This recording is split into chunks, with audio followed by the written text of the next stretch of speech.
Hello and welcome to the remaster of Tomb Raider: The Angel of Darkness. The original version released in 2003, and it's been a rocky road with this game ever since it's released. But over the years, fans have done a lot of great work with different mods and improvements to the PC version of the game. As a console gamer, it's good to be able to actually finally play this game on a console again. I own and still have the disc of it actually, the PlayStation 2 version of Tomb Raider Angel of Darkness, but my PS2 doesn't work anymore.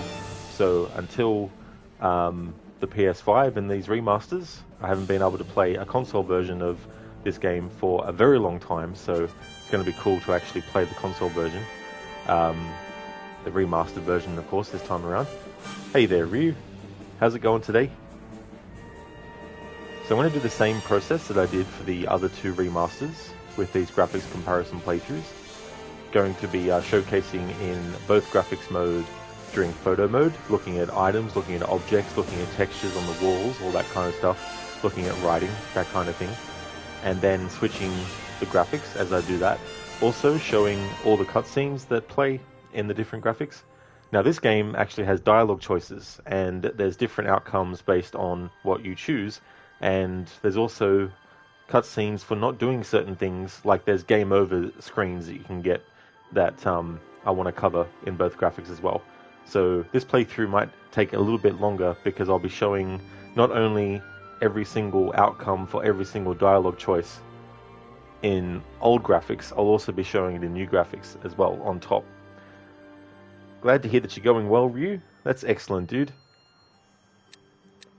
So I haven't really had a good look at the remaster of this game. I wanted to wait till I was actually streaming it.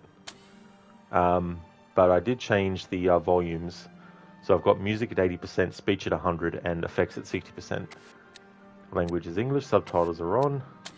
Control, definitely going to go... Well, I'm going to go with the tank control type. Then we've got shortcuts to different things. Combat mode, toggle, hold. Dash mode, hold, yep, want that. Duck, hold, yep, we want that. Action indicators, yep, so that's turned off.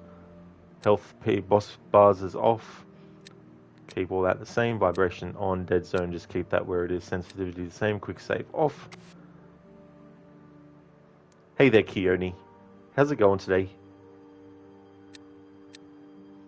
Alright, so this game continues on from where the last revelation left off.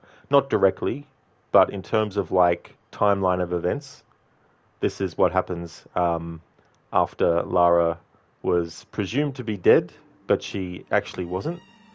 And in the years since, they've actually fleshed out more what actually happened to Lara. There's this whole story of her being taken in by these desert tribes, and she becomes, part of the group, and there's this warlord that they have a fight against. But then Lara is beckoned back to London, and so she returns, and then when she returns, what we're about to see actually happens. So this Tomb Raider game had a different formula. The other ones were pretty much just, here's a cutscene showing you what the setup is, what the artifact is, and here's the potential villain maybe. And now Lara's just going to the location and she's looking for the artifact. In this game though, they do something different. They have a story where Lara is visiting Von Croy, he gets killed, she gets knocked out, she can't remember what happened, she goes on the run, the police are after her, it's all in France where this is taking place, and she's on the run. And so that right there changes up the formula a lot. And also there's dialogue choices, which this is the first Tomb Raider game to actually have those. There wouldn't be dialogue choices in the games. Well, not really dialogue choices, so to speak. This is the only game that actually has choices where it's like literally select from these options of what you want to say. But there were other games that came out later where you could actually talk to people, and that were the reboot games. So Angel of Darkness came out originally in 2003. It also came out the same year that the second movie did, starring Angelina Jolie, the movie called Tomb Raider: The Cradle of Life. Completely separate version of Lara from the games, but heavily based on the classic Lara from the games. And in that movie, there was some Pandora's box was the artifact in that movie, and there was a James Bond plot. There was this villain who wanted to get his hands on the Pandora's box and release the chemical around the world, yada yada yada. I didn't really like it as much as the first Tomb Raider movie. So anyway, Tomb Raider: The Last Revelation comes out, and the devs wanted to kill Lara Croft off. The higher-ups, though, were like, hang on a moment, let's not be too hasty here.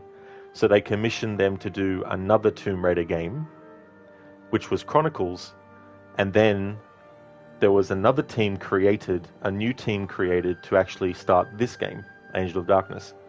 So you had the original core team working on Chronicles, and you had a new team who didn't have experience with the previous Tomb Raider games being put onto a new Tomb Raider game for the next generation console at the time, which of course was the PS2.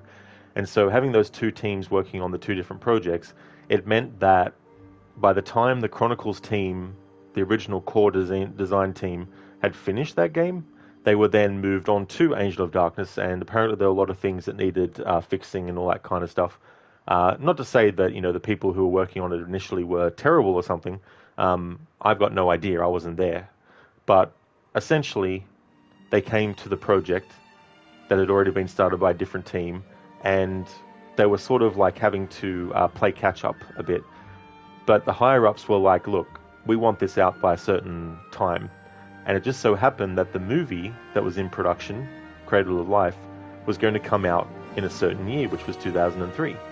And so they were like, we want to maximize cross-promotional potential with Lara and our new game and the new movie. So how about we make it so that the game comes out around the time that the new movie comes out?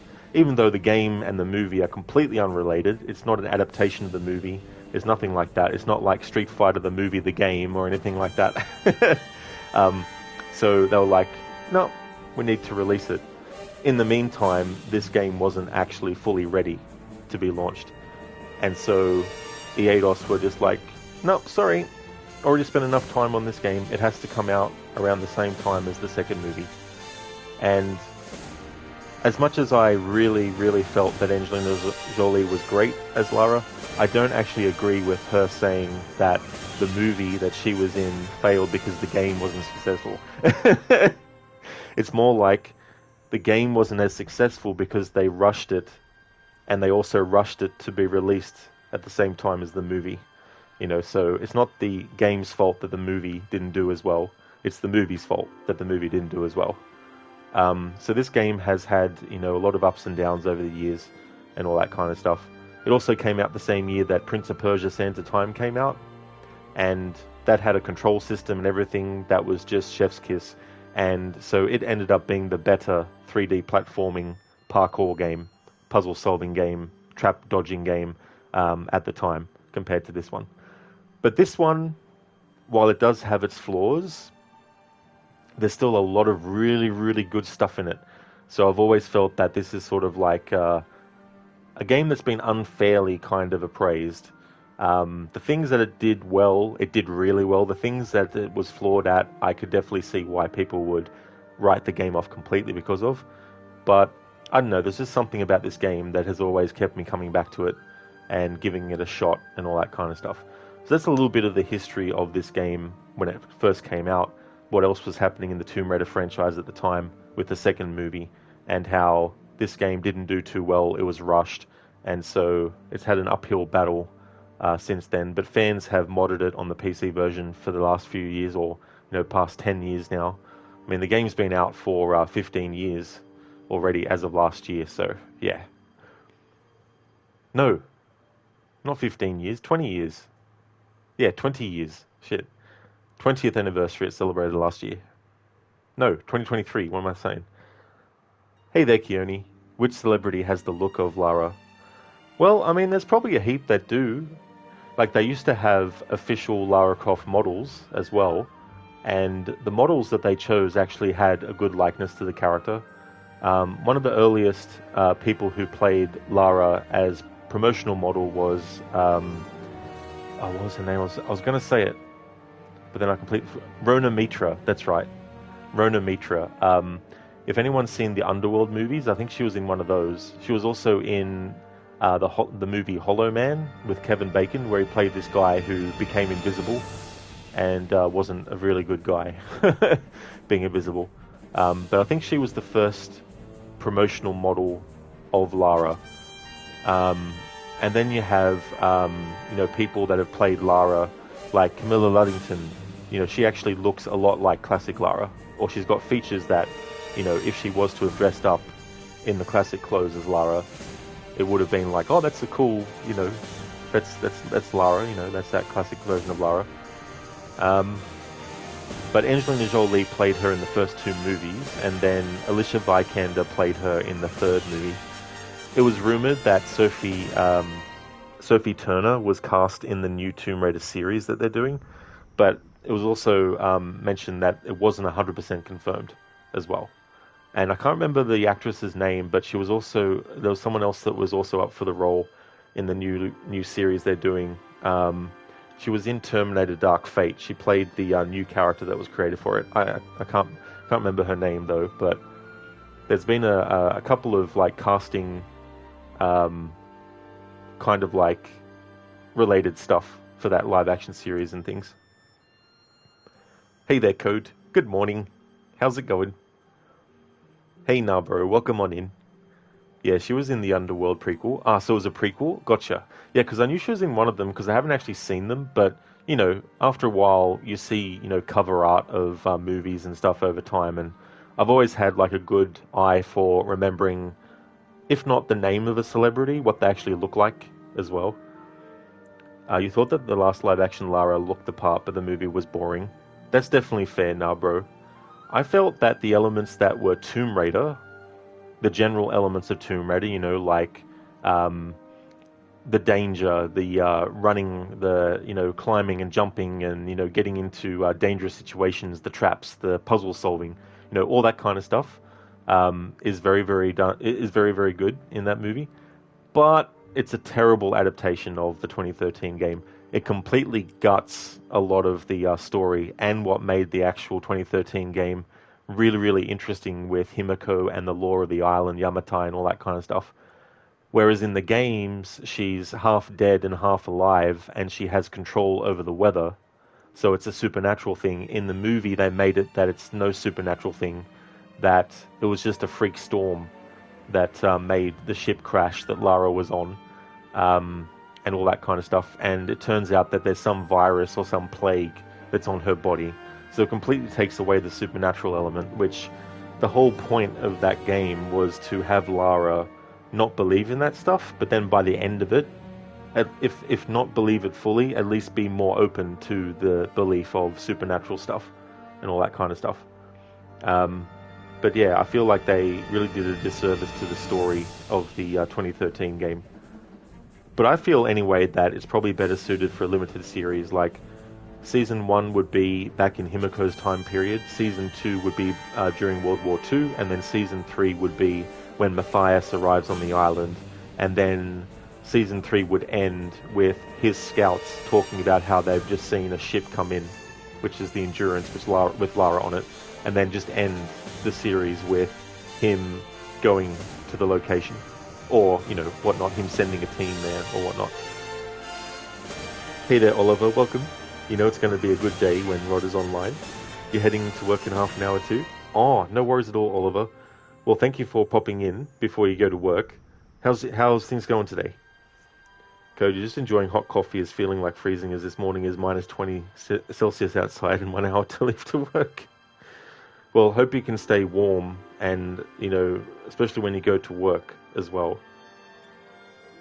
Now, bro, the problem with video game movies is they try to compress 15 to 20 hours of gameplay into 2 hours of screen time.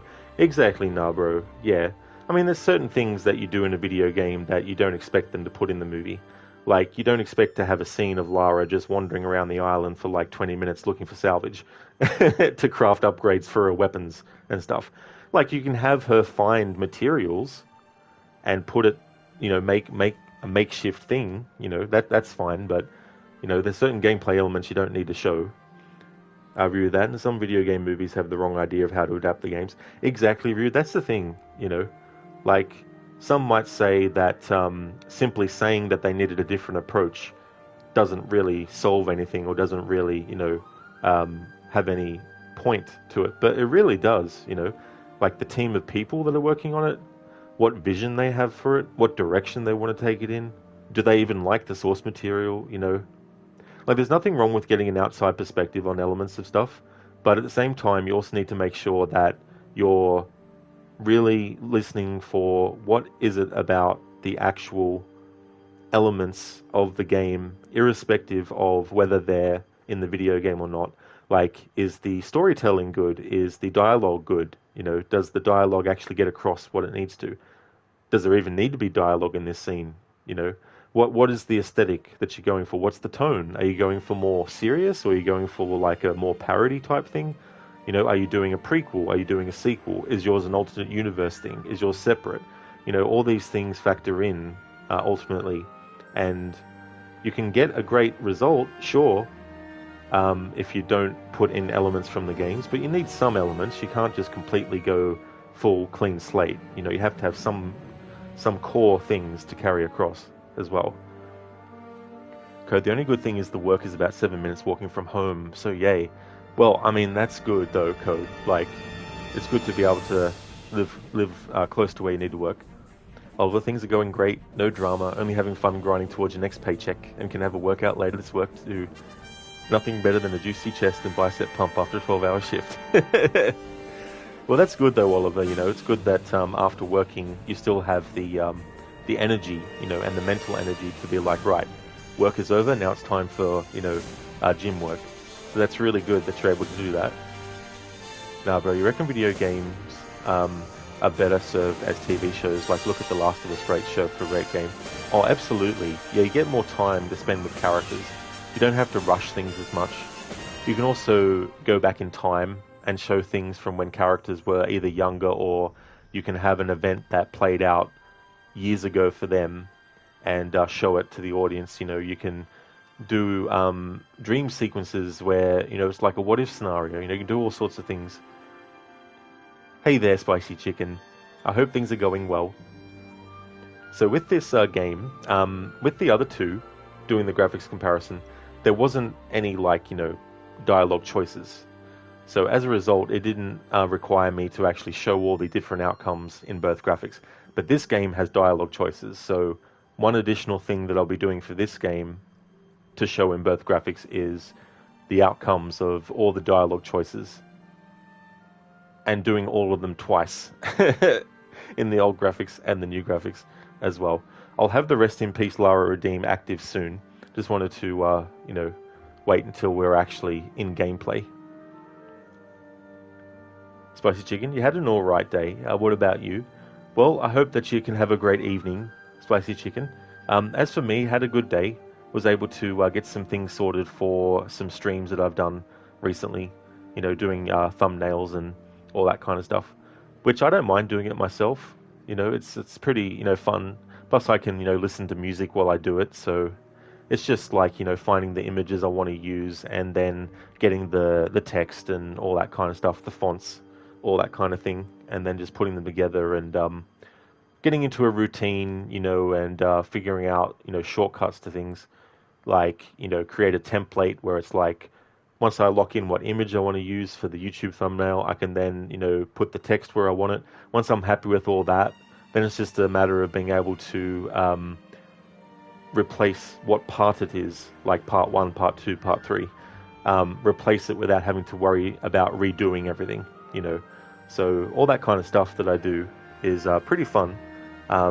Like, for me, that is, like, if I was to do it for someone else, I might not be able to do it well because, I'm better off doing it for myself because I'm more simplistic, whereas other people might want some things that are more complex, but I'm kind of more, I like things to be a bit more sort of like simple, because I feel like sometimes you can overdo stuff as well. I'll be getting that 1-pack pump, Cody. Thank you, Keone, for the 2 years, 7 months, 19 days, and 22 hours of followage. Thank you so, so much. Spicy Chicken, you made some progress on your goal on getting a driver's license. You filled out some forms and set up a doctor's appointment. Really good, Spicy Chicken, that's good. it's good to get those in motion, you know. So I hope that that goes well and that you have a really good appointment. Coach, you'll be having meatless the rest of the week, most likely. We'll have to get a couple of kilos of vegetables. This is going to be stew making weekend. Well, hey, you know, as long as it's delicious, that's the main thing.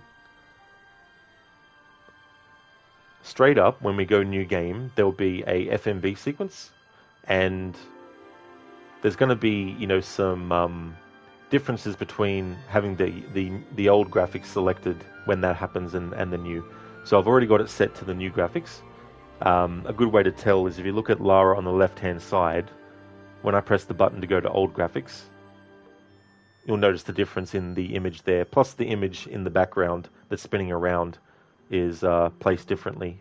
On a different angle, actually, it looks like, slightly. But yeah, we'll switch back to the new graphics.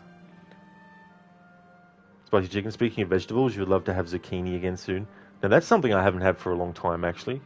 I even forgot about zucchini as a thing until you mentioned it.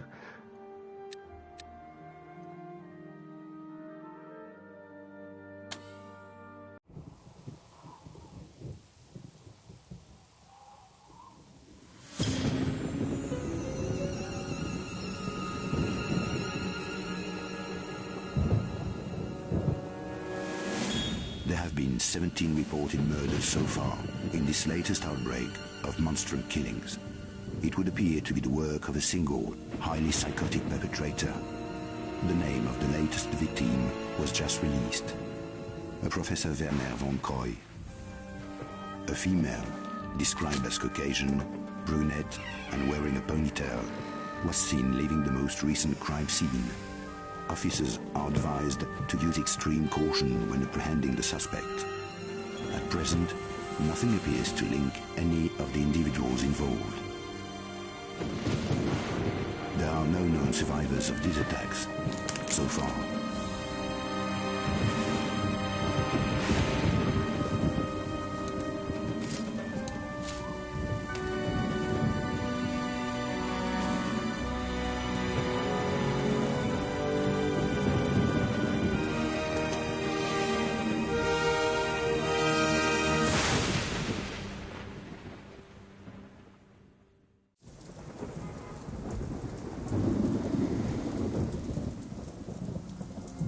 Help me, Lara. I need you to get something for me. Go on. I'm tracking 5 obscura paintings for a client called Eckhart, but he's a psychopath. Why should I care? Because I'm being stalked. People are dying out there. Handle it, Werner.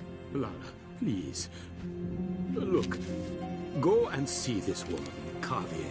She can help. I'm going. Eat it, Werner. You walked away and left me. Get out!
This looks like a safe area. But I need to find a way out.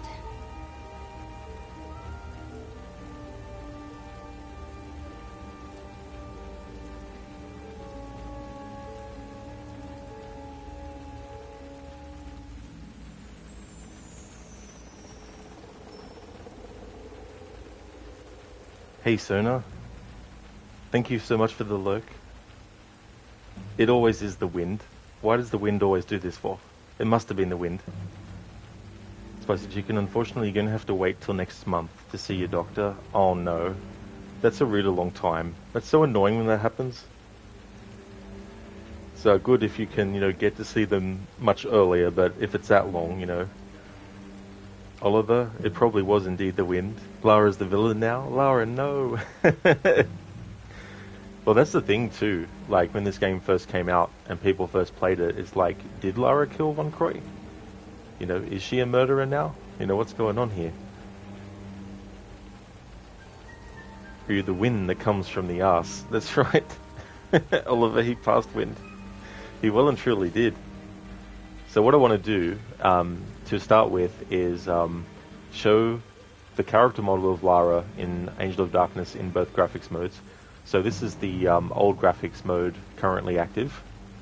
And for this version of Lara with her outfit, for this first few levels, they've had like the jacket, the jeans jacket, and the pair of jeans. They actually did a really good job of redesigning Lara for what was then the new gen in consoles with the PS2.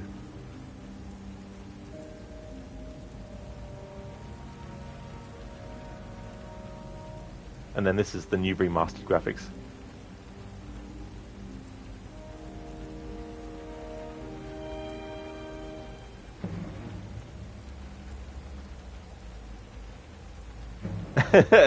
Lara now has a belly button.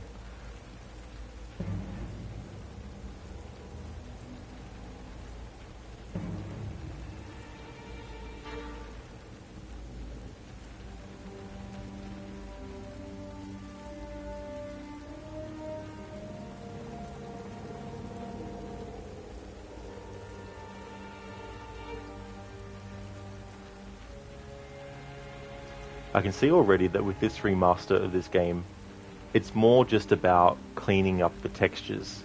So far, at least, it seems.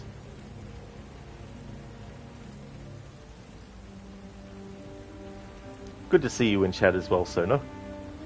Oliver, she's never looked better. Yeah,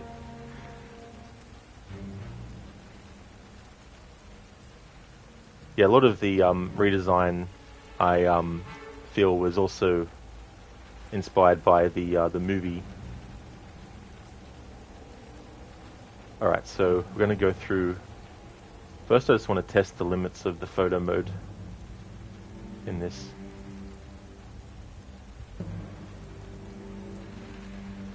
In a way they still use the grid-based system for level design layout, but I just wanted to see what the limitations were, how far I can actually go, in which directions.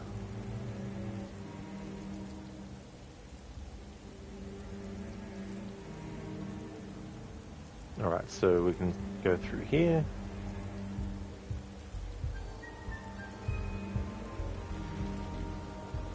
This is actually pretty cool being able to go through all these streets here. Oh, hang on, no, there was a whole... That's right, there was a whole area that originally was cut.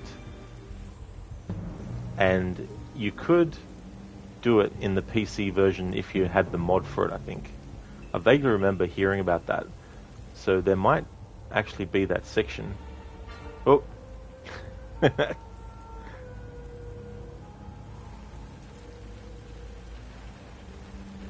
But here we go. Yeah, so that's the way. Yeah, so this is cool. I've never ever actually done some of this before, so that's going to be good. So it leads out to here and down these steps and through here. I think, anyway. I have to wait and see until we get to through gameplay.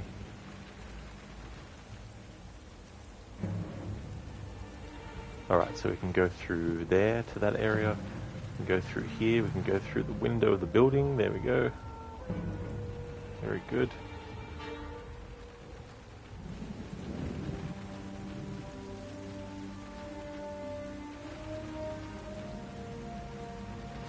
I suppose, Chicken, there's something charming about older graphics.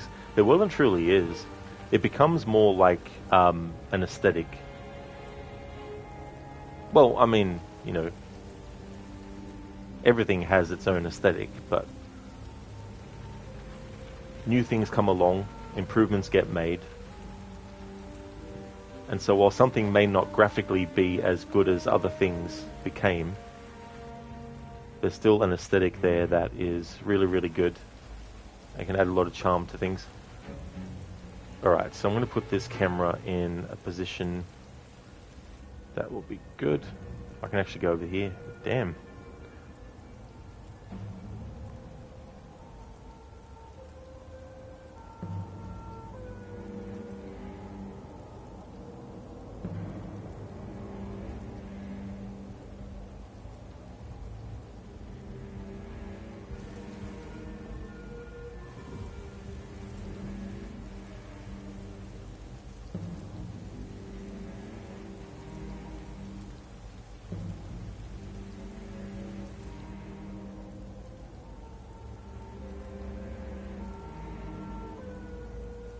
Whoa.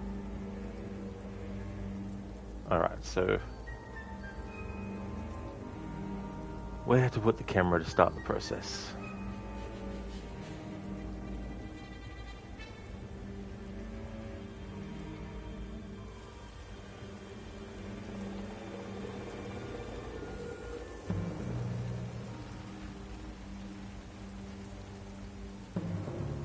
Let's put it here for a moment. Although the belly button is truly revolutionary. It's a detail I never actually noticed before. Code, it's Windy City. Nope, it's just Broccoli Monday. Oliver is just loopholing the game. Don't break the game, man. Don't break it. Don't. Hey there, Biko. Welcome.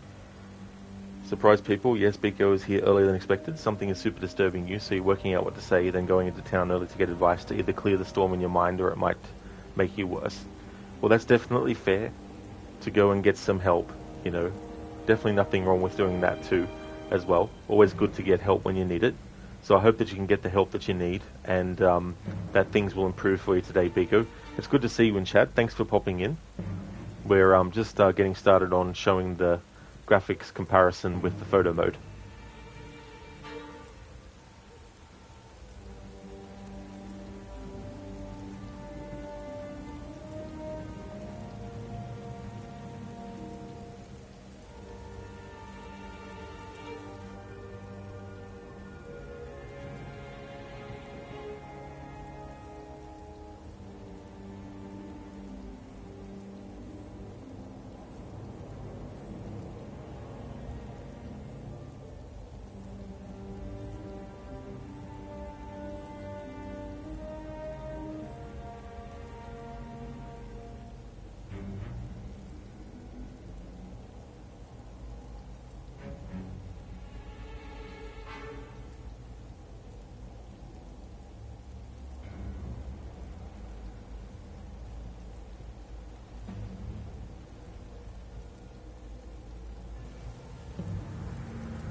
Oh, Oliver, thank you so much for being here. I really hope that you have a good day.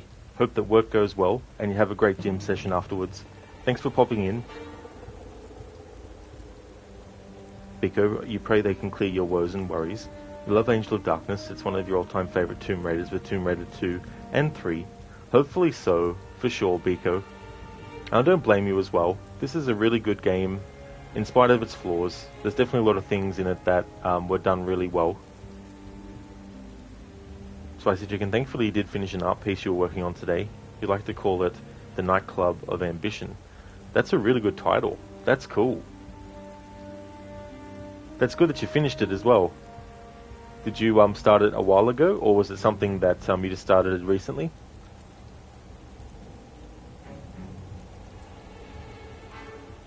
The more I think about it with this games and the new graphics, the more I think I won't be as... what's the word? I won't be stopping as often to show the differences, if you know what I mean. Like I'll do like a move through, because ultimately there's not a major, big, massive difference. There is in like text and signs and all that kind of stuff, of course, but there's some things where it's just simply just better textures. There's probably going to be some stuff that's been added to visually as well. So I might cover some of these, like, you know, texts that you see and all that kind of stuff.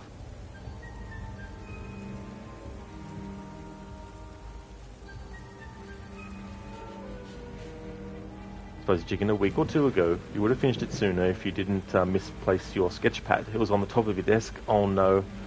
Yeah, when you're missing something like that, the time it takes to actually find it, you think to yourself, if only I could have found it sooner, and then would have been able to get things done a bit earlier. But that's still cool though that you're able to finish it though.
Whoa, camera, go home, you're drunk.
That bin looks climbable.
Spicy Chicken, you're working on a new piece right after finishing the last one. It'll be called The Church of the Mad King.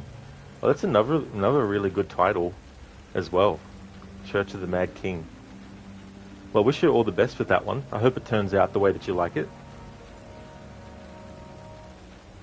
Modders for the PC version had already fixed this, but in terms of like for console gamers, if you hadn't played this at all, or if you played it a very long time ago on the PS2 but not since, originally, when Lara would actually start to move forward, she wouldn't be moving at full speed straight away. She'd actually have to do a little bit of a speed up to get to full speed. On the PC version, they patched this. Fans came up with a mod for it. But in the remaster for the consoles, and for the PC version, of course, too, but I mean, I'm playing on the console. For the remaster, they've made it so that Lara will instantly start going the speed that she needs to go, which I think is a really better thing. I mean, it may have added a little bit more realism, I guess, but ultimately it was one of those things that was never something I was a fan of. So it's good to see that in the remaster they've kept that fix that modders had fixed for the PC version. But Chicken, its piece is inspired by Persona 5, your many concepts for palaces. Oh, nice. Yeah, that's another thing too, what can be inspirational. There'll be so many things where you might be experiencing it, then you go, oh, this would actually look good. Maybe I could, take this and make some changes and do a different kind of, representation of it.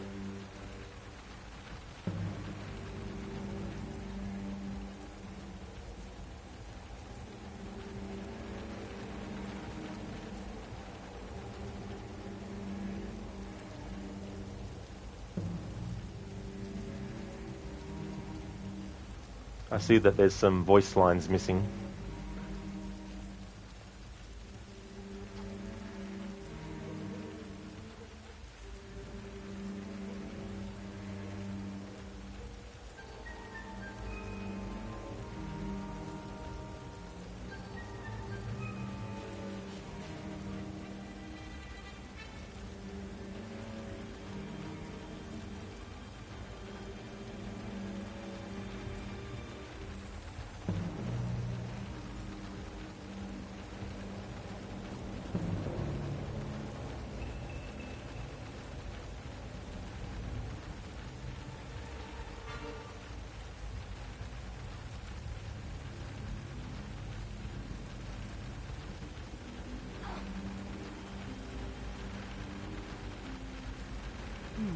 Shall I go straight on, or climb that ladder?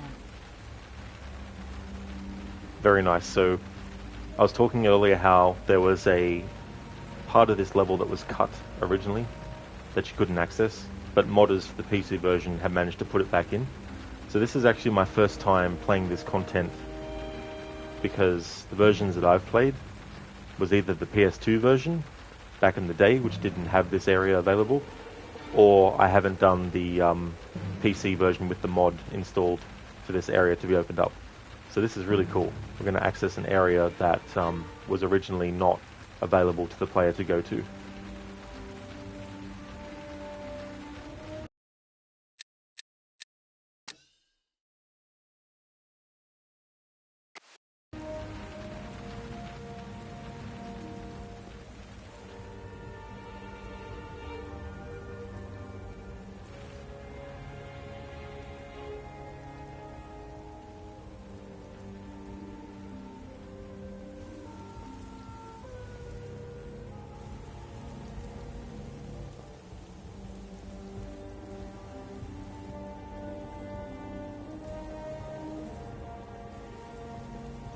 drain pipe looks climbable.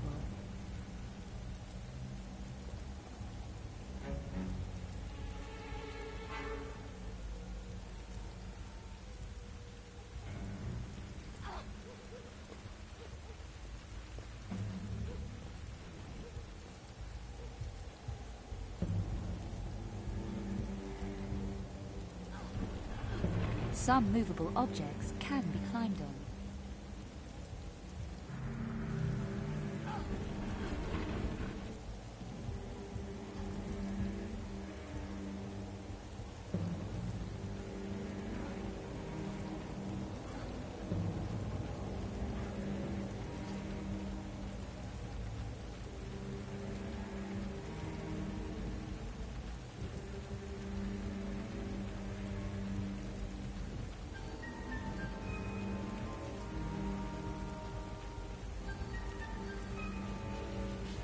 I was pressing the buttons and wanted, but it didn't do anything.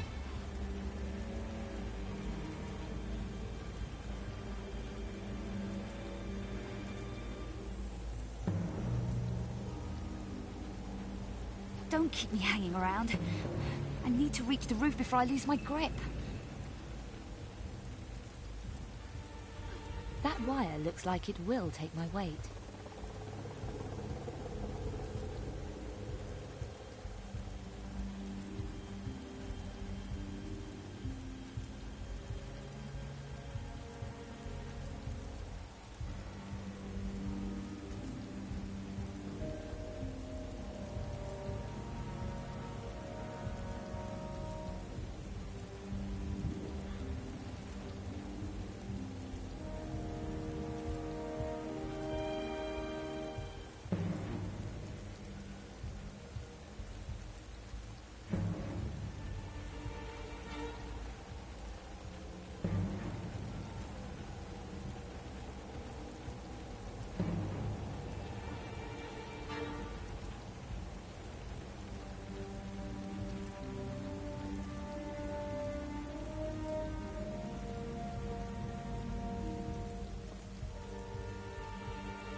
It doesn't want to let me actually have Lara go diagonally to the left once I've already decided to go diagonally to the right and then come back to the pole, and then she'll just get stuck and I won't be able to go diagonally up to the left. So you have to get off the pole, the pipe, and then climb up again and then hold diagonally to the left.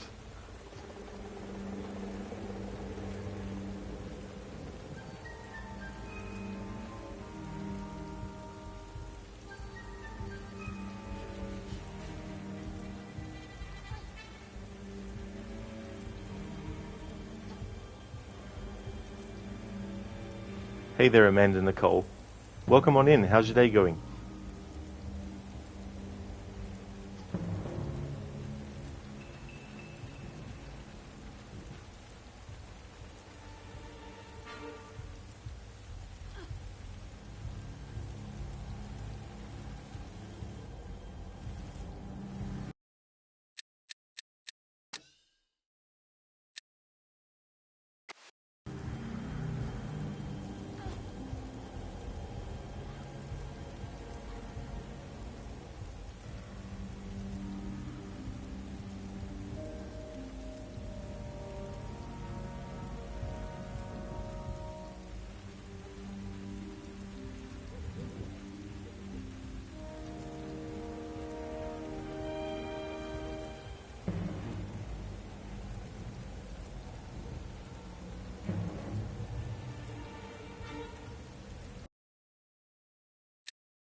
Oh, that's great, Amanda Nicole. That's cool. Glad to hear that you're doing good. As for me, I've been having a good day. Things have been going well. It's good to get to this remaster. One of the remasters I've been looking forward to.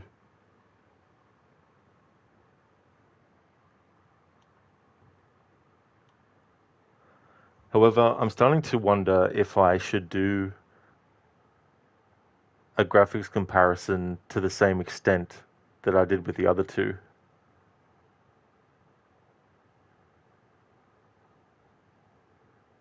Maybe what I should do is have the remastered graphics selected as default and just switch to the old graphics for cutscenes.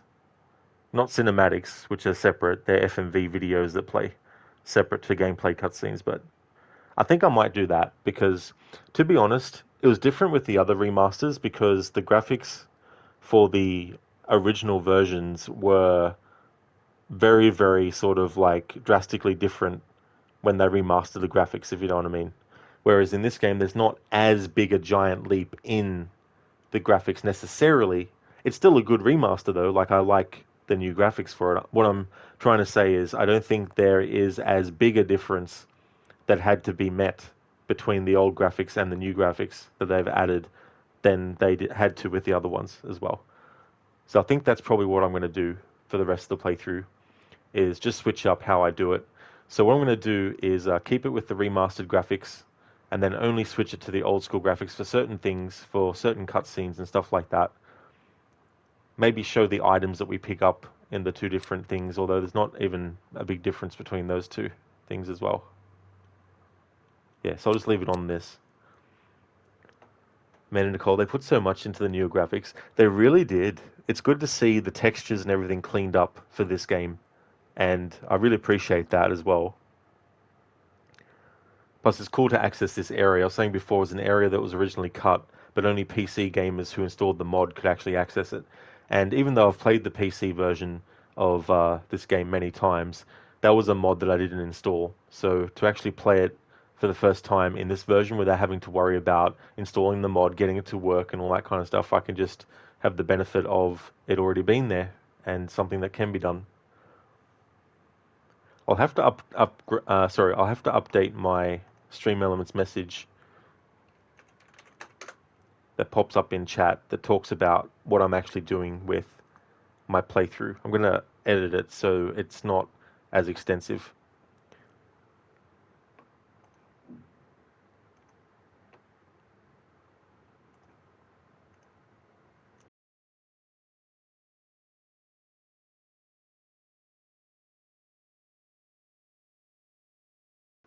So I'm going to drop doing the photo mode in terms of like scanning through the entire area with it. But I'm still going to use photo mode for some stuff though, especially when it comes to like character models of people. Because if we look at Lara, for example,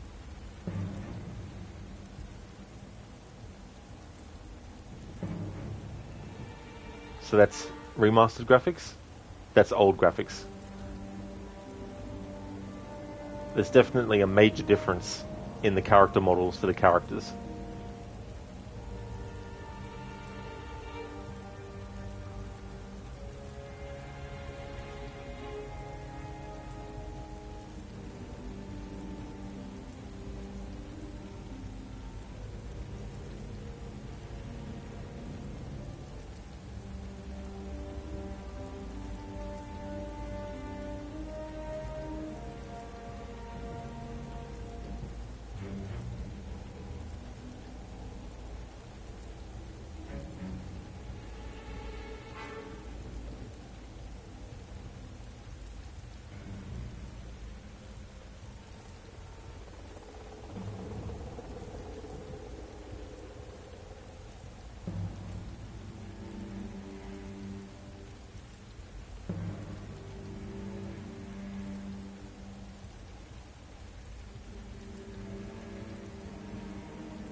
Actually, what I can also do is just focus on the signs that are in the game and focus on showing them in different graphics, which is something that I can do without even having to go into photo mode necessarily as well. Like, for example, if we go over here, that's the old graphics text and that's the new. So I'll make an exception for that.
Alrighty then, so I've updated my Stream Elements message that talks about what I'm actually doing for the playthrough.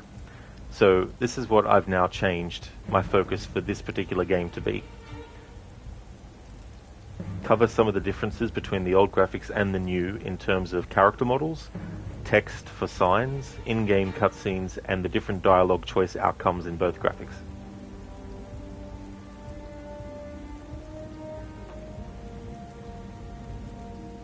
Hey there, Lucas. Welcome on in. How's it going?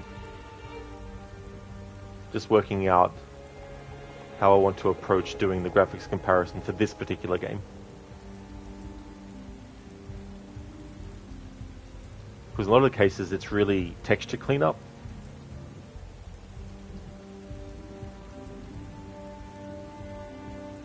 But the difference isn't necessarily as noticeable as the difference between the other games and their graphics versus this one.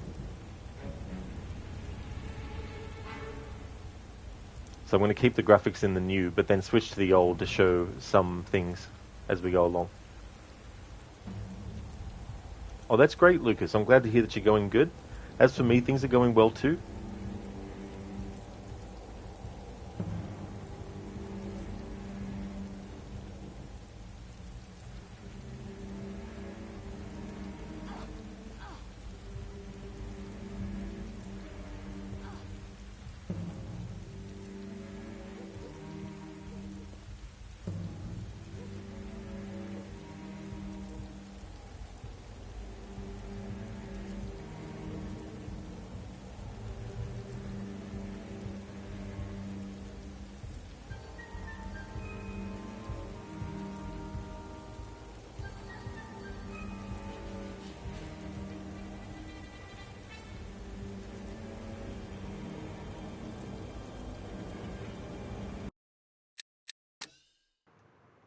Alright, so that was that key. I should have read what it was.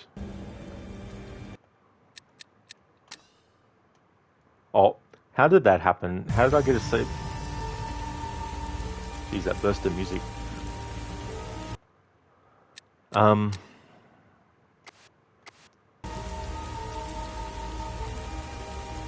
How loud that music came in threw me off what I was going to say.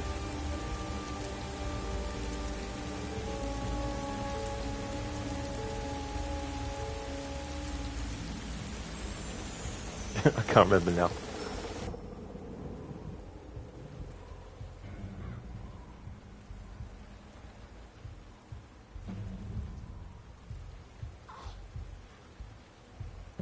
Lucas, this is way too urban for Tomb Raider.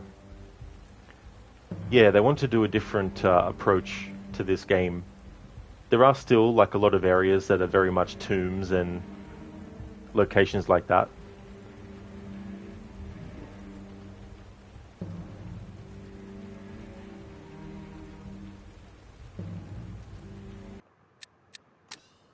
Alright, so that is the courtyard key, the old brass gate key.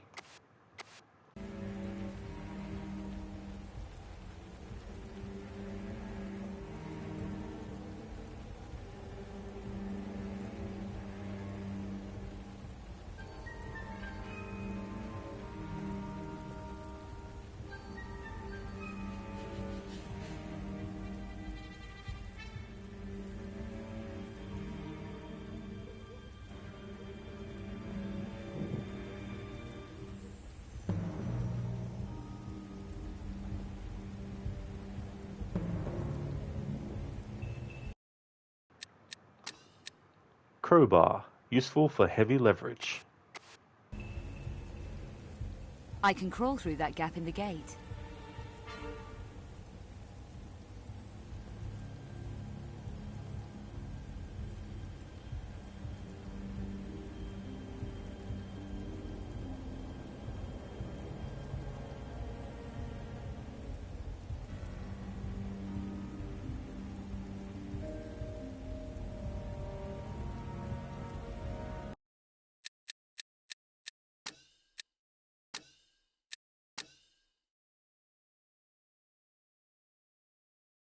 Alright, so stealth is the R3 button.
Lucas, nice rear end, Lara.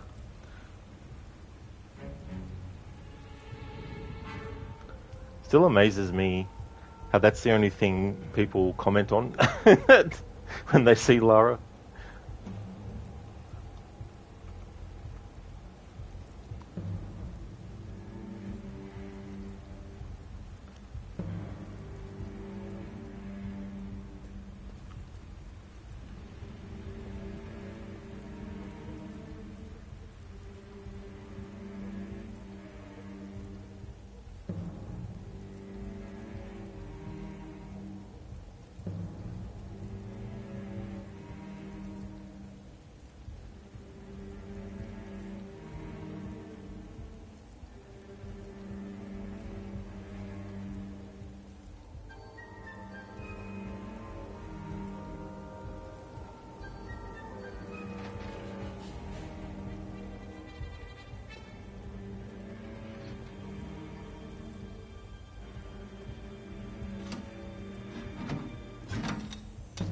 I feel stronger now. That's right, Lucas, yeah. Yes, I don't know where exactly in France. I think it's Paris, actually. Yeah, it's Paris.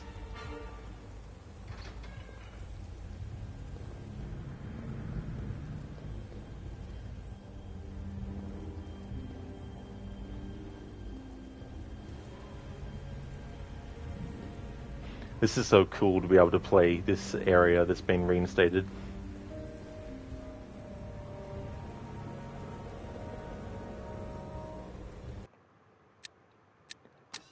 So in this game, they changed up the variety of health items that you could actually have. So you've got chocolate bar, energy boost, it restores health by 10%. There's health pills, a stamina boost, restores health by 20%. And the large health pack, extensive medication, restores full health to 100% and cures poison as well. V pack of standard cartridges, 6 cartridges of limited shot.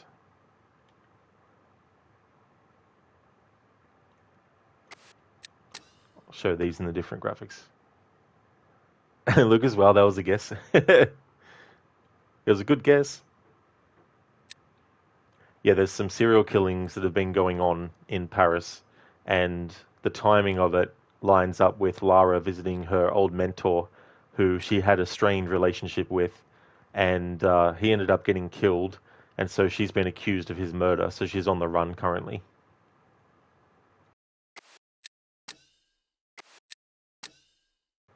Top part of facts. Margot Carvier, 17A, Place Street, Sulpice, Paris.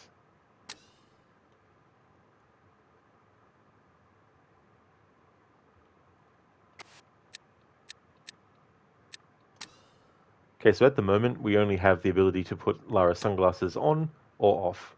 I'm going to actually put them on because this is the first time I've played the game with her wearing her sunglasses on. Statistics, nice.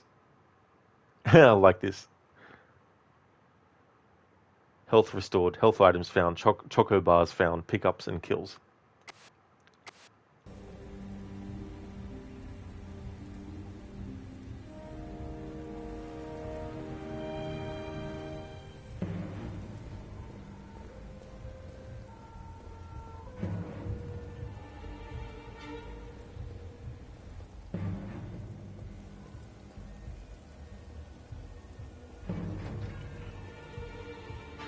There might be more police around. I must get down this alleyway unnoticed.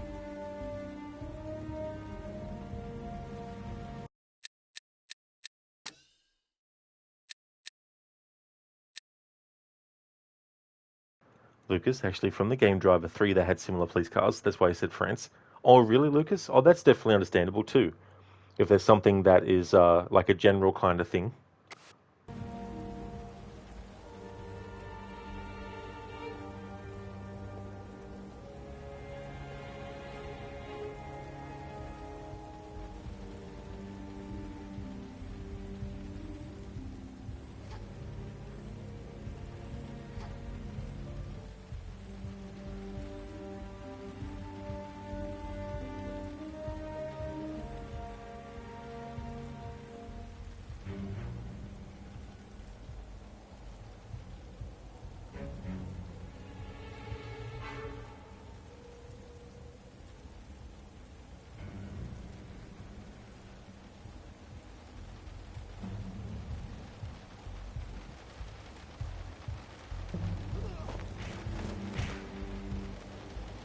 Oh, nice. That is so good that they did that. That is so good. I could swear that in the original version of this game, you couldn't sneak up behind an enemy and take them down while they were still moving. You had to wait until they stopped. So if that is indeed something that they've added for this version, that's really, really good.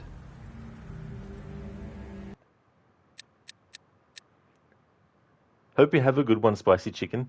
It was good to see you in chat. Hope you have a great rest as well.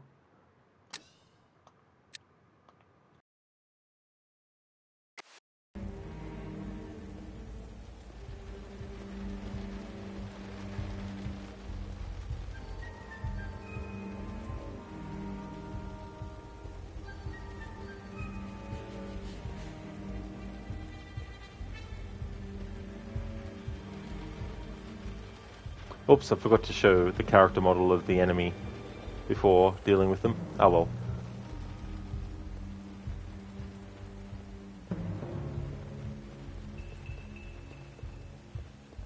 I could hide in that building. I'll head for the doorway.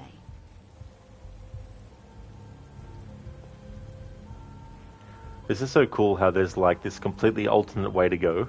Like, wasn't expecting that.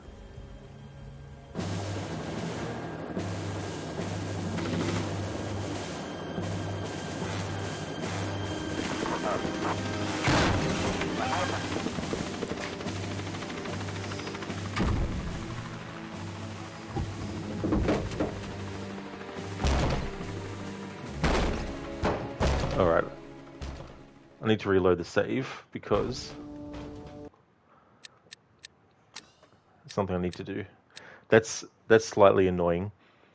When I saved, it was the top slot that I saved in. But when you go load, they make it the second slot.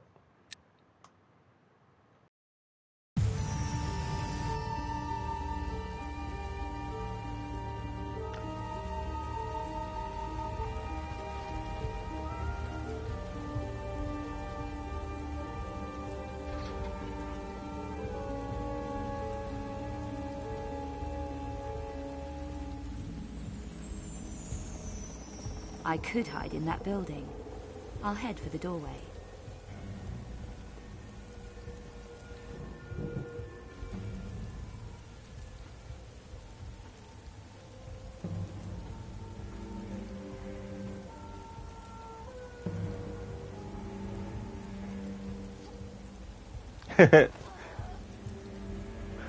I just thought I'd try something, but it obviously didn't work. And that reminds me, I need to activate the Rest in Peace Lara command. I mean, the channel point reward. I thought I'd try to do a side jump off the ladder, just in case Lara could actually do it, because I wasn't sure. I got my answer all right. I could hide in that building. I'll head for the doorway.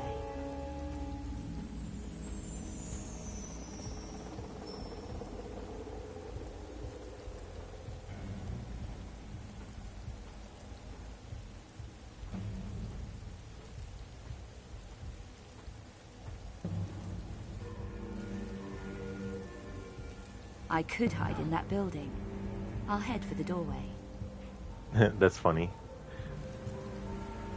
So this here is where you can go as well, on the rooftop, which I'm now going to go back and actually do, and go through that way. But it is cool that this other area leads to where you need to go as well. Hey there, Mamers. Welcome on in. I hope things are going well. Thanks for redeeming Lucas, the Rest in Peace Lara. So there's actually a Rottweiler, a dog, that Lara could die to. There's also doing like a dive, if I can actually do it in this game. Okay, I guess I can't.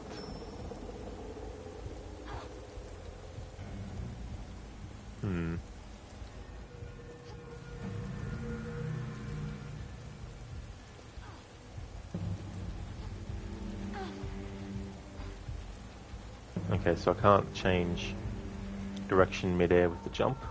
Alright.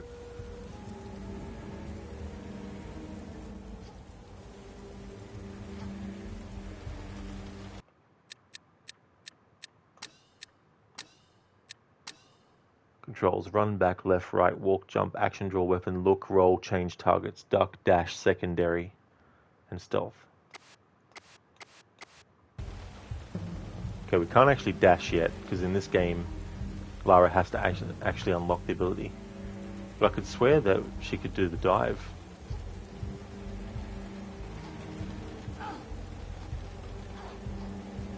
Trying all the variation buttons.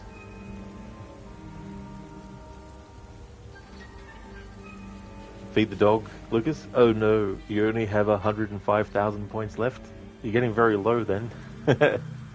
That's cool though. That's awesome, Lucas.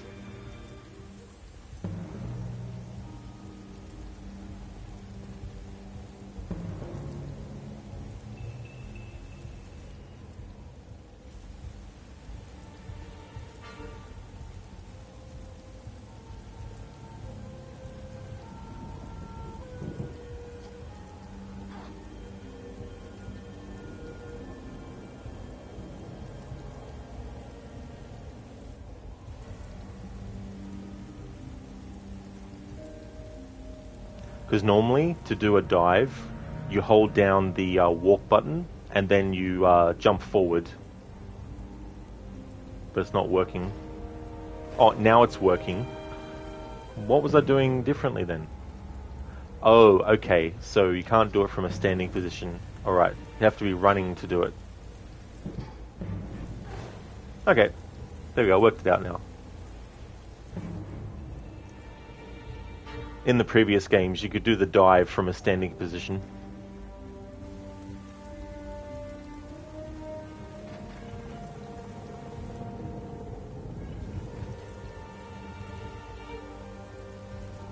Okay, now I'm getting turned around. Sorry, Lucas, for taking a while to get to the dog. Just wanting to get my bearings now. Alright, so we go through here and then up the stairs. There we go.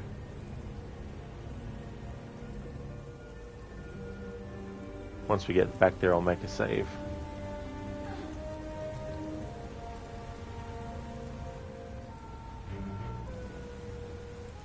Cheers, Lucas.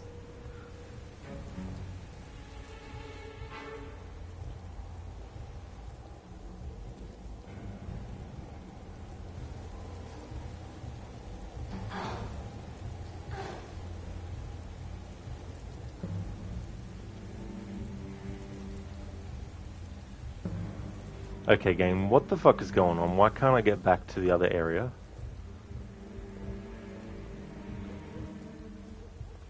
I guess once you commit to going one way, you can't go the other? Is that what the game's trying to tell me here?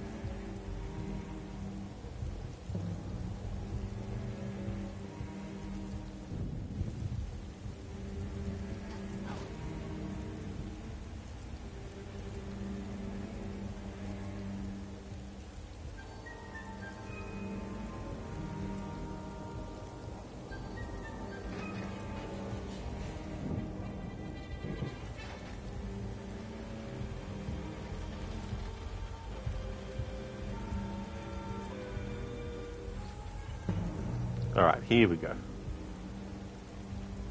That's better.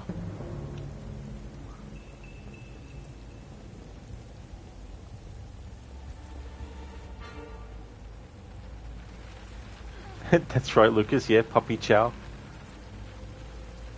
Okay, so make a save and show it in both graphics. I'll still do that for this remastered playthrough.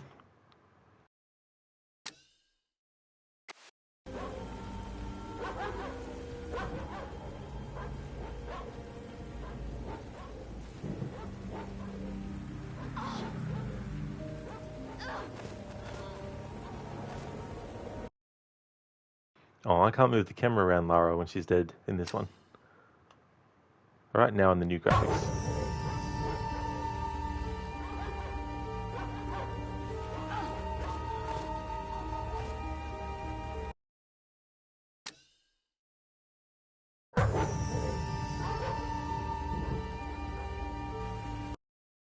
That's something that I need to fix in this remaster, is that when you actually reload your save, having the sound be a really big burst of music really loudly is definitely going to be annoying.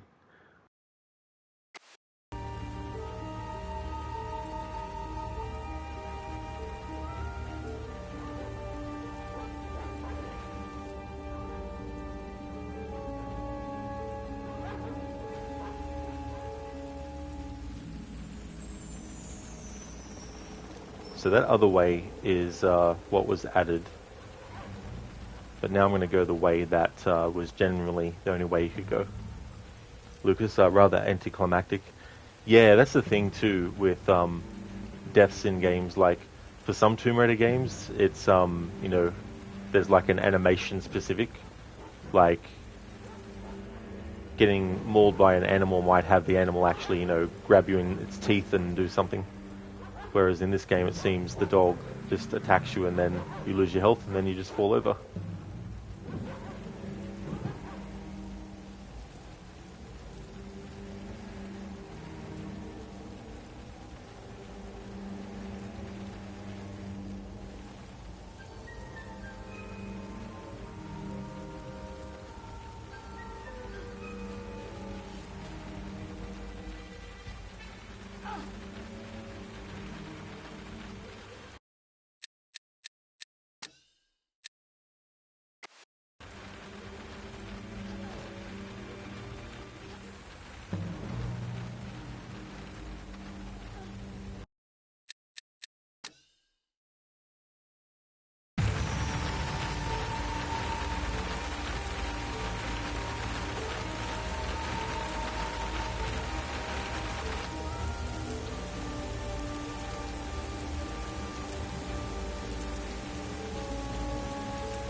Mammers, you love the little mysterious music in this one.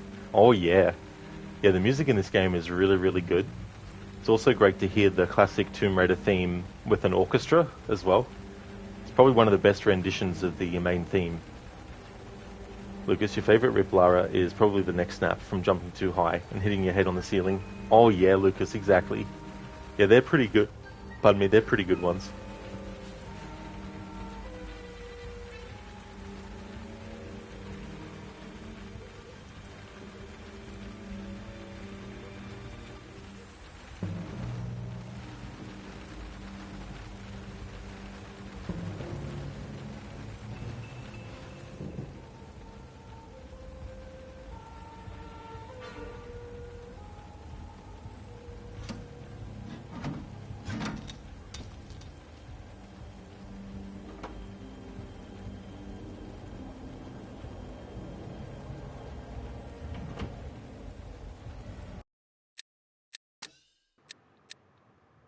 The necklace, a valuable item.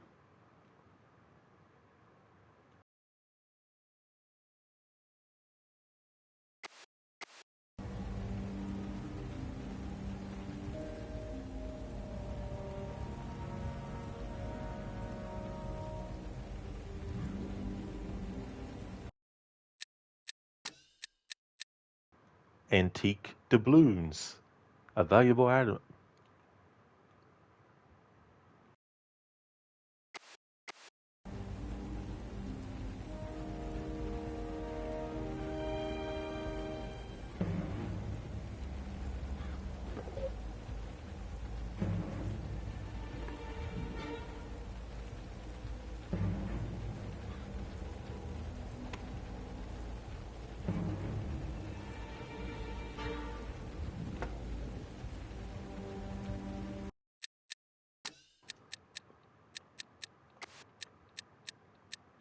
Oh yeah, so we can't see the money as an actual item.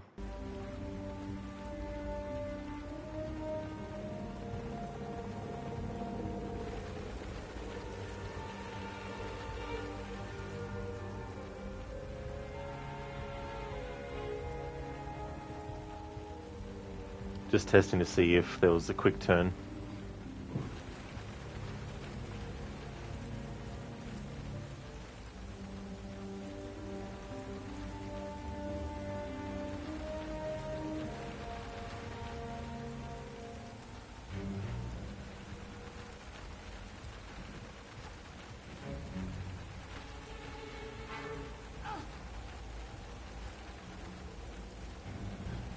You know, they've actually changed the layout.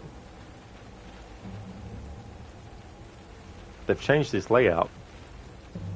Now that they've added back in the originally cut area that I've already explored, they've altered this area now in how you actually get up. The jump to that canopy looks challenging, but I think I can make it. Walk to the edge and stop.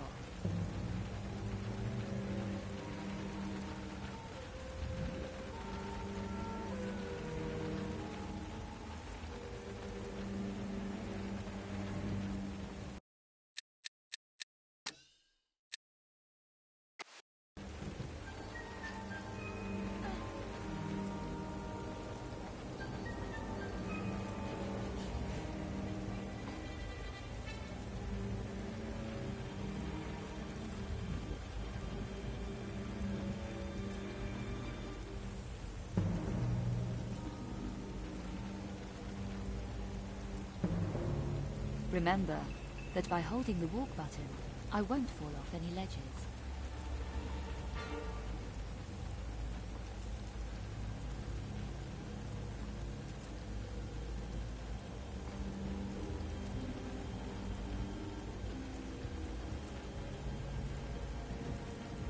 Don't keep me hanging around.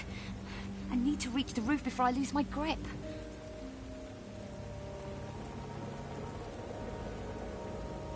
Now I've got my strength back. I can shimmy around that corner. Thanks, Radium. I'd rather do it that way, though, because then I know for sure I'm actually loading versus saving, and saving versus loading. I don't want to accidentally save when I wanted to load, and vice versa.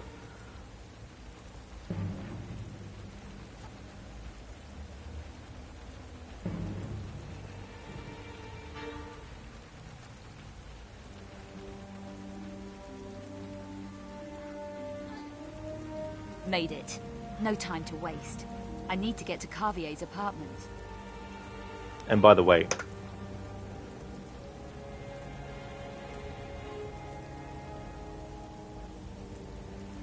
Could be something useful in there. I need a way to prise those doors open.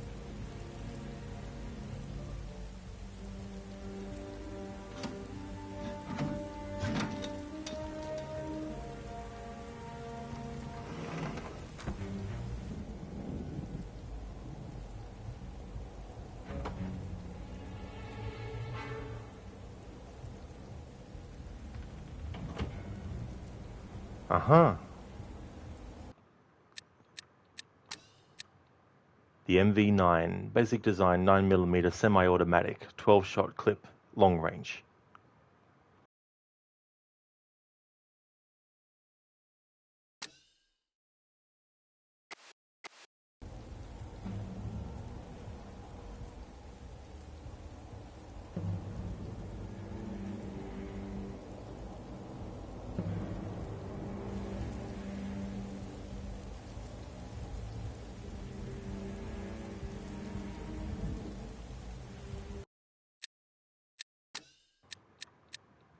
Health bandages. Prevents bleeding. Restores health by 40%.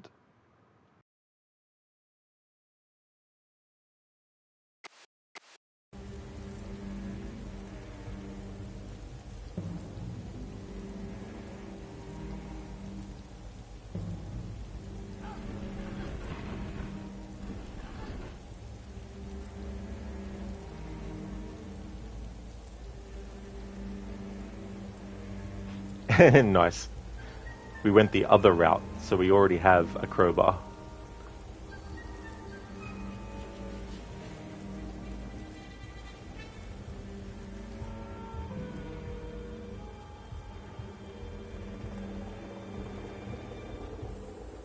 Okay, so it's interesting the changes that they've made. So now, because they've added back that other area, we can't go through this way, or we can. They've just changed how you get there. Because I could have swore there was actually a ledge you could stand on that was jutting out. That this door was a bit further or something. But it could be one of those things too where it just seems like it might be different because this is the remastered version and my eyes are getting used to seeing the new graphics, which makes certain things seem like they're new. No, that's right, it was like this, now I remember, because you have to shimmy all the way across. Here we go. Thank you, Sona.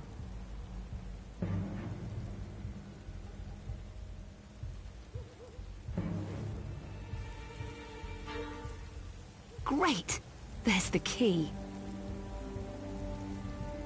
This time, I'm going to show the character model of the enemy that I forgot to do last time. Jeez, this photo mode camera's annoying me. Why can't I put it where I want it? There we go.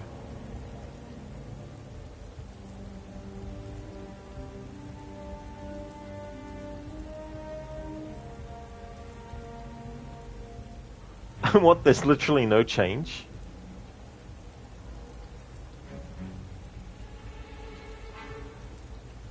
Okay. I mean, there's no change on the character model. Interesting.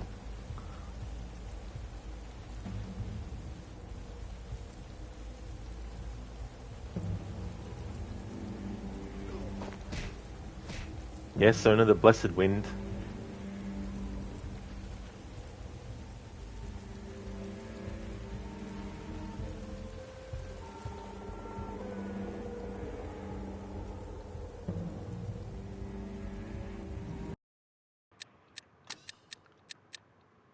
The Gantry gate key, an old iron key.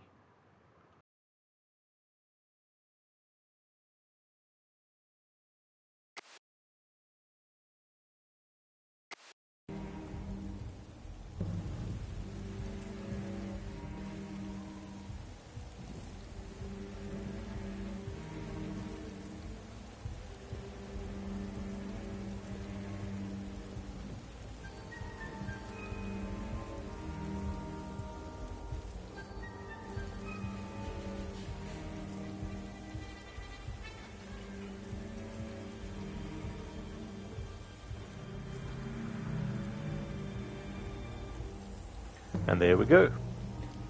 Now we're back to this other area. I could hide in that building. I'll head for the doorway. Okay, now I need to do a test for what this next cutscene is going to look like in old graphics versus new, just to see if it's worth actually doing in this playthrough. My eyes are still getting used to the difference because some things don't actually change too much for my eye to recognize the change. So I have to re-look at stuff to actually figure out if I'm in the old or the new graphics. Because like if you look at the text itself, when I switch between graphics, the text doesn't actually change on the screen.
Actually, no.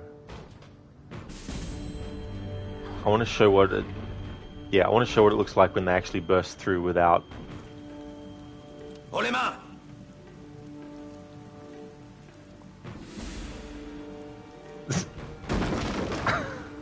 What is going on here? It's so funny. It's so funny because I started to move that thing, but I didn't move it fully. So it's funny that when they went through the door, one of them got through, and then the next minute, the thing's blocking the door.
Haut les mains!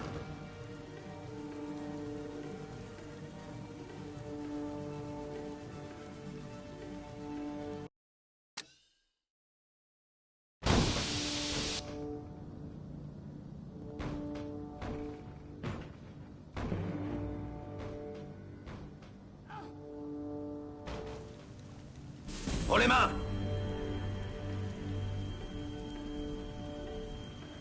Is it just me, or does it feel like they've shortened the amount of time it takes for them to actually get through the door, regardless of whether you put the thing in front of it or not? And Lara, why are you pushing it forward when I'm holding down the down button, which from this camera angle is what's required to move it in that direction?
Crawler cranes when working must be used on this roof.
Oh, you gotta be kidding me.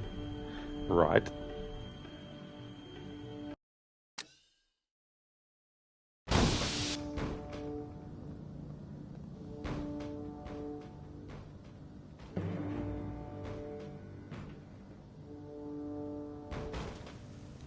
This is your last warning! Surrender! Throw down your weapons! The building is surrounded! Give yourself up!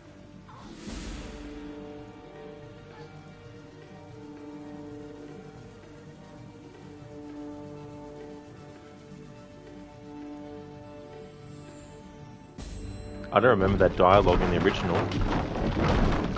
It must have been cut dialogue.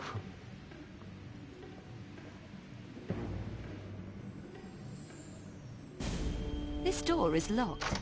I'll need a key.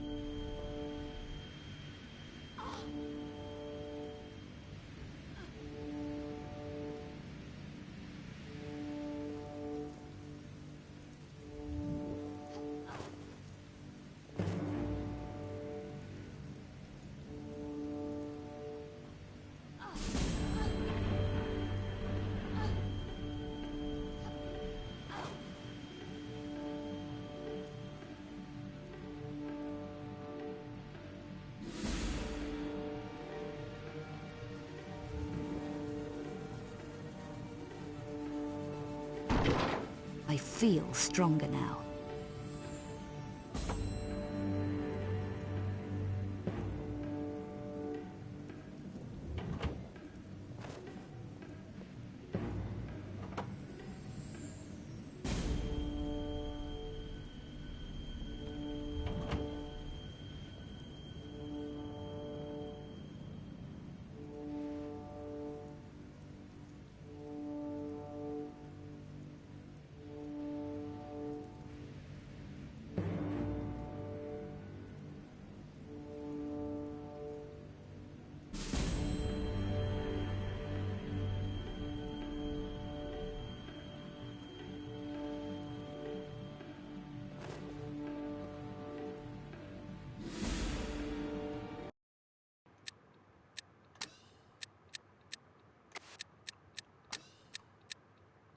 K2 Impactor Battery, Rapid Charge Power Pack.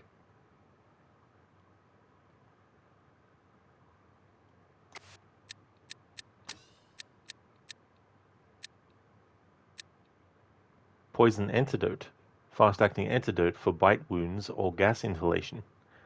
Nice, this was not in the original version of the game. Small Medipack, contains limited medication, restores health 60%.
Suspect on 4th floor.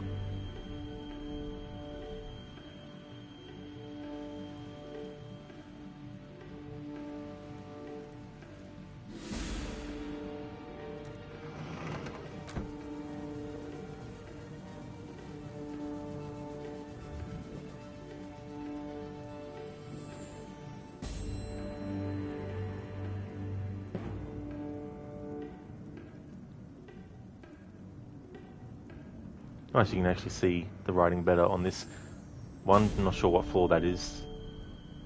21 maitre, 31 entree. Can't see the other ones.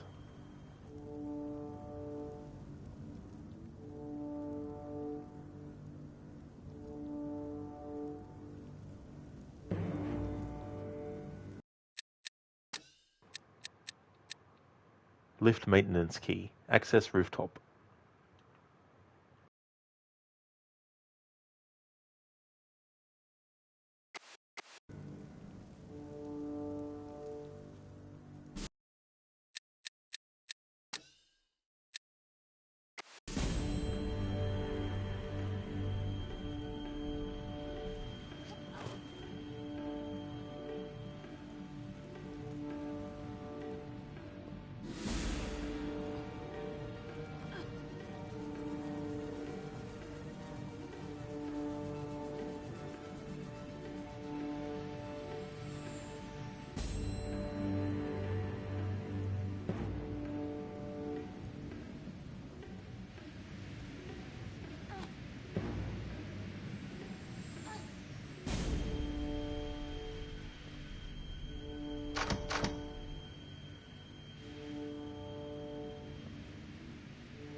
Apartment key. Apartment 21.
Okay, so now he's there. Alright, fair enough, game. Now he's always going to be there.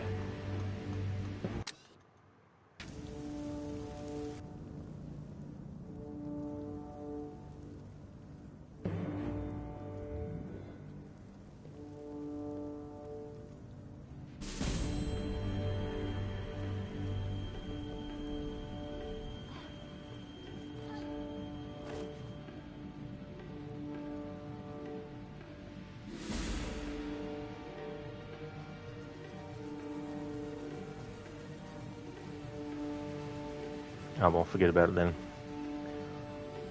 I'm not off to a good start with this playthrough. I'm not feeling it. I'm being thrown off by the things that are making me rethink what approach to take for this playthrough with the graphics comparison.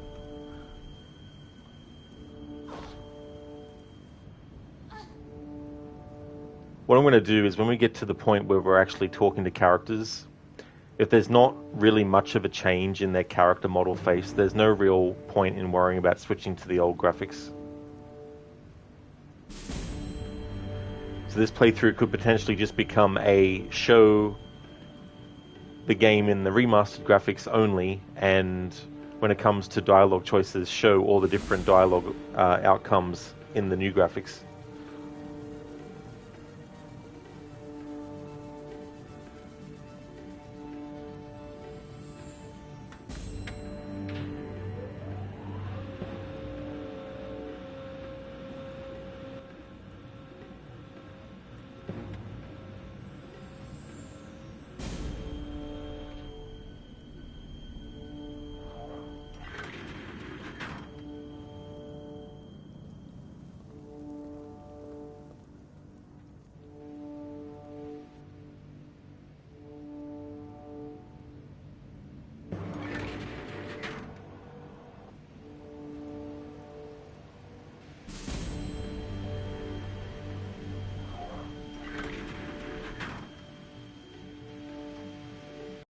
Nah, he's always going to be there now, so no point worrying about showing that part. Let's just go to the next point.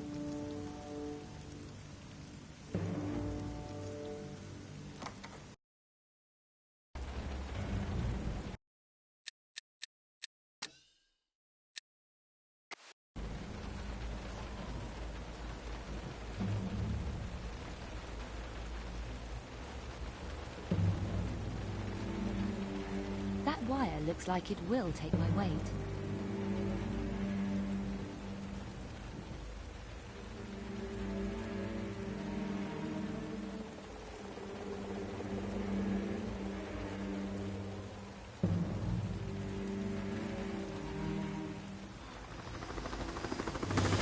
Press duck to tuck my legs up.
Hey, Anmita, how's it going, dude?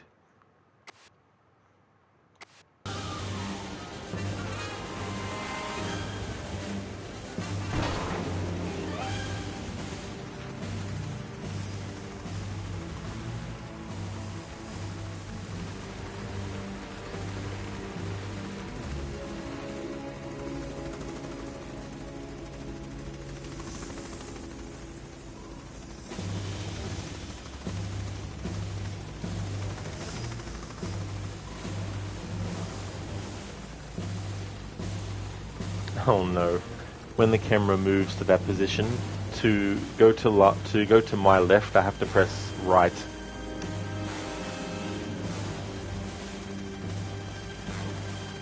Didn't have to do that in the original.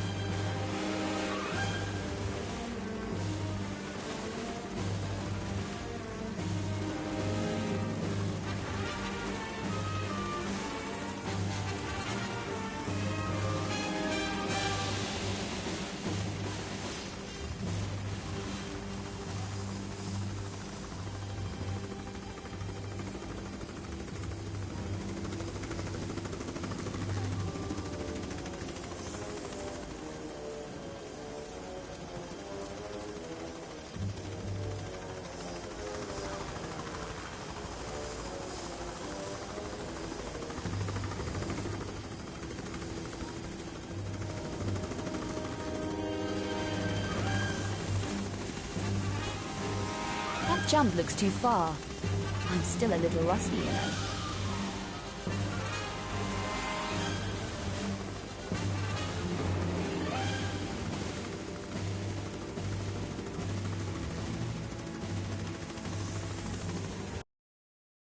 Imitra, it's going well. What about you? Oh, that's great, dude. Glad to hear that. I'm going pretty good. The only thing is, I'm being a bit thrown off with this game because while there is improvement in the remastered graphics for things like signs and also wall textures and things like that, there's differences that you notice in the character model of Lara, but when it comes to the character models of enemies, there's no change. So that's been throwing me off, and I've already altered what kind of approach I'm taking with the graphics comparison. In the previous two games, I was going into photo mode and going through with a fine-tooth comb, whereas I've decided now with this not to actually go that far. And I was going to show the signs and how they look in the old versus the new graphics, but I'm sort of thinking that because there's not as big of a leap in difference, that it doesn't feel worth spending as much time as it would take. Whereas the other games, it was worth spending that time because there was so drastic difference between the old graphics and the new. So when we get to the point where we have dialogue choices, I'm going to see if the character models of the characters you're talking to look different in the old versus the new graphics. If there's not much of a difference, then I'm going to have to alter my approach even further and maybe just do a thing where I just play with the new graphics and yeah, just show all the different dialogue outcomes, which I've already done before in a previous playthrough, but that was the original version, not the remastered graphics. So this game looks quite different from the other ones. The HUD is different. It really is, dude. Oh yeah, yeah. This one came out 3 years after Chronicles, and as with other game franchises, things were moving in new directions. You also had franchises like Metal Gear having their second entry, coming out. You also had the very first Ubisoft Prince of Persia game, Sands of Time, that came out the same year as this as well. So there was definitely a shift happening in these styles of games as well, and they tried a different approach with this. In this game, Lara's actually on the run. She's been framed for a murder that well, spoiler alert, she didn't commit it, but she's on the run because she's been blamed for being a serial killer that's on the loose in France. So they had a whole different setup for it, and they changed the UI and all that kind of stuff. The music is actually done by an orchestra this time around, which is pretty cool. The main theme, the Tomb Raider theme, was done really well with the orchestra and everything. And there's been some improvements that I've noticed too that were really cool, like in stealth. I could swear in the original version, you had to wait for an enemy to stop still first before you could sneak up behind them and take them out. Whereas in this, you can sneak up behind them and take them out even though they're still in motion. So I like that kind of stuff. That's definitely a really good improvement. Yeah, and me too, it's like altering on the fly. But yeah, I first noticed it when I went into camera mode and showed one of the enemies. And I switched to the old graphics and there was literally no change. And I'm like, what? So I might just have to change my whole approach. But it's all good if that happens. Because the other ones, are very specific graphics. And it's a big leap in what they did with the remasters. Whereas this, it's probably just one extra leap. Whereas with the other remasters, it's like 10 extra leaps.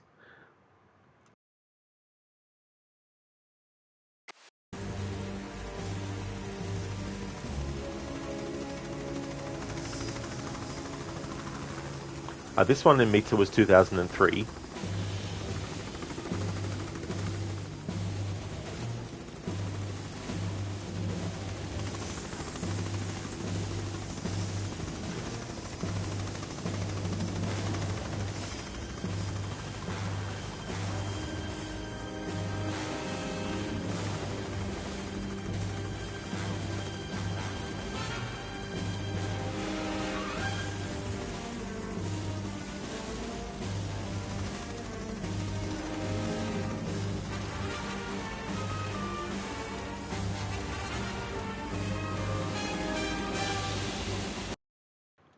Actually, I might give the modern control option a little bit of a chance in this game.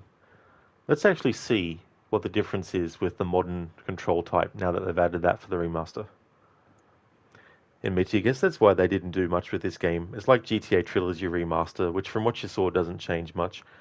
Yeah, there's just certain games where like the remastered graphics really, really make it stand out better.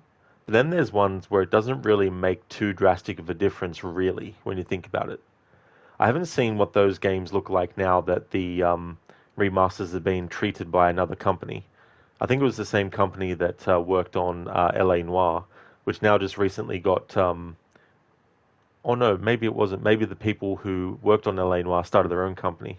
Anyway, there's an Australian gaming company called Bondi Games or something like that, and they did LA Noire, and now the head of that, who heads something different now, they did work on the GTA trilogy of remasters after the other team, Grove Street, I think they were called, were basically fired, I guess you could say, off of doing it. So I haven't seen what the graphics look like now.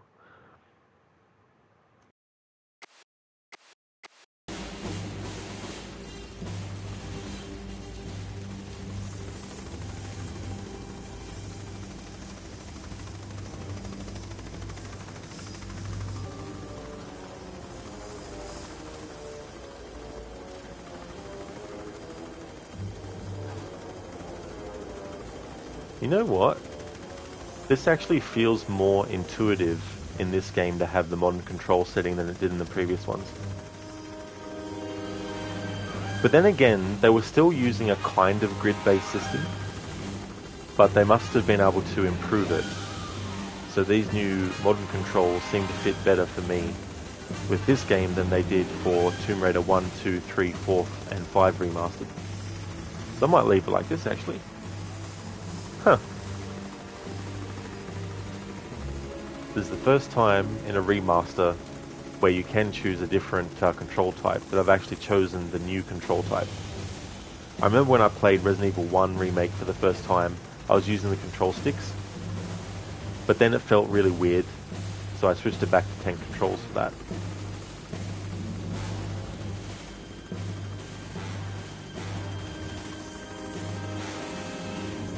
Of course, that's right, they've changed the buttons are different for modern controls.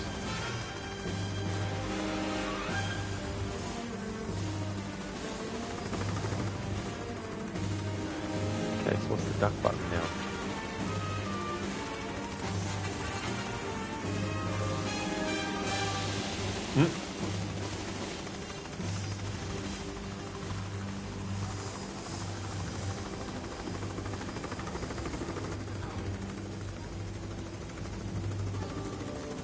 Alright, let's go to the options and suss it out.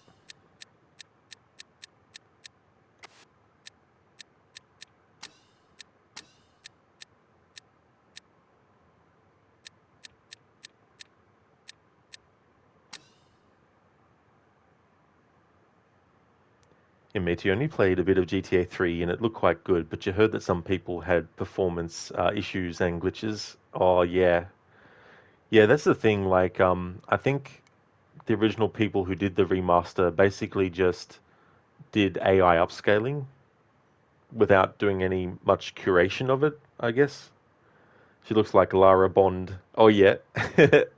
With the pistol out with the one hand and the way she was holding it. Yeah, that's definitely a good call. Alright, so in the modern controls, run is up, back is down, left is left, right is right, walk is square. Okay, so walk is square, X is jump. Hang on. Oh yes, so some are still the same. Alright, so X is jump, triangle is action. Triangle's action, yep. That's right, it's like in the Tomb Raider Anniversary Legend and Underworld. Draw weapon is L2, R3 is to look, roll and change targets is circle, duck is L1. Okay, so duck is L1, L3 is dash. That's going to feel weird, pushing in the control stick while running. While moving, I mean.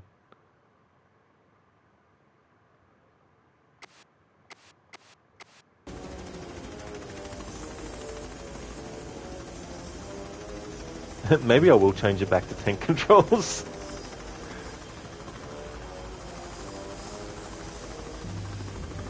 Because I can see myself getting confused even more. Yeah. Alright. Scratch what I said before. There we go.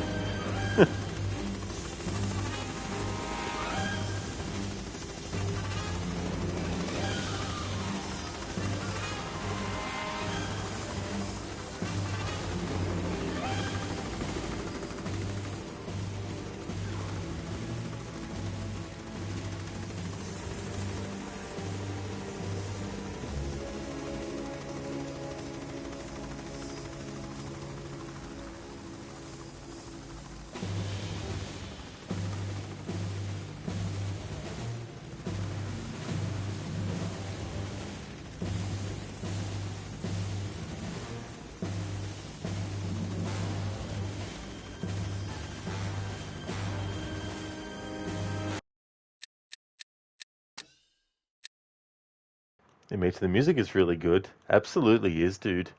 Yeah, for this game they actually had an orchestra do the music. It really, really elevated it because this was the PS2 kind of like Tomb Raider.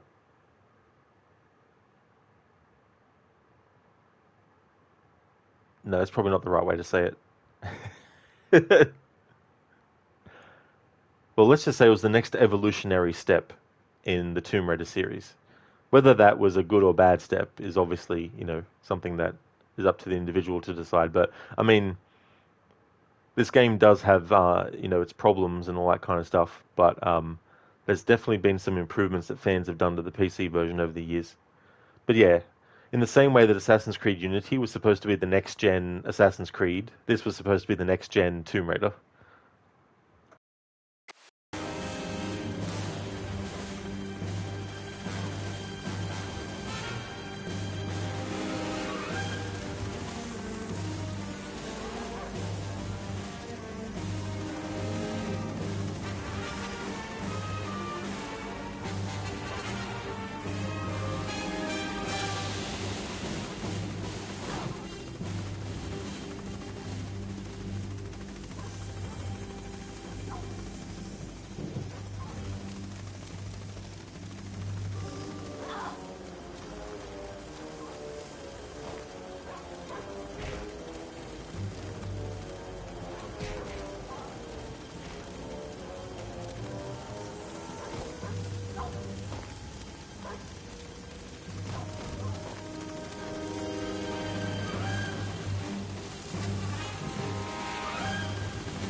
Yeah, and Meta fist fighting a dog.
My legs feel stronger.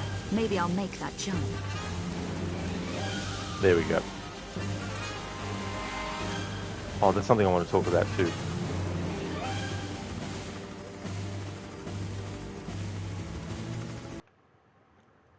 Mitty, you finished Uncharted: The Lost Legacy yesterday. It's a really great game and also funny, especially towards the end. The last boss fight was easier than Uncharted 4 though, but still good. Oh, GG's, dude, that's good. Yeah, I like that one. I thought it was a good Uncharted game. That's great that you finished it.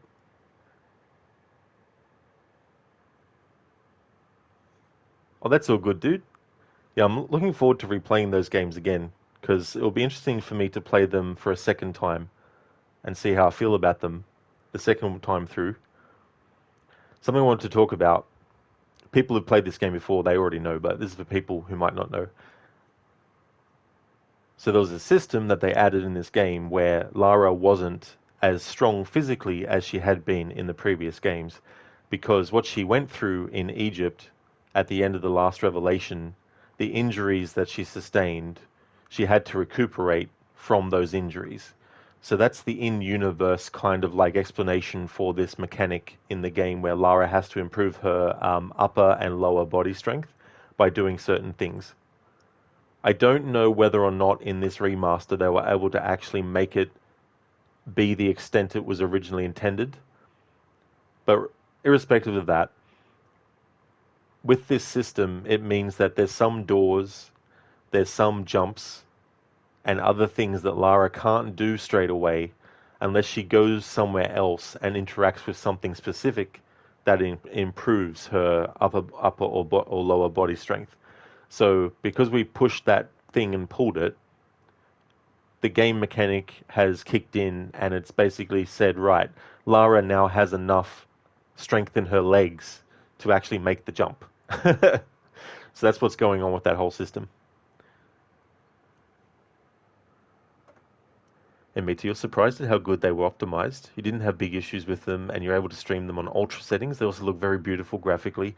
That's really good, dude. That would have made the experience much, much better and smoother. It's a shame when you hear about games that get ported to the PC and they just have major, major issues and stuff. And my sort of thought on that is like, if you're going to do a port to PC, take as much time as you need to get it right. I'm sure PC gamers would rather the game actually runs smoothly and is fully optimized versus it not being. Even if it might take a little bit extra time, you know.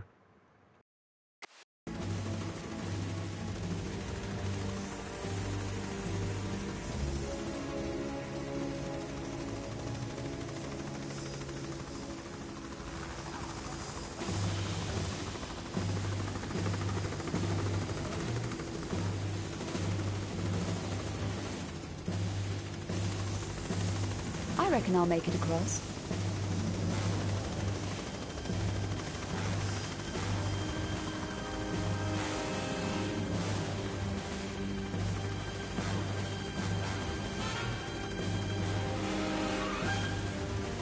And also the other thing that increasing Lara's body strength will do is it'll actually allow you to shimmy across things and climb certain surfaces for longer before your stamina runs out.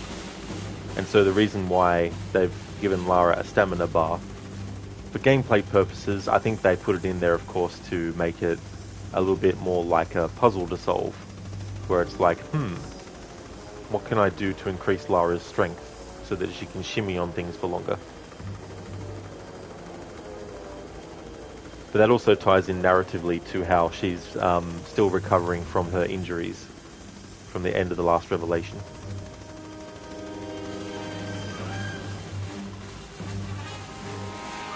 Hey there, Wicked. How's it going? Welcome on in. Yeah, me too, true. It feels like sometimes they just target certain PC specs and leave out the rest. In the end, what you get is a very badly optimized game which runs well only in certain PCs and very bad on others. That's true too, you know. You want your game, when it's on PC, to be able to be played by the majority of people. Now, obviously, there's going to be games where, you know, if people have a really old system and old specs, then it's understandable that they'll need to actually upgrade. But as long as a game gives options in those settings for those players, you would think that they would also want to make sure that those settings actually run smoothly too, let alone the ultra settings, you know.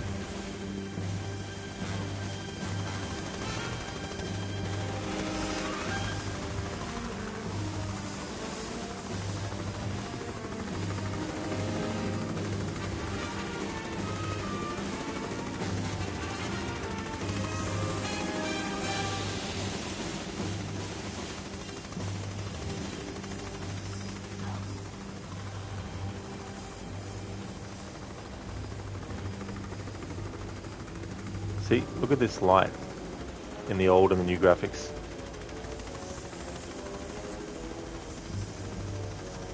Old graphics, new graphics.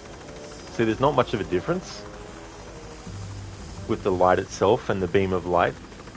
But what makes you think there's something different with the beam of light is simply because the elements of the light that is translucent, that's showing the texture behind it, when I put it in the old graphics to the new, it makes it look like there's some kind of change in the lights. But it's not actually the light that is changing. It's just the texture behind the light. This is another element that's making me rethink what kind of approach to the graphics comparison I'll be doing for this playthrough.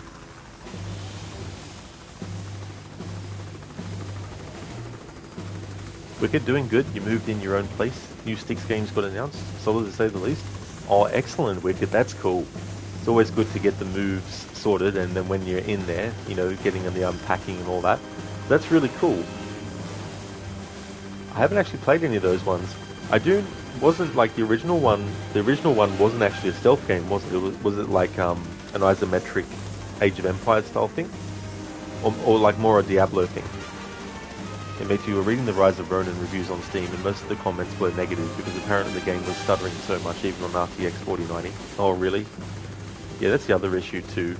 Stuttering and frame rate issues and all that kind of stuff to ruin the experience.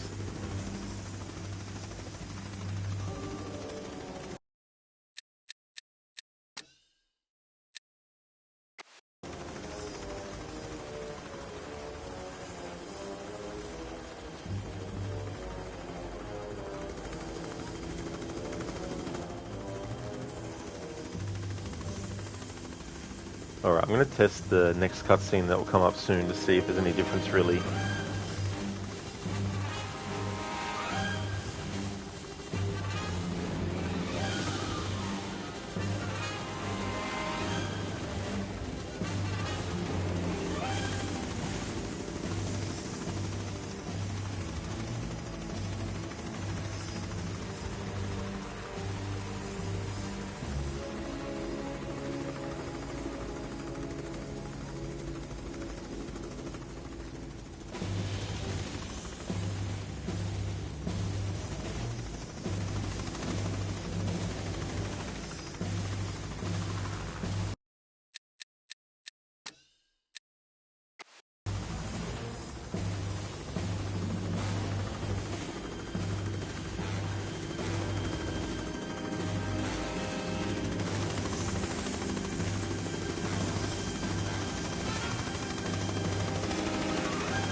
something screwy going with the photo mode and the controls.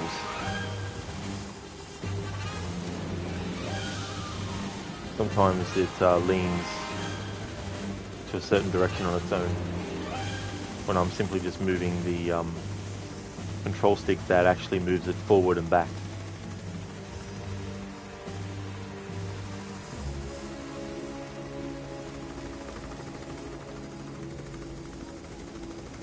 That stream elements message is subject to change. I still haven't decided yet if I'm gonna alter it further. Mitty, yeah, 90% of comments were, don't buy the game now, wait for a patch. Yeah. And there's some people that just won't care to wait. They'll just be like, nope, you had your chance, goodbye, and then never try it. Which is understandable. At the same time, I can understand someone who does play it once those patches are actually done and included, where they might say, well, I think people should actually give it a chance. But that's just, you know, individual by individual basis. Wicked, yeah, the first was Orcs and Men. There was action RPG, and then they went to hardcore stealth. Interesting pivot, that worked pretty good in your opinion. Oh, nice. Yeah, that can be tricky too. It's good though that they did it after the first game, as opposed to doing heaps of games like that style and then all of a sudden deciding to change it up. Hey there, Zereth, welcome on in. Lara dying fall, Faye will be like, no. So, the best I could do, Zereth, is to do like a dive from a great height.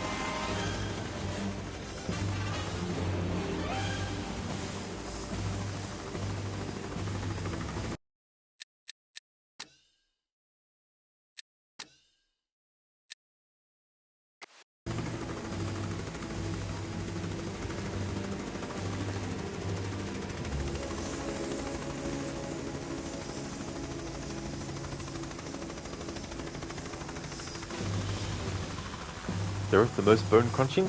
Excellent.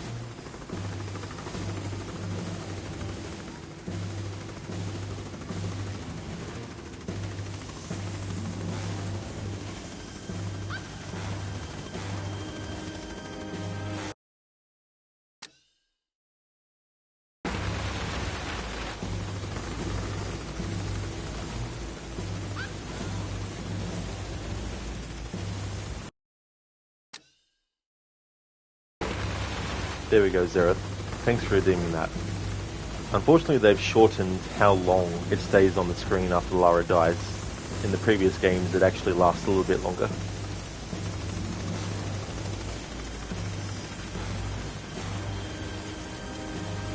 Zereth, the little owl, yep.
That's something I swear they've actually fixed too in this remaster. Is when, I think in the original, when you had Lara on a ladder, when you let go of grab and then grabbed again, the game wouldn't let you straight away let go of grab and then grab again. What it would do is you would let go of grab and then grab again, and then Lara would actually do a little short, move her legs and go up the ladder a little bit, and then you could actually do another let go and then grab. So in this remaster, they've made it so that you can let go and re-grab, and then Lara will just keep on going down as long as you do that without even going up a fraction, which is just like the previous games before this one.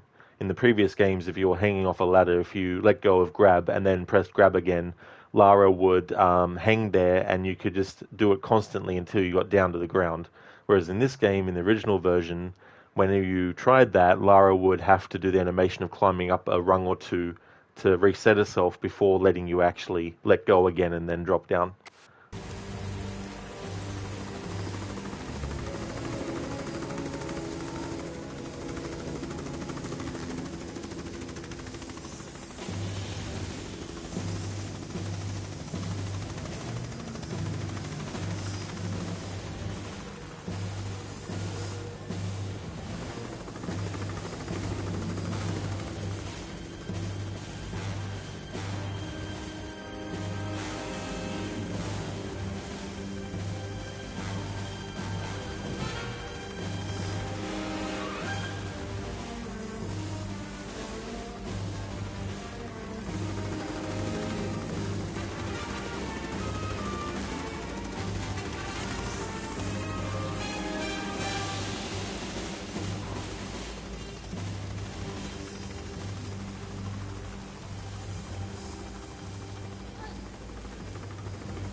And me too, you're laughing a lot when Chloe tells Sam that she needs to save Nadine, and Sam is like, do we really need to? I mean, she seems capable. Yeah, that's it too. Yeah. It was an interesting sort of thing with Sam. But I don't know whether to say it or not in Me Too, because I don't know if it's a spoiler or not.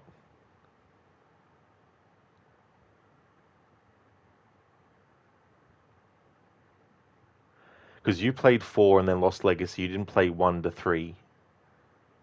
Just to err on the side of caution, I won't mention it.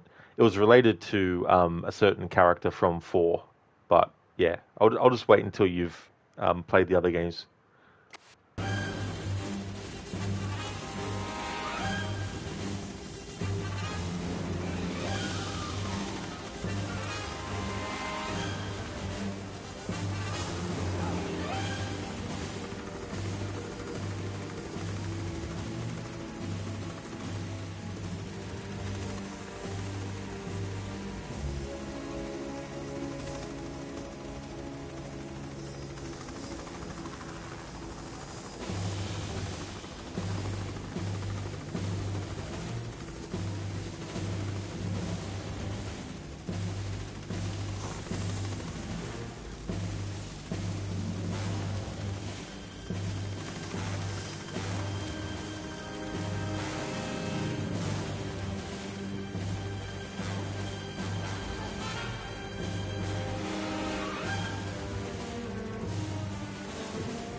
An evil night to be out alone, Miss Croft. That's... Mademoiselle Carvier, I have just come from Werner's apartment. Jesus And how is Werner? I'm afraid... Yes, and I don't have time. It's... The client's name was... Okay, so let's just skip some He wanted cutscenes, but Werner not to the dialogue research cutscenes in the something called the remaster. They could have at least done that. The- I was thinking to myself, did they change where you had to go to exit the level? Mademoiselle, what are you doing? Oh, now I can hold skip on this one. Alright, now, let's back things up a bit. Alright, now, first things first, I want to go to old graphics. Alright, now that I know that they haven't actually changed the layout, I just forgot. Because there was a part that they did change.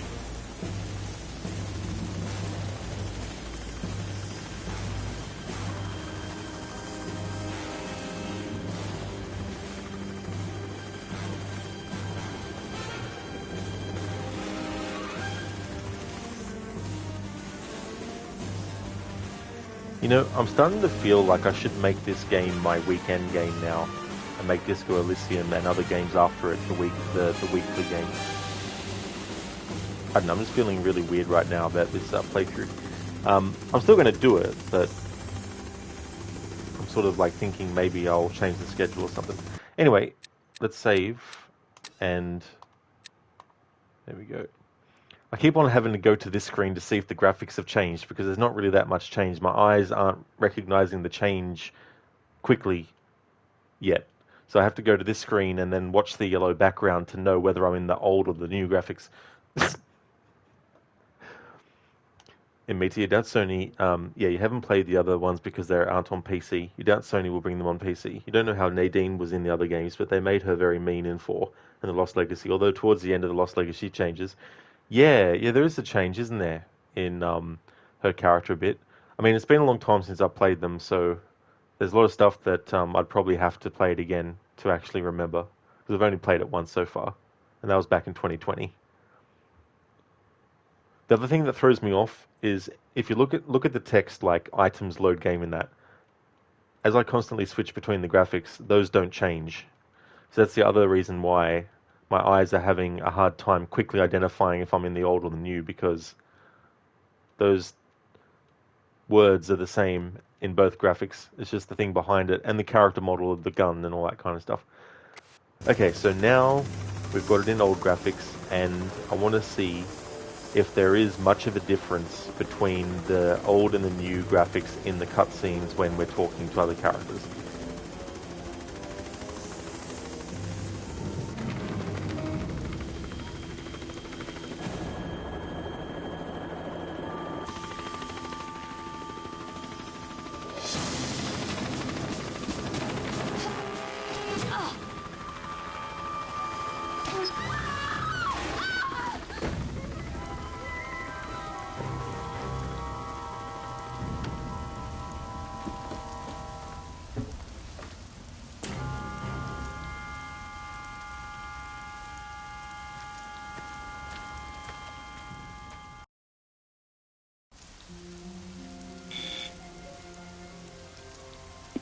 Who is it? Mademoiselle Carvier, it's Lara Croft. I need your help. Miss Croft, I recognize you from photos and Werner's description. Come in. Thank you. An evil night to be out alone, Miss Croft. Our streets are not safe anymore. Mademoiselle Carvier, I have just come from Werner's apartment. And how is Werner? I'm afraid Werner is dead. Dead?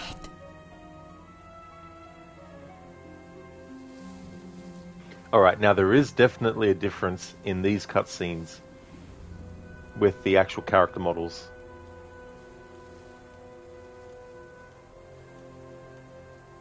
Whereas in gameplay, the character models for the enemies, when you switch between the old and new graphics, zero change on the character model. Alright.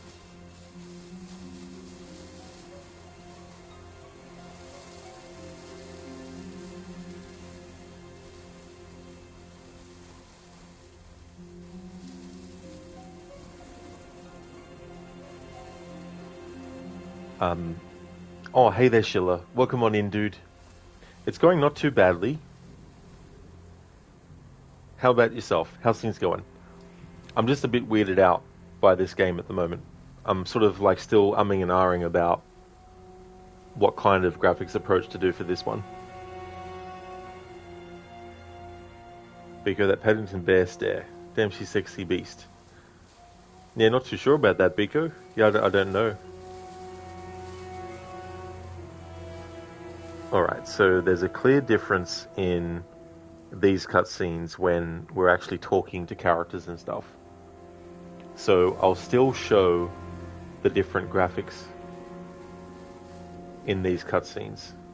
I just need to review my Stream Elements message. So what I have it as at the moment is the 6th entry remastered, and part of this playthrough will cover some of the differences between the old graphics and the new in terms of character models, text for signs, in-game cutscenes, and the different dialogue choice outcomes in both graphics. Alright, I'm not going to worry about showing the difference in signs. Actually, no, I still will.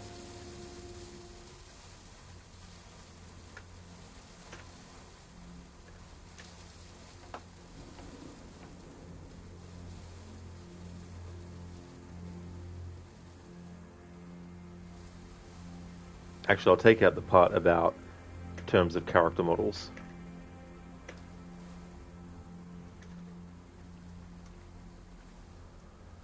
Okay, part of this playthrough will cover some of the differences between the old graphics and the new. Looking at text for signs, in-game cutscenes, and the different dialogue choice outcomes in both graphics. Alright, so that's what I will do.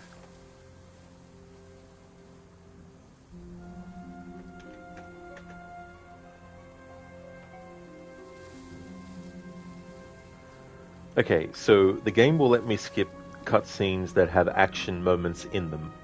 It won't, however, let me actually skip cutscenes where it's just Lara face to face with a character talking. So what that means for showing in the different graphics is I'm going to have to rehear the same dialogue 5 times.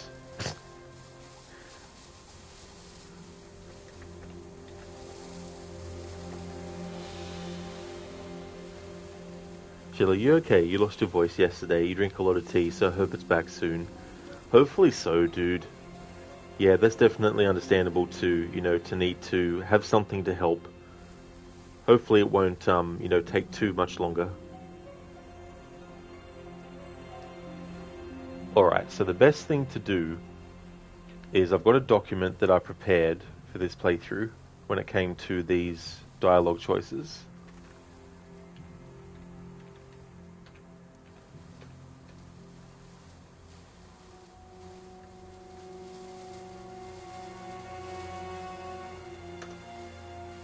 So we're at Margot Carvier's apartment. Alright. So I'm going to keep a track of which dialogue choices I'm choosing as I go through so I can keep track.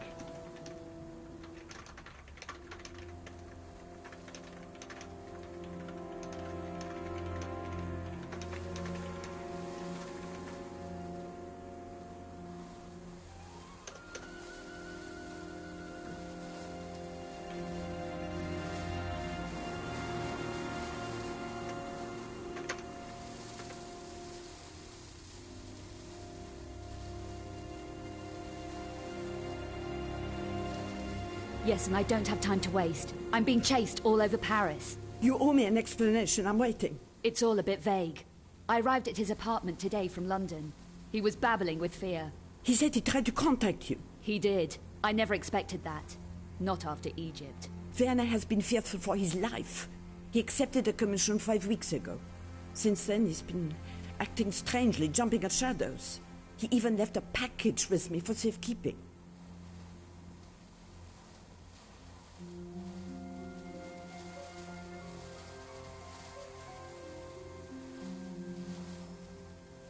Who was the commission from? The client's name was Eckhart. He wanted Werner to research something called the Obscura paintings. Werner approached me at my department at the Louvre.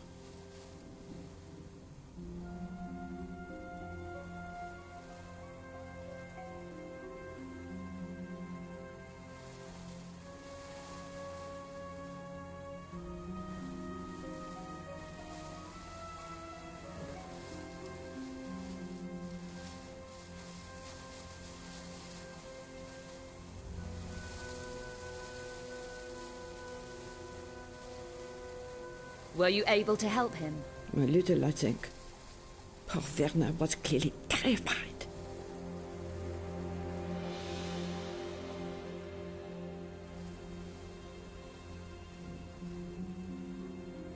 Werner didn't scare easily. He felt he was being stalked. He could well have been. The monstrum is running around Paris, according to the press. Werner left a package here with me. I was to give it to you if anything happened to him.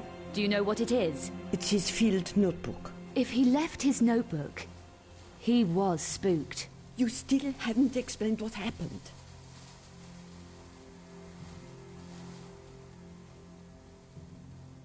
There was gunfire. That's all I can recall. Gunfire? Werner was shot? Did you kill him? I can't remember.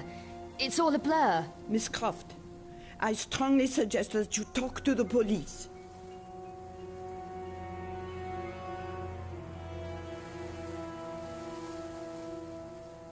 If I wanted to kill Werner, I could have done that in Egypt. You don't look convinced yourself. I'm not going to waste any more time here. Do you have the notebook? I do.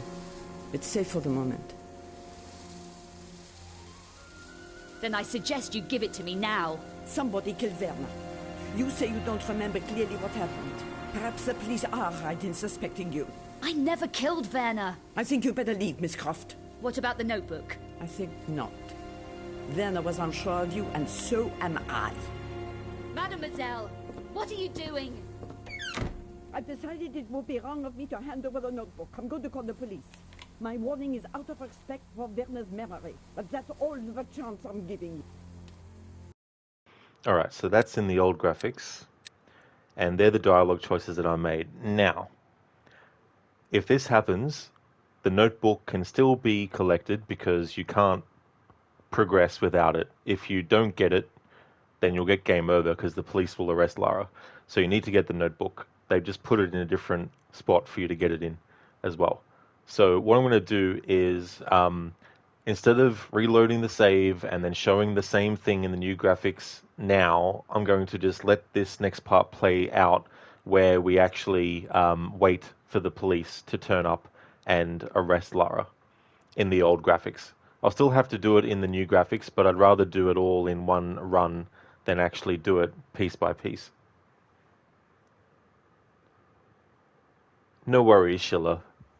You managed to get Ghost of Tsushima yesterday on sale. Oh, nice, dude. Awesome. Yeah, I need to re-download that. Once I finish my playthrough of Origins that I'm doing, I'm going to uninstall it because there's like 100 or so gigabytes. Reinstall it so I can actually fit Ghost of Tsushima in because I re-downloaded Red Dead Redemption 2, which was about 110 gigabytes. So I downloaded that the other day, but I need to make more room on my hard drive on the PlayStation 5 to actually put Ghost of Tsushima, because my plan is to actually have a playthrough of both of those games going, because I consider Ghost of Tsushima on the same quality level as Red Dead 2, and so I wanted to do my playthroughs of those two games at the same time, on the schedule at the same time. So, but that's cool that you got the game, dude. Have you played it before? I can't remember if you have or not. Hey there, Dr. Darling, welcome on in. This game doesn't look remade. Well, that was the old graphics. I'm yet to actually show the new graphics. However, there are some things that even in the old graphics look the same in the new.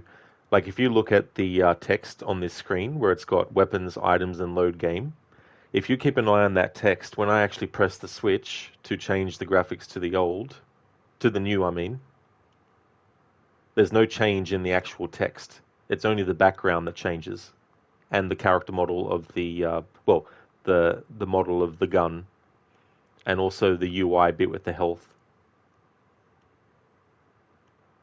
So there's some things that don't really change. There's also some in-game character models when you're actually in gameplay that in the old graphics versus the new are exactly the same.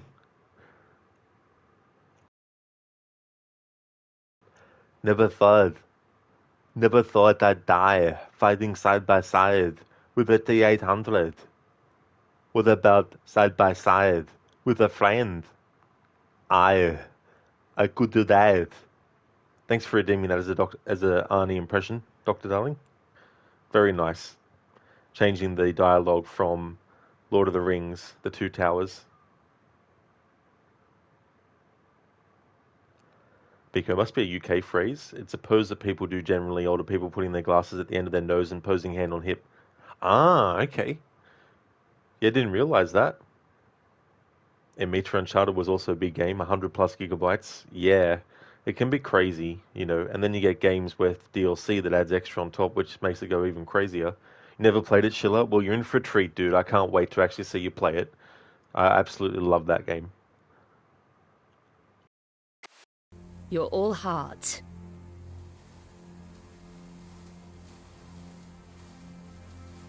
I think that dialogue wasn't in the original, so they've added back in.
Pour les mains. Plus un geste.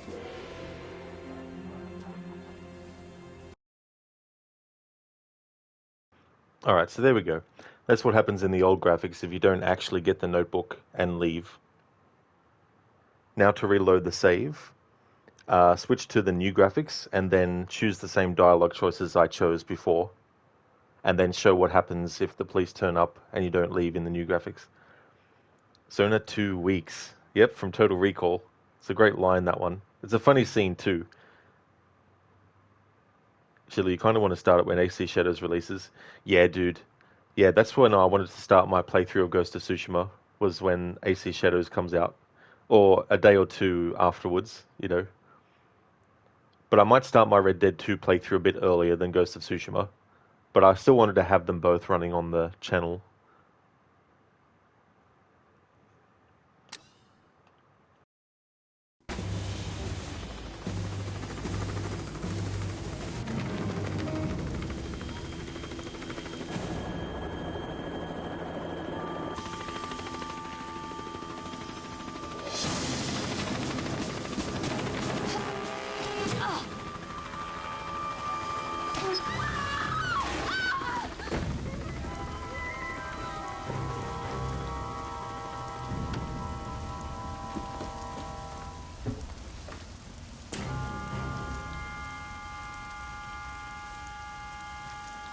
Fuck's sake.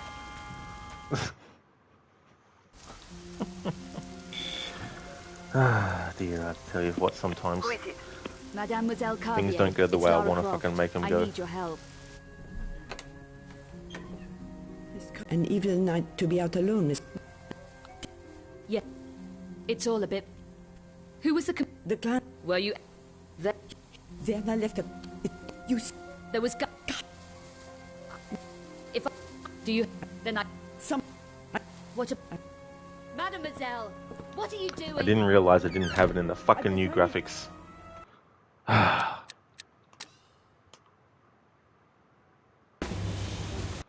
Alright. New graphics. Old, new? Yep, I think. Alright. Now let's fucking do it.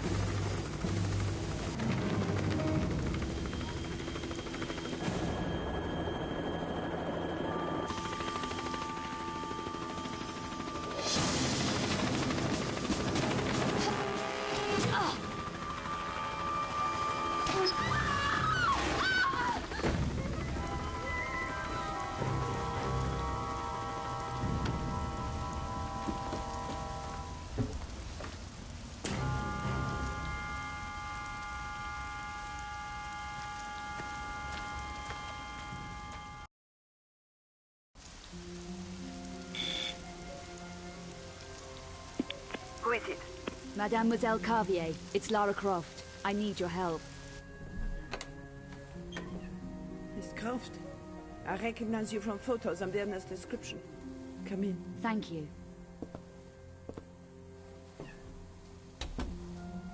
An evil night to be out alone, Miss Croft. Our streets are not safe anymore. Mademoiselle Carvier, I have just come from Werner's apartment. And how is Werner? I'm afraid Werner is dead. Dead? Yes, and I don't have time to waste. I'm being chased all over Paris. You owe me an explanation. I'm waiting. It's all a bit vague. I arrived at his apartment today from London. He was babbling with fear. He said he tried to contact you. He did. I never expected that. Not after Egypt. Werner has been fearful for his life. He accepted a commission 5 weeks ago. Since then, he's been acting strangely, jumping at shadows. He even left a package with me for safekeeping. Who was the commission from? The client's name was Croft. He wanted Werner to research something called the Obscura paintings. Werner approached me at my department at the Louvre. Were you able to help him? A little, I think. Poor Werner was clearly terrified. Werner didn't scare easily. He felt he was being stalked. He could well have been. The monstrum is running around Paris, according to the press. Werner left a package here with me. I was to give it to you if anything happened to him. Do you know what it is? It's his field notebook. If he left his notebook, he was spooked. You still haven't explained what happened. There was gunfire. That's all I can recall. Gunfire? Werner was shot? Did you kill him? I can't remember. It's all a blur. Miss Croft, I strongly suggest that you talk to the police. If I wanted to kill Werner, I could have done that in Egypt. You don't look convinced yourself. I'm not going to waste any more time here. Do you have the notebook? I do. It's safe for the moment. Then I suggest you give it to me now. Somebody killed Werner. You say you don't remember clearly what happened. Perhaps the police are right in suspecting you. I never killed Werner. I think you better leave, Miss Croft. What about the notebook? I think not. Werner was unsure of you, and so am I. Mademoiselle, what are you doing? I've decided it would be wrong of me to hand over the notebook. I'm going to call the police. My warning is out of respect for Werner's memory, but that's all the chance I'm giving you. You're all heart. Alright, so now to wait in the new graphics to show what happens, what it looks like when Lara gets arrested.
Haut les mains.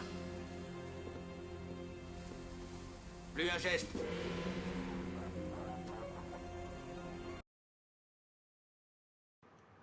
Alright, so that's in the new graphics. Now, the dialogue choices I chose for the old and the new graphics were 1, yes, and I don't have time to waste, I'm being chased all over Paris.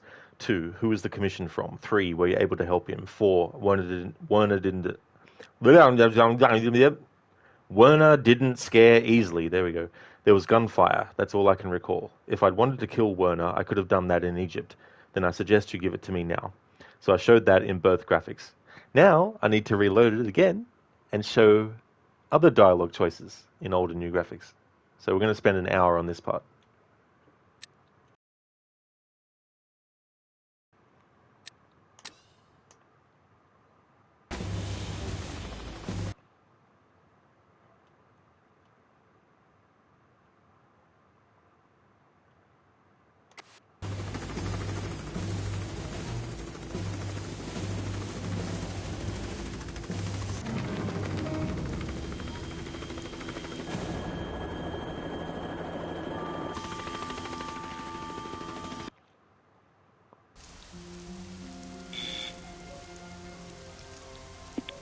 is it? Mademoiselle Carvier, it's Lara Croft. I need your help. Miss Croft, I recognize you from photos and Werner's description. Come in. Thank you.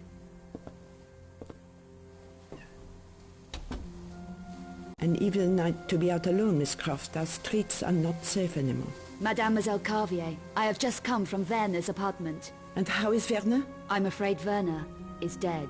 Dead? Yes, and I don't have time to waste. I'm being chased all over Paris. You owe me an explanation. I'm waiting. It's all a bit vague. I arrived at his apartment today from London. He was babbling with fear. He said he tried to contact you. He did. I never expected that. Not after Egypt. Werner has been fearful for his life. He accepted a commission 5 weeks ago. Since then, he's been acting strangely, jumping at shadows. He even left a package with me for safekeeping.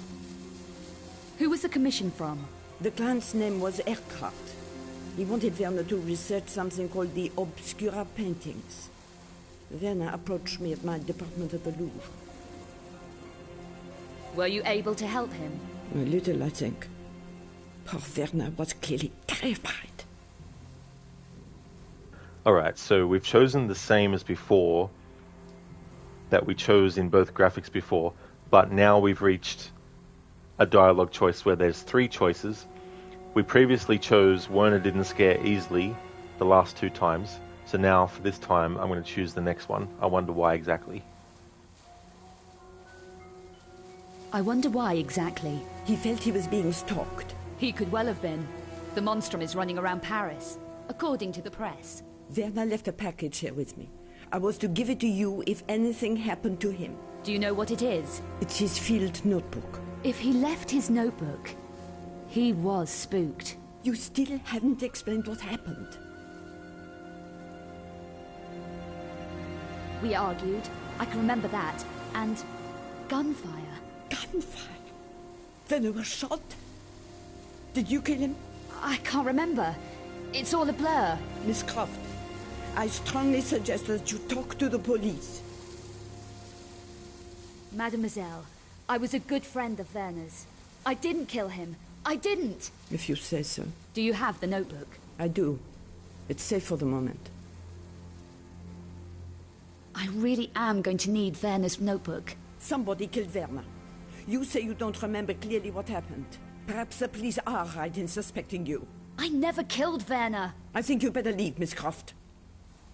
The notebook? I'm not sure this is the right thing, but I must respect what Werner wanted. The right choice, mademoiselle. And now you had better go. The police will be here in a minute. You're all heart. Alright, so we got her to actually give Lara the notebook, so I've shown that in the old graphics. So the dialogue choices that I made there were different after the 4th dialogue choice where I chose something different. So now I need to make those choices again, but in the new graphics.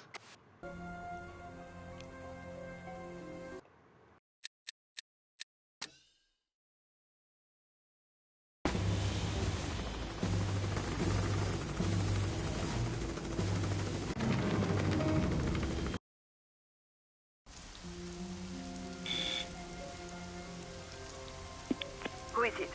Mademoiselle Carvier, it's Lara Croft. I need your help.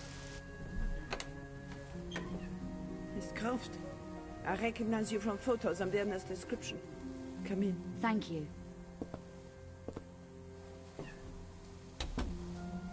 An evil night to be out alone, Miss Croft. Our streets are not safe anymore. Mademoiselle Carvier, I have just come from Werner's apartment. And how is Werner? I'm afraid Werner is dead. Dead?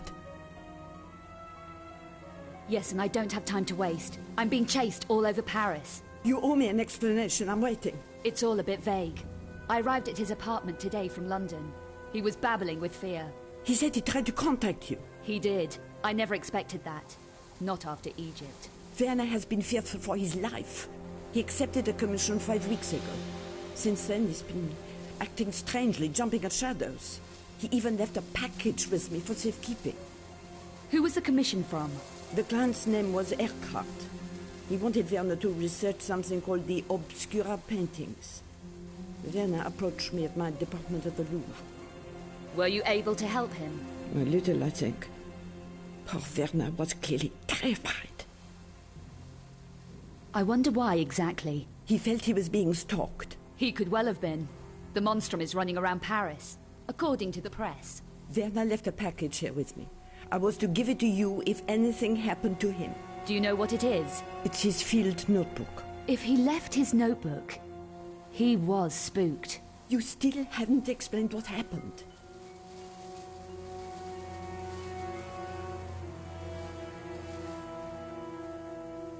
We argued. I can remember that. And gunfire. Gunfire? Werner was shot? Did you kill him? I can't remember. It's all a blur. Miss Croft, I strongly suggest that you talk to the police. Mademoiselle, I was a good friend of Werner's. I didn't kill him. I didn't. If you say so. Do you have the notebook? I do. It's safe for the moment. I really am going to need Werner's notebook. Somebody killed Werner. You say you don't remember clearly what happened. Perhaps the police are right in suspecting you. I never killed Werner. I think you better leave, Miss Croft. The notebook? I'm not sure this is the right thing, but I must respect what Werner wanted. The right choice, mademoiselle. And now you had better go.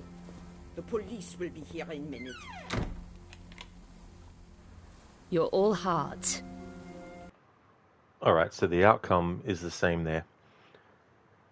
But that was showing it in the new graphics. Alright, so the next step is to reload the save again, switch to the old graphics, and then this time when it comes to the fourth dialogue choice, I choose the third one. I need to choose the third one. I've shown what happens if you choose the first and second. The important thing is the end result of this conversation. So I want to get the end result where Lara gets given the notebook. I want to actually end on that. So this still works out well.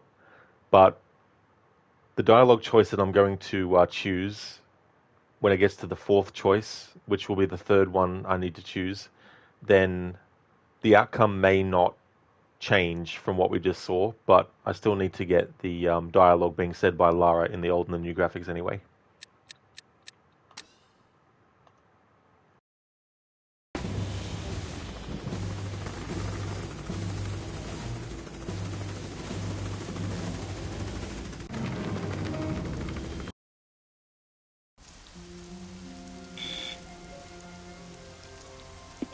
Who is it? Mademoiselle Carvier, it's Lara Croft. I need your help. Miss Croft, I recognize you from photos and Werner's description. Come in. Thank you.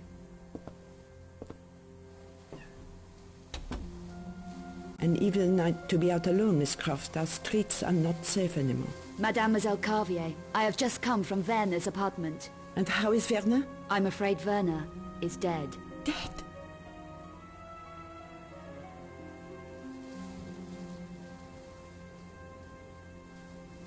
Yes, and I don't have time to waste. I'm being chased all over Paris. You owe me an explanation. I'm waiting. It's all a bit vague.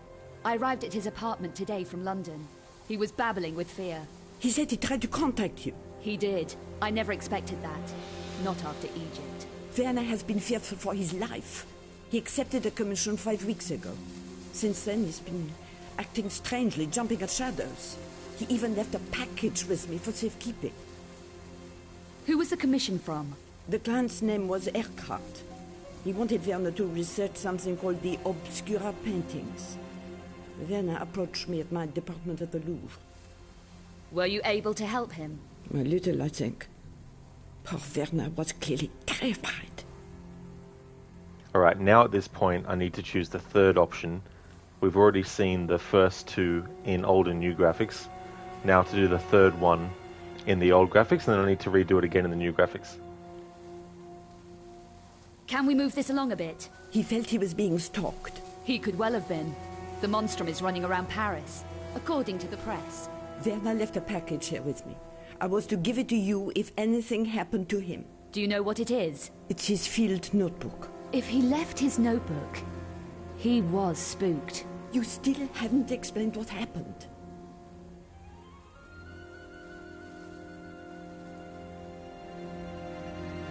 We argued. I can remember that. And gunfire. Gunfire? Werner was shot? Did you kill him? I can't remember. It's all a blur. Miss Croft, I strongly suggest that you talk to the police. Mademoiselle, I was a good friend of Werner's. I didn't kill him. I didn't. If you say so. Do you have the notebook? I do. It's safe for the moment. I really am going to need Werner's notebook. Somebody killed Werner. You say you don't remember clearly what happened. Perhaps the police are right in suspecting you. I never killed Werner. I think you better leave, Miss Croft. The notebook? I'm not sure this is the right thing, but I must respect what Werner wanted. The right choice, mademoiselle. And now you had better go. The police will be here in a minute. You're all heart. Alright, now we need to redo that again, but in the new graphics.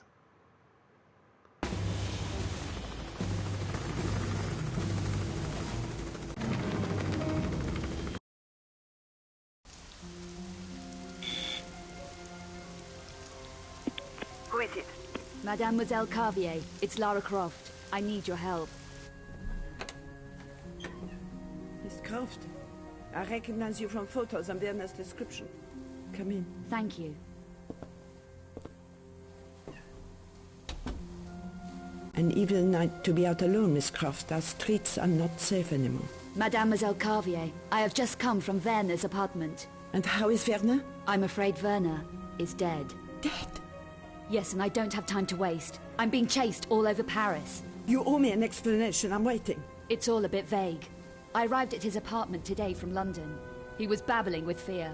He said he tried to contact you. He did. I never expected that. Not after Egypt. Werner has been fearful for his life. He accepted a commission 5 weeks ago. Since then, he's been acting strangely, jumping at shadows. He even left a package with me for safekeeping. Who was the commission from? The client's name was Croft. He wanted Werner to research something called the Obscura paintings. Werner approached me at my department at the Louvre. Were you able to help him? A little, I think. Poor Werner was clearly terrified. Can we move this along a bit? He felt he was being stalked. He could well have been. The monstrum is running around Paris, according to the press. Werner left a package here with me. I was to give it to you if anything happened to him. Do you know what it is? It's his field notebook. If he left his notebook, he was spooked. You still haven't explained what happened. We argued. I can remember that. And gunfire. Gunfire? Werner was shot? Did you kill him? I can't remember. It's all a blur. Miss Croft, I strongly suggest that you talk to the police. Mademoiselle, I was a good friend of Werner's. I didn't kill him. I didn't. If you say so. Do you have the notebook? I do. It's safe for the moment. I really am going to need Werner's notebook. Somebody killed Werner. You say you don't remember clearly what happened. Perhaps the police are right in suspecting you. I never killed Werner. I think you better leave, Miss Croft. The notebook?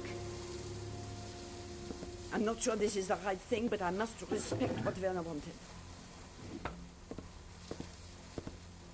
The right choice, mademoiselle. And now you had better go. The police will be here in a minute. You're all heart. Alright, so that was that in the new graphics. Now, switch back to the old graphics, reload the save, because there's some other dialogue choices I haven't chosen yet in either graphics that I need to cover now.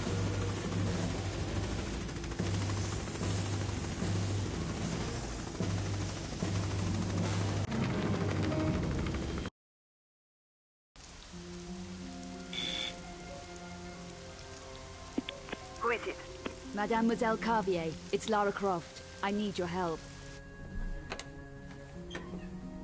Croft, I recognize you from photos and Werner's description. Come in. Thank you.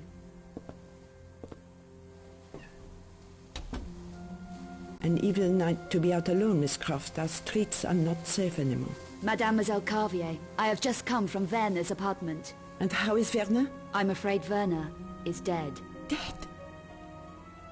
Can I get you anything? How was Werner killed? What happened? It's all a bit vague. I arrived at his apartment today from London. He was babbling with fear. He said he tried to contact you. He did. I never expected that. Not after Egypt. Werner has been fearful for his life. He accepted a commission 5 weeks ago. Since then, he's been acting strangely, jumping at shadows. He even left a package with me for safekeeping. Package? His notebook, addressed to you. Who was the commission from? The client's name was Croft. He wanted Werner to research something called the Obscura paintings. Werner approached me at my department at the Louvre. Obscura paintings? 5 15th century images, thought to be linked to alchemy and the dark arts. Were you able to help him? A little, I think. Poor Werner was clearly terrified. Alright, so this is where I'm not going to actually do more than, well, the combos that I'm going to do, because I don't really think there's going to be much of a major difference if I've chosen the previous dialogue choices to be the second choice in each case, and then, you know, choose the different ones. So what I'm going to do instead is, because I want to actually progress things and still get the positive outcome, I'm going to just choose whichever when it comes to this particular choice. Well, I'm not going to choose, can we move this along a bit, that's a bit rude, but this one.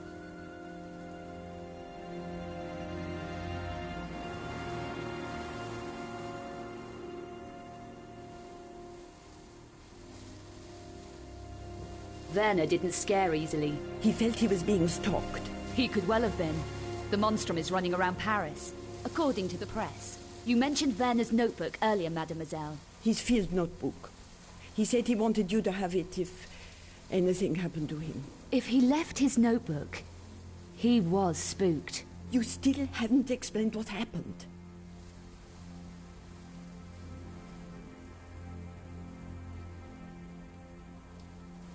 We argued, I can remember that, and gunfire. Gunfire? Werner was shot? Did you kill him? I can't remember. It's all a blur. Miss Croft, I strongly suggest that you talk to the police. Mademoiselle, I was a good friend of Werner's. I didn't kill him. I didn't. If you say so. Do you have the notebook? I do. It's safe for the moment. I really am going to need Werner's notebook. Somebody killed Werner. You say you don't remember clearly what happened. Perhaps the police are right in suspecting you. I never killed Werner. I think you better leave, Miss Croft. The notebook? I'm not sure this is the right thing, but I must respect what Werner wanted. The right choice, mademoiselle. And now you had better go. The police will be here any minute. You're all heart.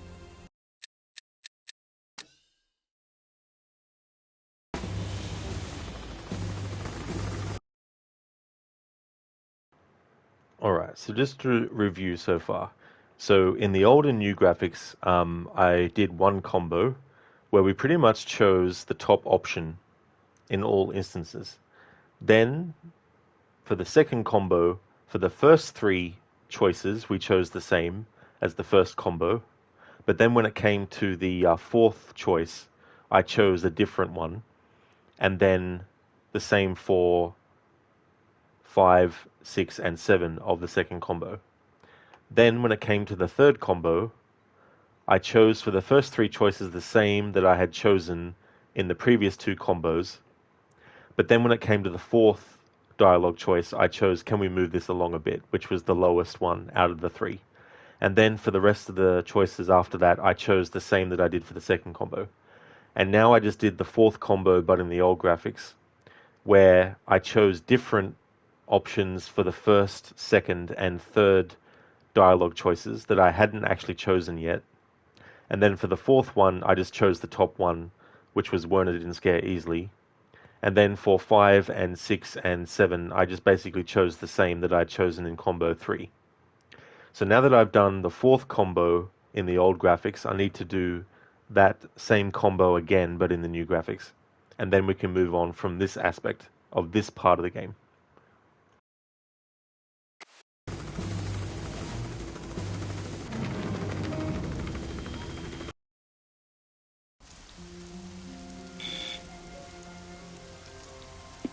Who is it?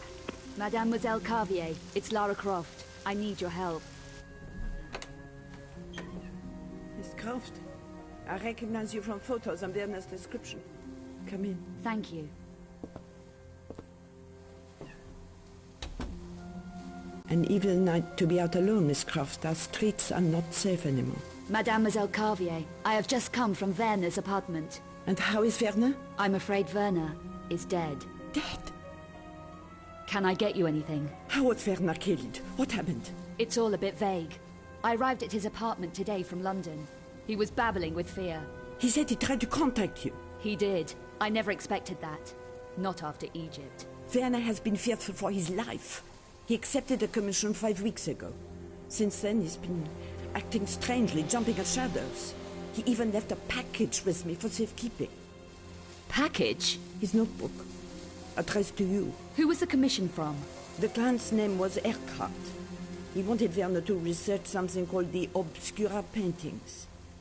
Werner approached me at my department at the Louvre.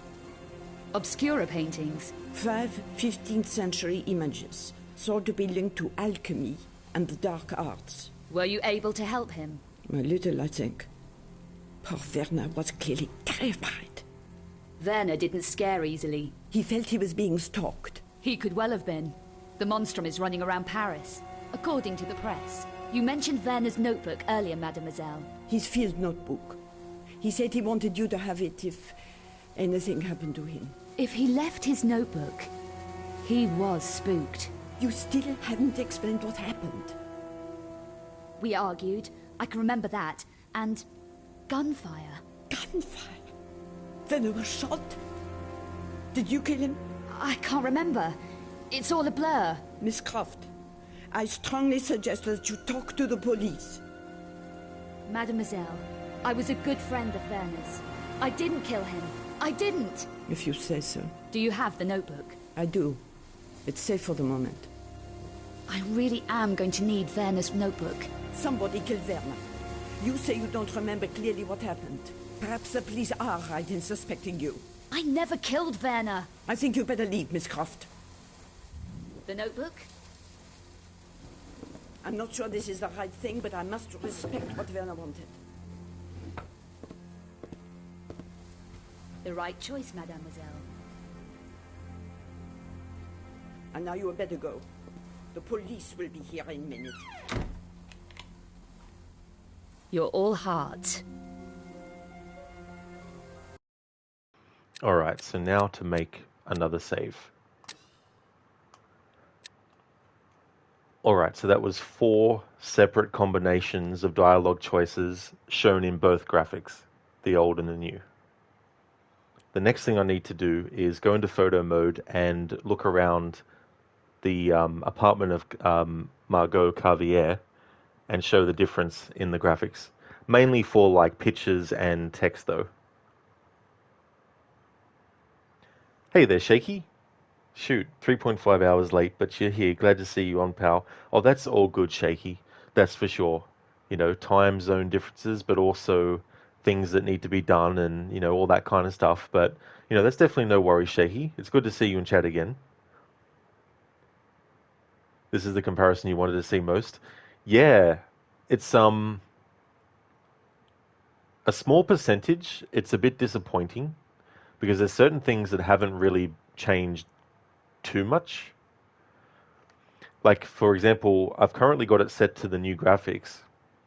If you have a look at the text on the right side, as well as the exit and the select and the icons for it, and the numbers and everything, if you look at all those, when I switch to old, the text doesn't actually change.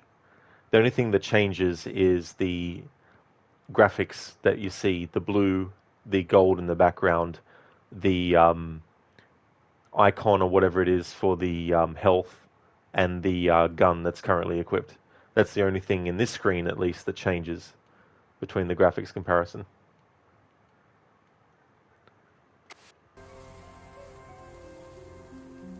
Then there's some things like Lara's character model. This is the old graphics. This is the new. So you can definitely tell that there's a difference with Lara's character model. I can't show it because Javier has left the room, and there was no way I could do a photo mode shot of her anyway because she isn't in gameplay. She's only in the cutscenes. But earlier there was an enemy that I actually looked at in photo mode in both graphics, and nothing changed about the enemy's character model. But when you actually have cutscenes where the characters are talking to each other, there is a definite change in the character models as well. So yeah, some stuff, it's been good, like, you know, this image here, for example, in the old graphics versus new. You know, that's a major big difference. You know, it's the same with the textures, like the wood on the fireplace and all that kind of stuff. But then there's also some things that don't really change, which is the light source of stuff. It might look like the light source changes, but that's only because the elements of it that are translucent, that show what's behind it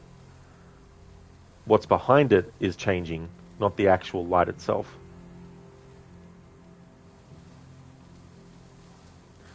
Although, in this example here, that spark is different in old versus new.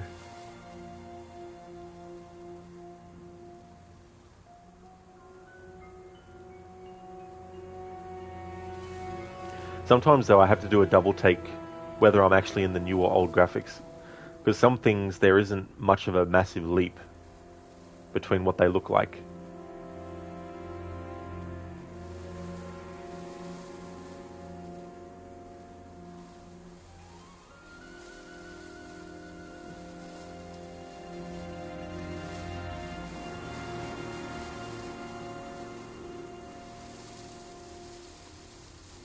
Shaky, that's so odd. You wonder if it's harder to remaster PS2 games. Gotta make some coffee a second? No worries at all, Shaky. But yeah, that could be a thing too. Because of course the previous games to this one were all on different systems, not a PS2. Whereas this was the first Tomb Raider game on a PS2.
That's funny. If you look at that picture,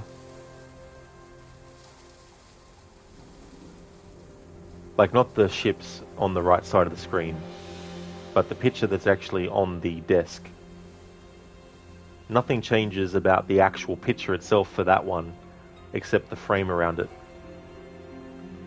Not even the frame around it, actually. Oh yeah, there's a little bit of a change.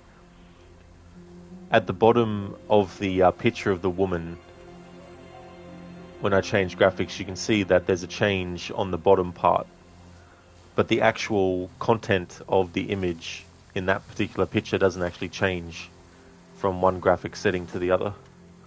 Whereas obviously the Napoleon one, there's a big massive change in the whole picture and the frame as well.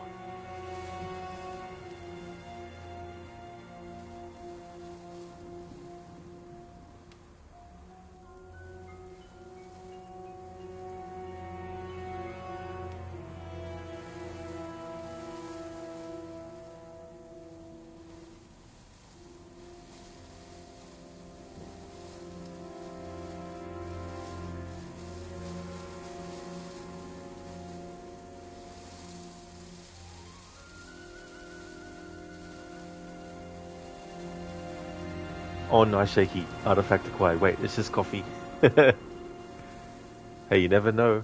There could be an artifact somewhere in the world that's actually a cup of coffee that existed before coffee even was known to have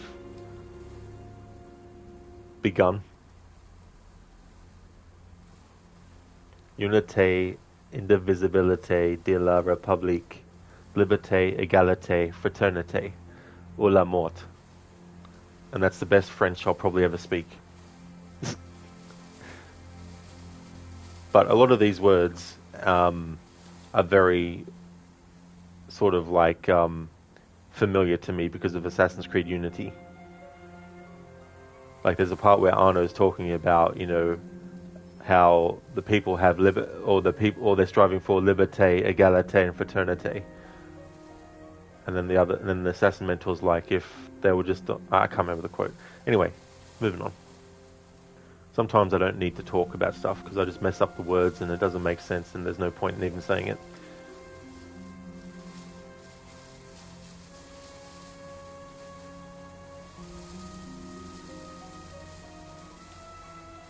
Shaky, you chose instant for the quicker cup this morning. The cold brew holy grail. In the land of coffee a lot. Coffee a lot. Coffee a lot. Coffee a lot.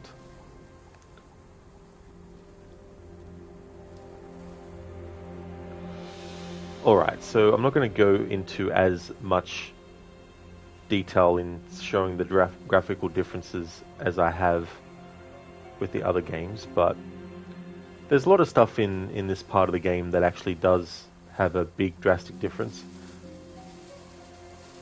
But then there's some things that don't really, it's just textures are clearer. Shaky says Mexican food in the remastered, but old graphics look like a mountain range magazine on the counter. Oh yeah, was that, no,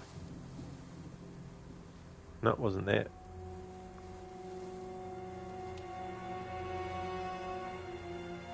Back this way.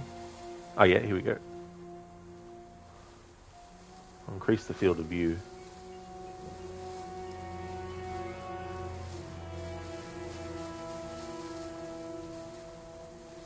Yeah, you're right actually, Shaky. Yeah. Oh, that's all good, dude. We found it. But yeah. Huh.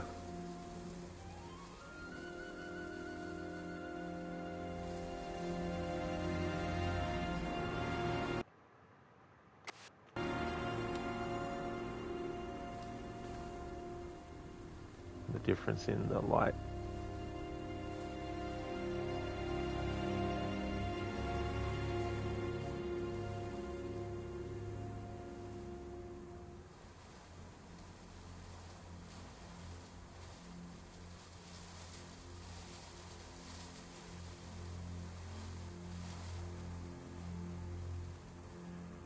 It's interesting how they took what was originally one thing and completely changed it to something else. Which they've done in a lot of the other stuff too, in the other remasters.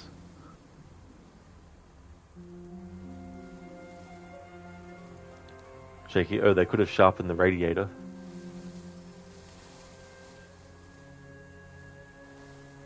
Yeah, I mean, when you get really up close, but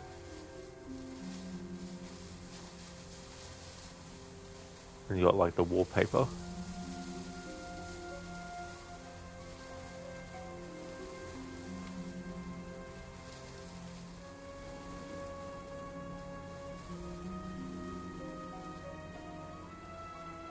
Shaky, the wallpaper is nice. You love the finer texture details. That's the other thing too. Like it really, really makes it pop and stand out a hell of a lot better.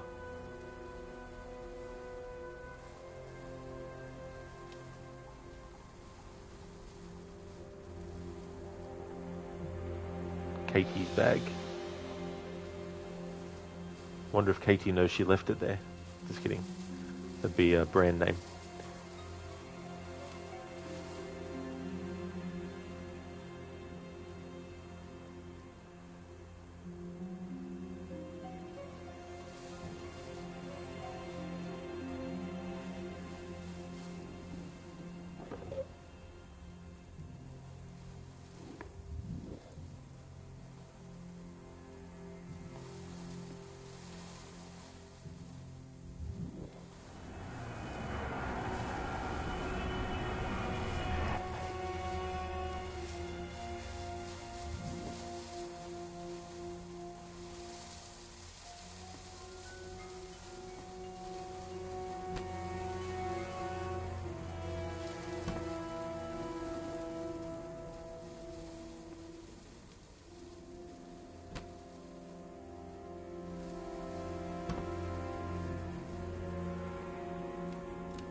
Alright, I forgot to show all of that in the old graphics.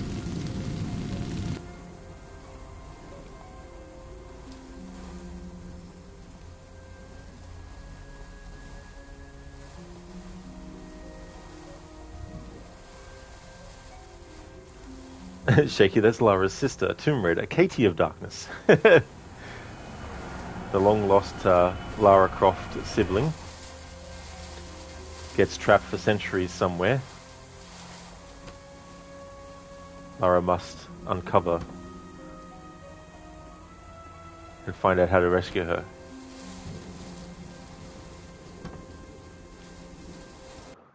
Do I actually have the... See, this is so funny. I still have to double check if I'm in the old or the new graphics. Alright, I'm in the old graphics. Alright.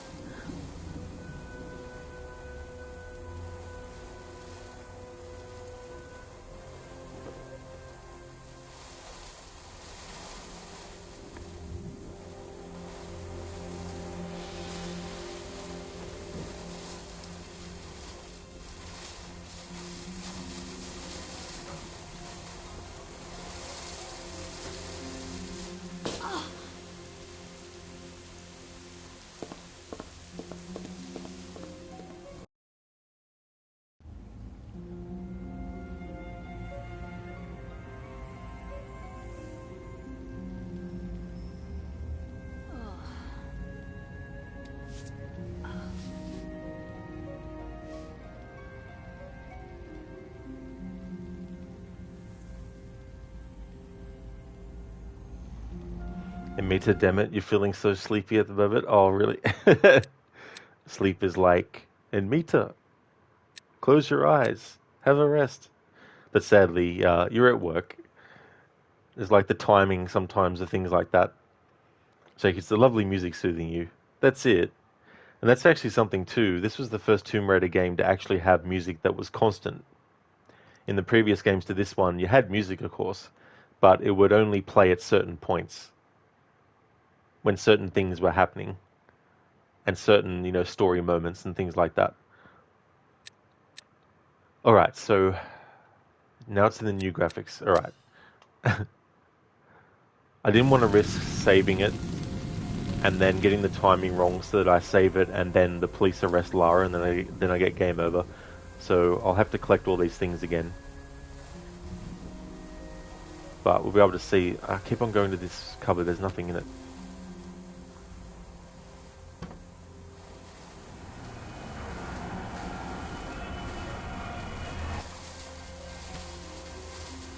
Dimitri, if your boss says, "Are you sleeping?" you will tell me, "Oh no, I'm just resting my eyes." That's it. The eyes, they're not closed to sleep.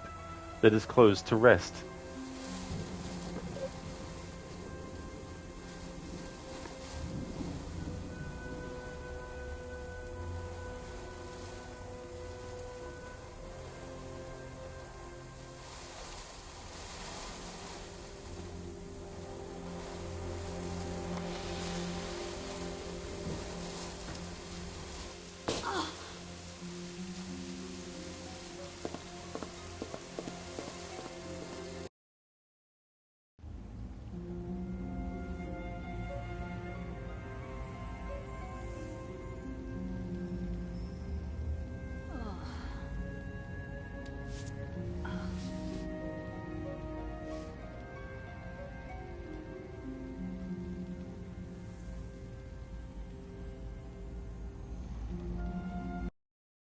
Alright, so now we've seen that cutscene in both graphics. Time to save again.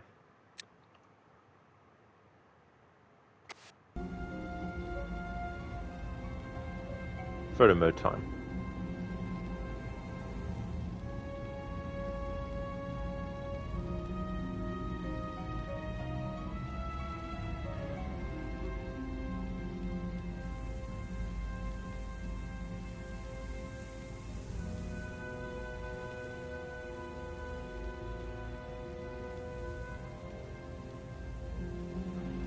Coming soon, FF3 Fighting Force?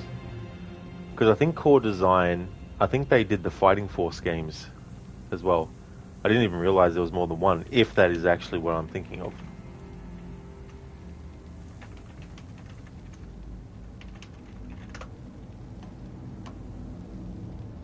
Fighting Force. Oh yeah, 1997 beat 'em up, developed by Core Design and published by EADOS.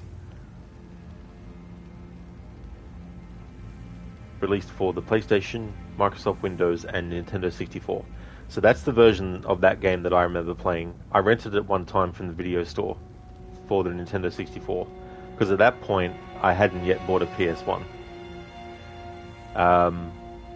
Fighting Force was highly anticipated but met with mixed reviews. It was followed by Fighting Force 2.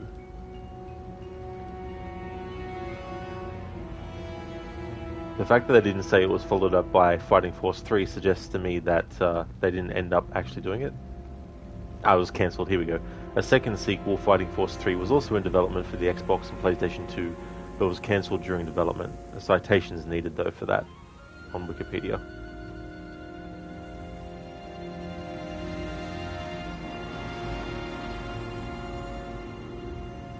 Fighting Force 2, unlike its predecessor, the game was not released for Windows or the Nintendo 64, though its Dreamcast version was actually released. So there we go, whatever the reason it actually was, there was never a Fighting Force 3.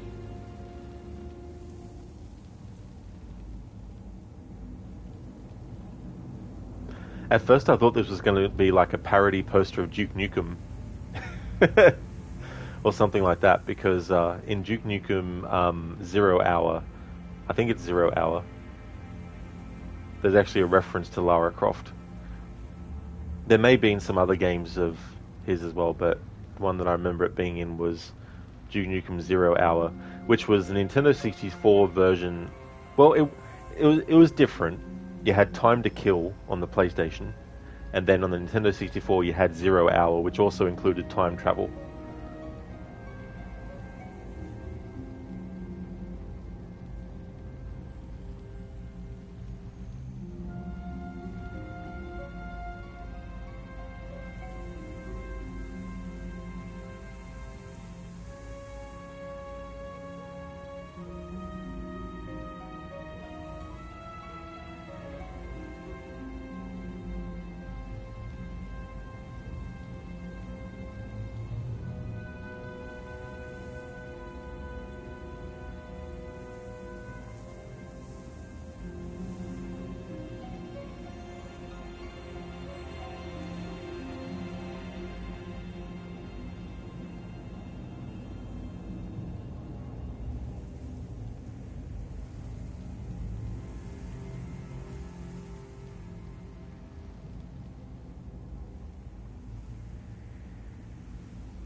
It's so funny going out of bounds with photo mode.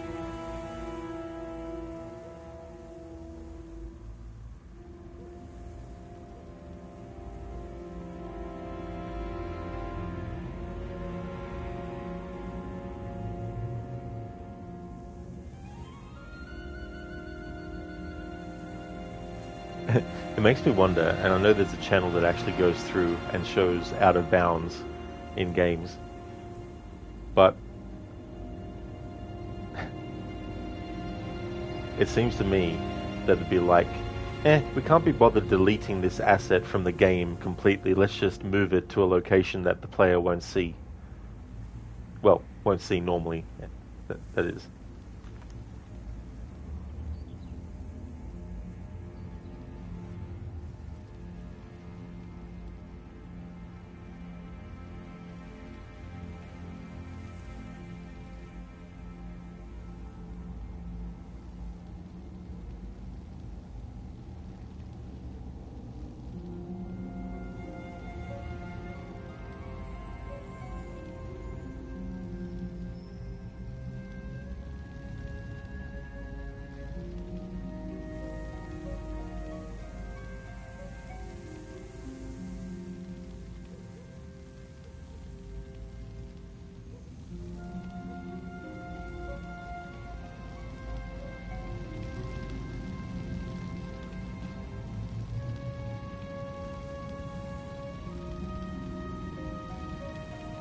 See, here's a good example. Now this is a character model. No matter which graphic setting I choose, there's not much about the actual character model that changes.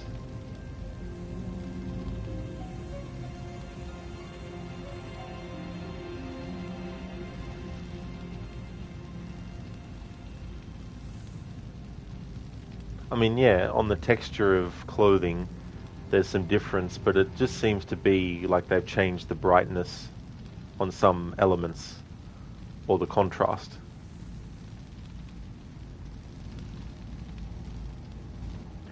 And yet, for the faces of characters in-game cutscenes, not FMV sequences, in-game cutscenes, there's a big difference between the original character model and the new remastered graphics version of it.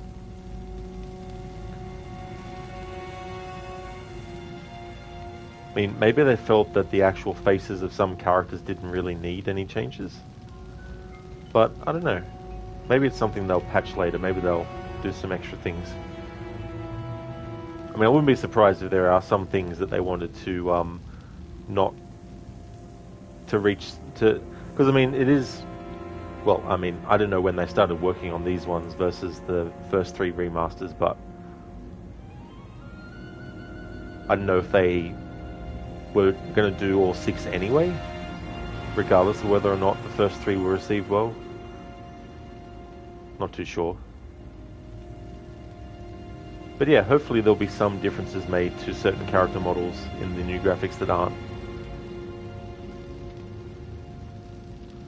Like, even the definition on this guy's beard. There's nothing that really changes about it.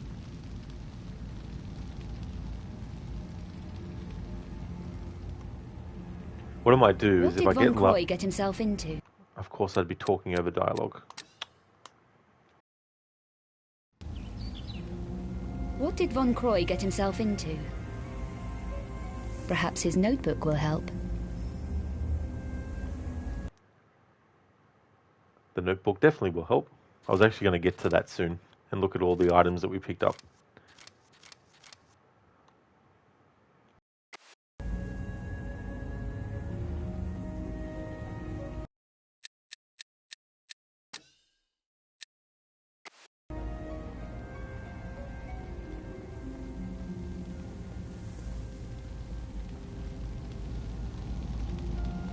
Okay, so let's put Lara next to this character model.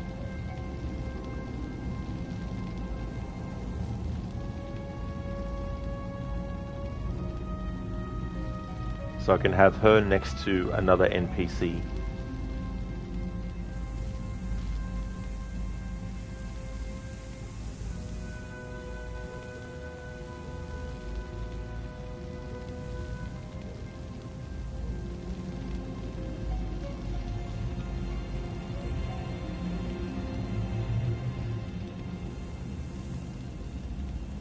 See, there's a change on Lara's character model from the old graphics to the new, but not on the NPC that's next to her.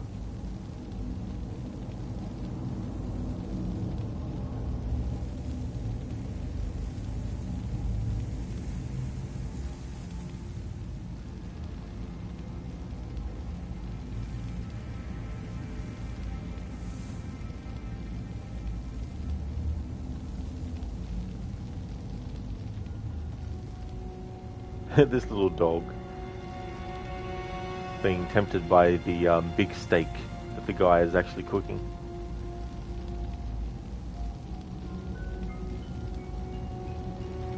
Come on, give him a little piece.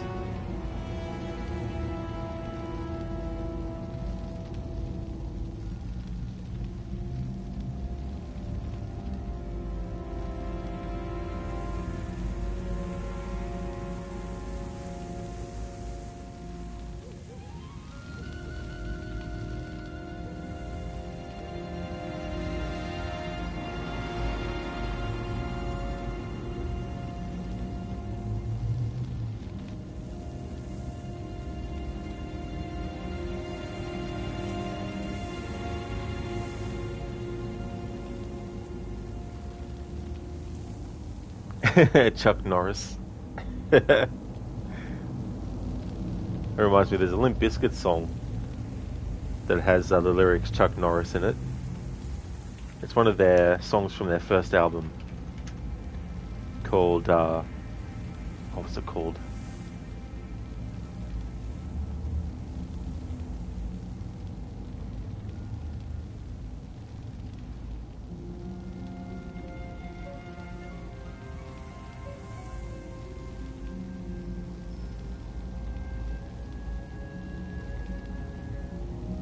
Leech. That's the song. Leech by Limp Bizkit. Now, I'm not going to try and sing it the way that it's sung, but the actual thing that I'm talking about, I'll go to that. Alright, so some of the lyrics for the song Leech by Limp Bizkit mention Chuck Norris. Can't you take a hint? Thought you had a friend. It's such a shame that you're coming around again. And I'd really love to take you out like Chuck Norris. Instead, I'd kick him with a vocal, slap him with a chorus. I don't know why that song lyric came to me when you mentioned Chuck Norris just now, but there we go.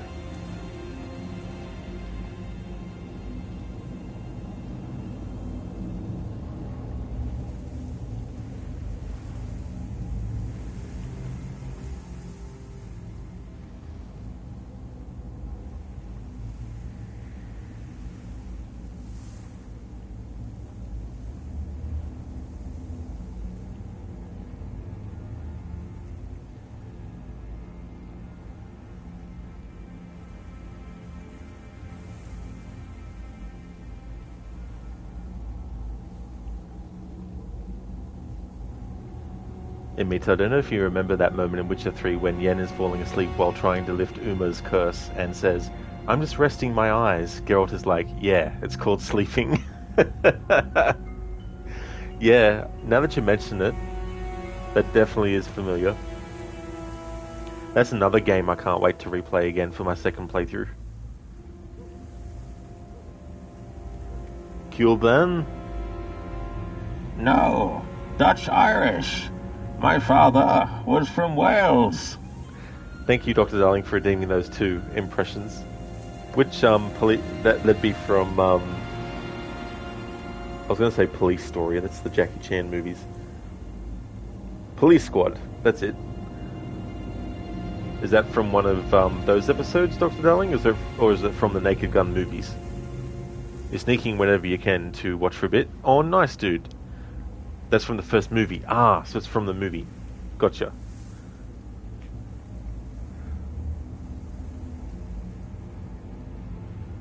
Thank you, Shaky, for redeeming the Rest in Peace, Lara. So, if I save for a second. I'm going to need cash. Shaky, bum death, please. Can she burn on the barrel? We're about to find out. Not too sure, but let's see.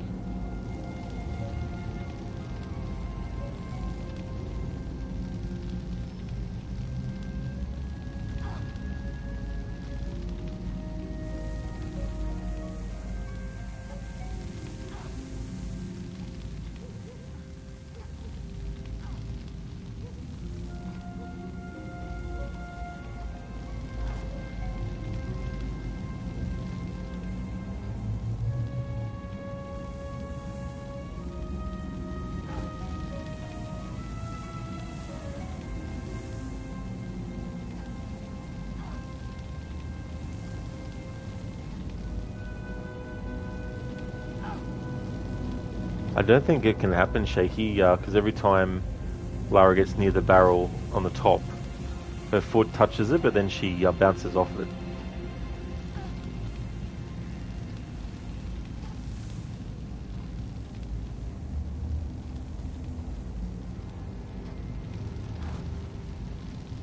Is this your pick? Oops. This is a particular man. Even for... Press the button. I never heard of him. What a... Welcome to buddy. This guy's response to things just shrugs. Welcome to buddy.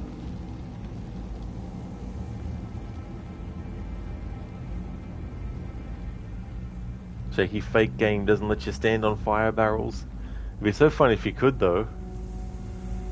So it seems the only death I could do for the rest in peace Lara would be just doing like a dive from a great height.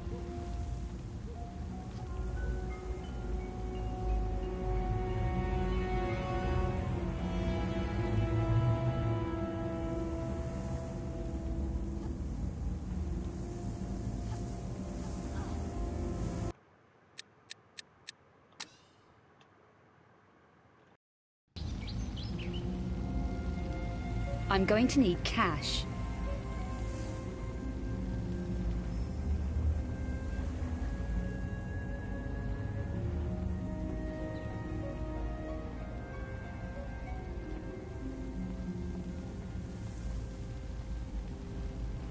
Shaky, you can wait a bit if some other options present themselves. Yeah, it might take a while though, because I need to do various things while I have Lara at this point in the game.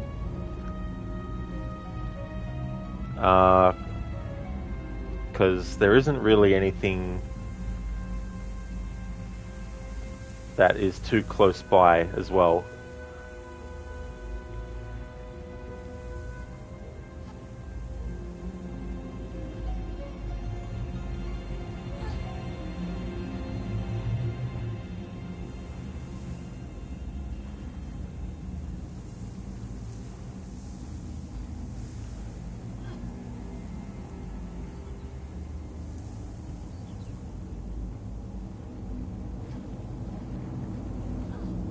Of course, would make the jump.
Alright, so there's definitely no water there.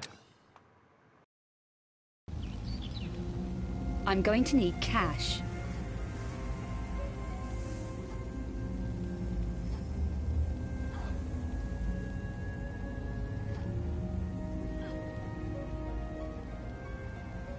Hey, Mr. Goatee. How's it going, dude? Shaky, you love the open city style of this level. Yeah. It was interesting to open things up where you had characters that Lara could actually talk to, have conversations with.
Alright, so we can't dive into the boxing ring. I thought maybe doing a death where we dive and Lara breaks her neck in the middle of the boxing ring. But we can't do that.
I'm not strong enough.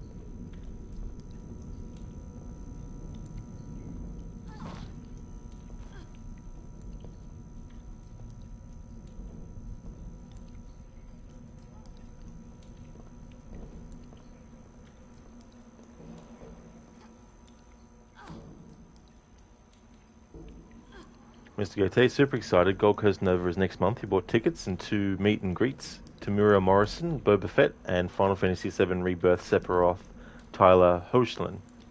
Sorry, I haven't heard his name said before, so I don't know how to say it. But he was Superman in the Superman series they did. I can't remember what it's called, but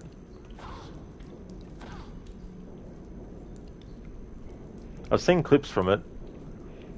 Because sometimes clips from shows and movies that I haven't seen before come up in my YouTube suggestions, and I watch them anyway, because the chances of me actually watching the show is probably 1 in a million in the next century, so I don't mind seeing stuff. So how about here, Shaky? Having Lara let go after running out of stamina.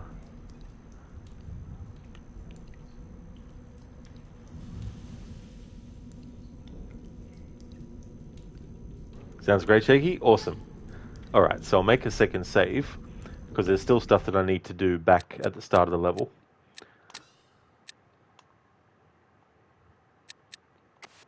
And then do it in new and old graphics.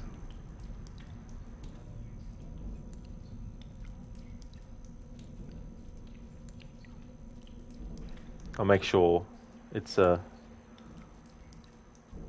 as high as possible.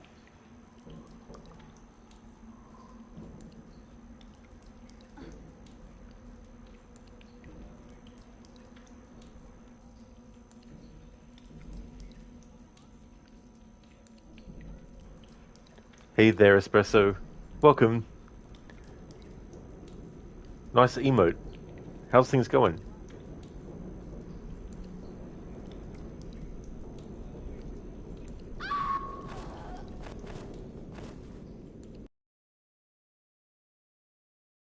Now, I was not expecting that ragdoll.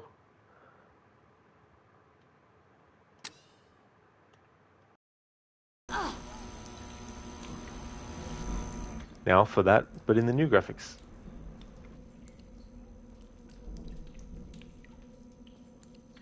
It was stamina, yeah, Shaky, the stamina bar in terms of like climbing stuff was added for this. There was like a stamina bar for sprinting in the previous games to this one. But in this game, they added stamina for doing shimmying across stuff, climbing things, to play into the idea that Lara is getting her strength back after some injuries that she sustained during the events of the last revelation.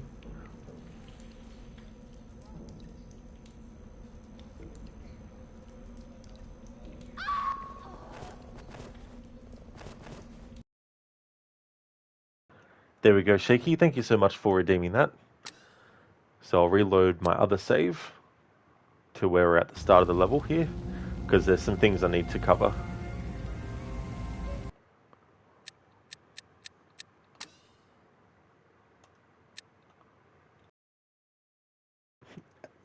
Mr. Gote, but it's going to be cool to meet Boba Fett, though. That would be, for sure. Oh, yeah.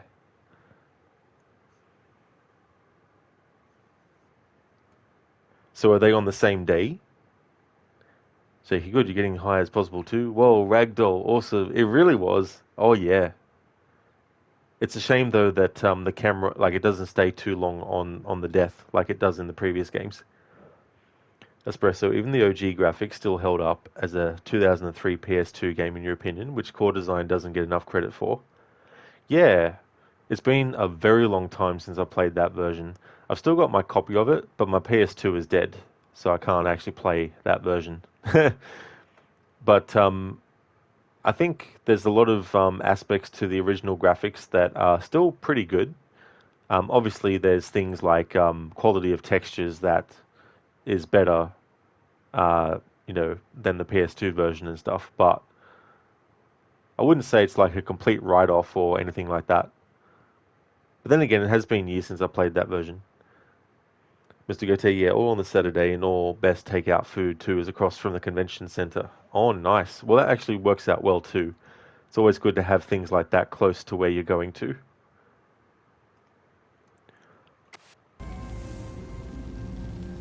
So I've gone around in this area in photo mode showing the differences with certain things. Alright, now what I wanted to do was go into the inventory, because there's some things that we collected that I haven't actually shown or read about.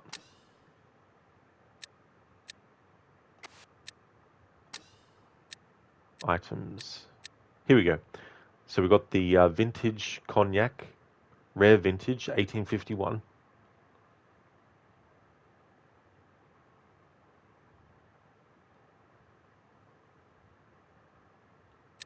Then we have the hip flask, could be valuable.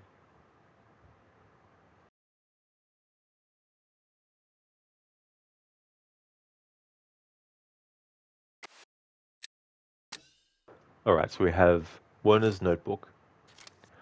For those who haven't played this game before, I don't know if they will eventually change it,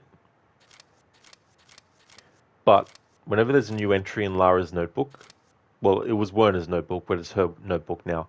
Whenever there's a new entry made, you don't go to the last page like you would expect it to be where they add the update. You have to actually go back the other way, and the new information is different. So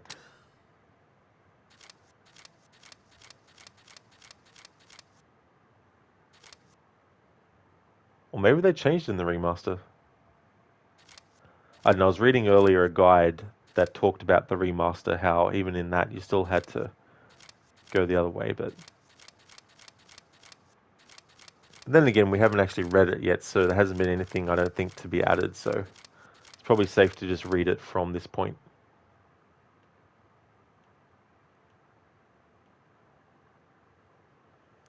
I suppose so. You hope the future patches add reflections in puddles. The PC version from the OG had those settings, so it's crazy that the remaster doesn't. Apparently the Switch port is to blame for that. You're not privy to the legal details. Oh, that's fair enough. Yeah, like the character models I was showing of the characters in gameplay, there's not much of a difference between graphics. With Lara there is, of course.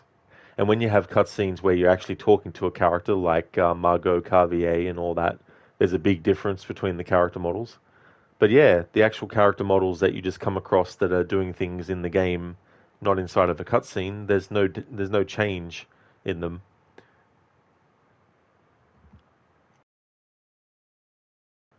Eckhart, client, be wary.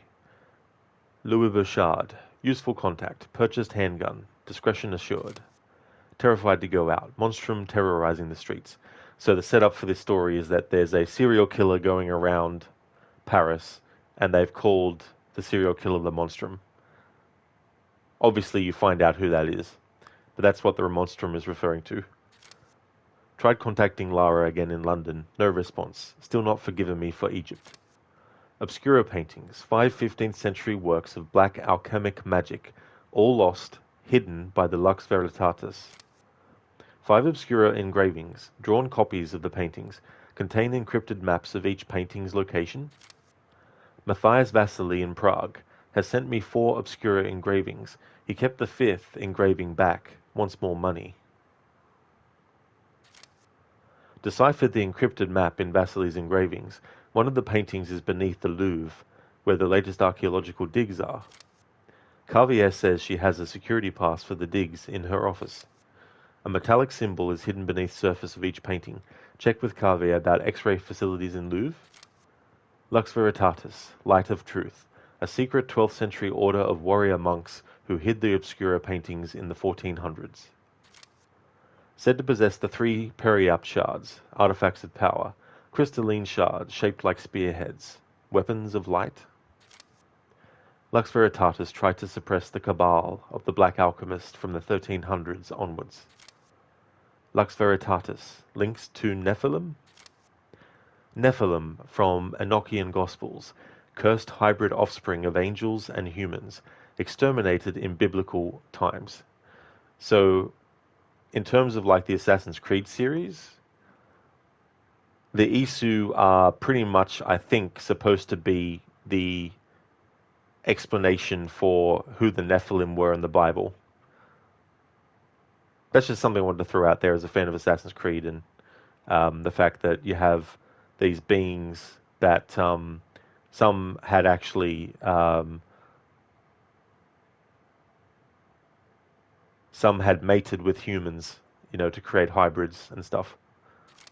Related prophecy: through the golden line, the Nephilim will enslave the sons of man and inherit the earth. The sleeper, or cubiculum Nephili, literally sleeping cask or chamber, thought to be the last intact specimen of the Nephilim race, supposedly buried in Anatolia, Turkey. The Senglyph, some artifact of alchemic power, linked to the Black Alchemist in 1400s, details scarce. The 2 missing symbols are hidden close by the buttress. Alright, what I'm going to do now, I'm not going to read the text again, but I'm going to go back to the first page. And I'm going to just switch the graphics between the old and the new for the images that are on the pages on the left side.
Alright, so that's looking at the notebook. Actually, now that I think about it, there's something I haven't tested yet. And that is the options for faces and poses. I was curious because of how different this game is to the previous 5 games. I was wondering in terms of like the remasters for photo mode and showing Lara in the different poses and faces and outfits, I was wondering, you know, what things were available for outfit changes in this versus the other games and stuff. Arctic Troika, thank you so very much for leaving that lurk. Really appreciate it.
I just had a funny thought.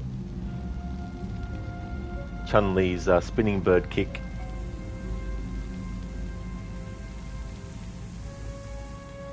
I can't actually do it so that she spins and moves. I have to actually let go of one button to do that.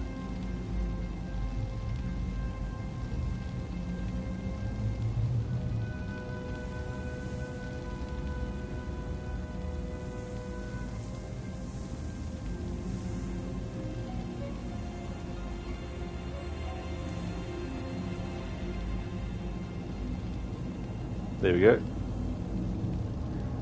So they're the different poses. Okay, so I'm going to go into the options temporarily and change it so that Lara's not wearing her glasses. And then go into photo mode to show the different faces. Alright.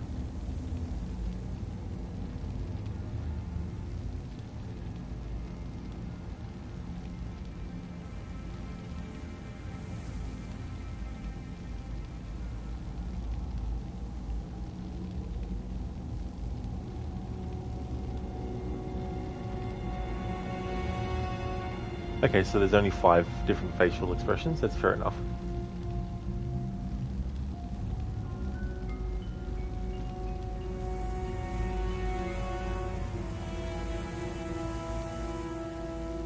It really is shaky. Yeah, it's so cool that they added photo mode for these games for the remasters. I hope future remasters of games do that too. Okay, so now to see what the different outfits are that we can change in photo mode so far. So we have the camo shorts.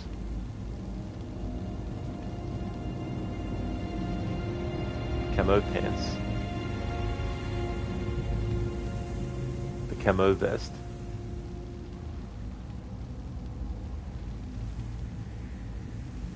The wetsuit.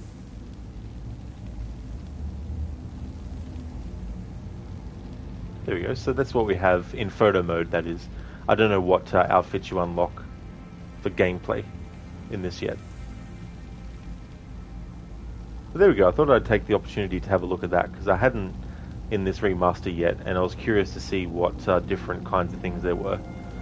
But yeah, there's a lot of poses that are in the other games that can't be done in this game with the remaster, and I was sort of like thinking about checking that.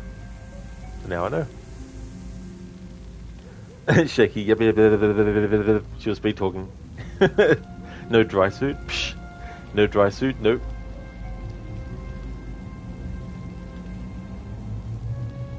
Okay, so time to talk to these people here.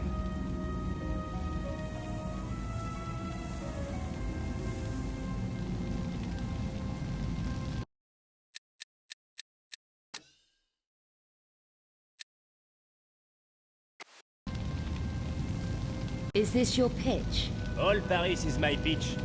Got any spare change? For a coffee? Maybe. I need to find a man. Then look no further, ma petite. This is a particular man. Bouchard. Louis Bouchard. Know him? No. Never heard of him. Even for spare change? Go away, I never heard of him. So where could I ask? I could use a coffee. How about you? Try the Café Métro, in the Place d'Arcade. The owner might be able to help you. Knows all kinds of stuff. Sounds like my kind of cafe. What about the spare change, mademoiselle? I didn't say I had any. Welcome to Paris.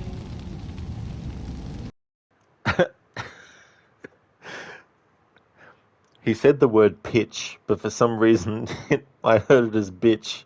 It's so funny. Like, when he said the whole of Paris is my pitch, it sounded like he said the whole of Paris is my bitch. Like he owns the whole town, like the whole city, you know. And it's under his thumb of rule, you know. Oh yeah, definitely will shaky. Yeah. I want to replay that but in the new graphics. So yeah. Time to talk to Chuck Norris.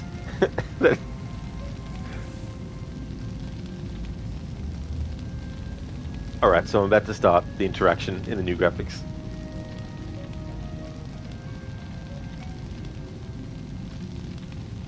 Is this your pitch? All Paris is my pitch. Got any spare change? For a coffee? Maybe.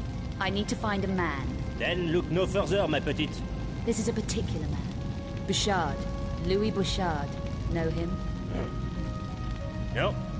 Never heard of him. Even for spare change? Go away, I never heard of him. So where could I ask? I could use a coffee. How about you? Try the Café Métro, in the Place d'Arcade. The owner might be able to help you. Knows all kinds of stuff. Sounds like my kind of cafe. What about the spare change, mademoiselle? I didn't say I had any. Welcome to Paris. All of Paris is my bitch. I can't unhear it now. Every time I play this game, I'm just going to hear him say that.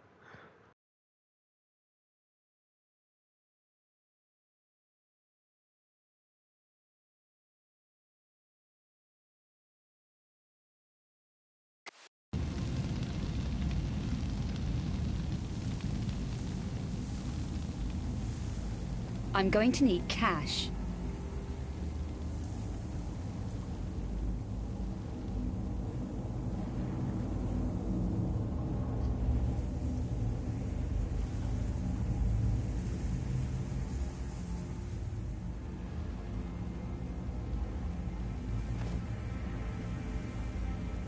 Thank you, Shaky, for clipping that moment. All of Paris is my bitch. Bitch, bitch, pitch. Pitch, bitch.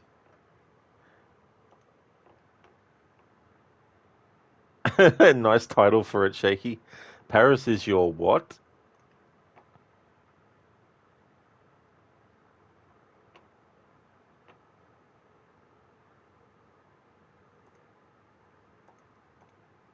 Thank you so much for clipping that. I like the talented, sarcastic pistachio chef Frank.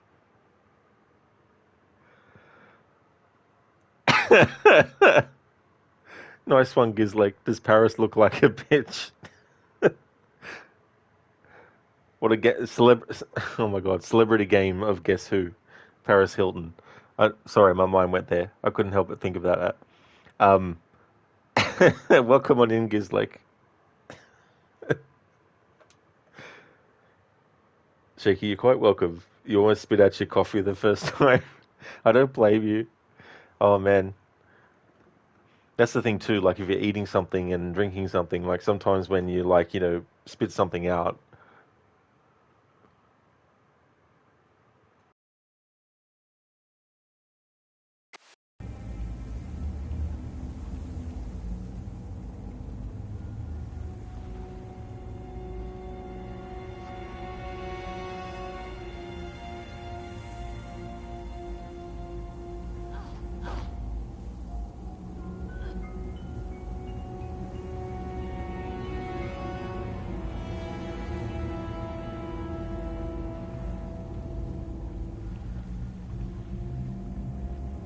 I can climb that easily.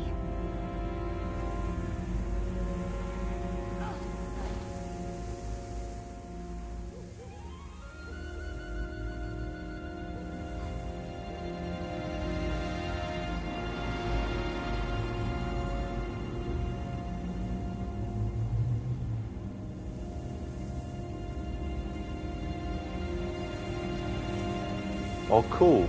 It tells you when there's been an addition to the notebook and how many. That's awesome.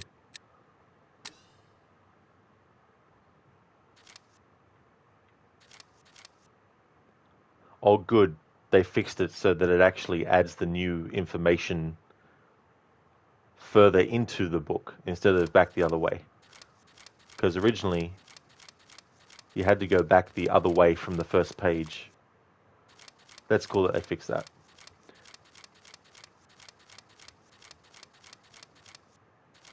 So find items to pawn for cash and buy health items.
Biko, you're going to have to leave. There's a lovely place to speak to these advisors soon about your benefits, and it could very much make your life worse if they can't help you, or if they say the wrong things. Pray for you between 10:15 a.m. and 11 a.m. UK time. Definitely wish you all the best with that, Biko. I hope that you get the results that you need as well. I hope that they can help you out too. Thank you so much for being here and lurking as well. Definitely appreciate it a lot. Shaky, we should have a exclamation mark pitch command. That's a good point. Actually, I could put it so that it actually clips. Actually, I'll do that now. Just thought of it. Where I could put the actual clip link in there.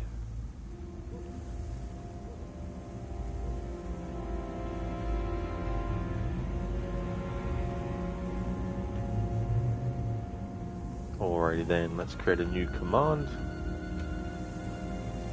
Pitch.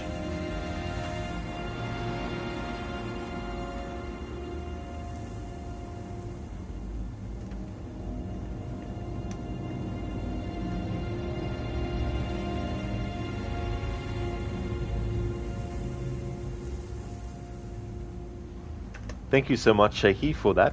That's an awesome idea. There we go. I should actually do that for more stuff. That gave me an idea to look through my clips of other things and set up commands for them. Cheers, Shaky.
Biko, but first you're having your carrot and parsnip soup.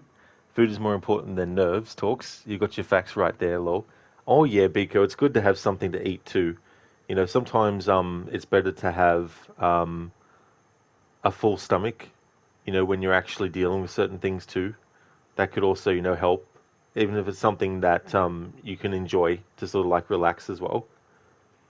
Shaky, that's awesome. Will be great when you need that brainworm. Cheers to you, pal. Oh, no worries at all, Shaky. Yeah, it's really cool. Like, sometimes there's things that I think to myself, man, I wish I thought of that earlier.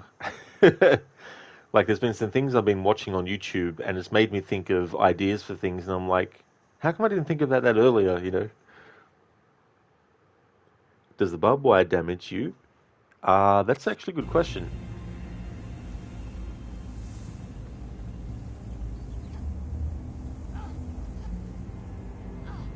It would seem not, no. Shaky sign was changed Peru to Purdue. Legal reasons, maybe. That's something I didn't actually notice. Rue Purdue. Purdue.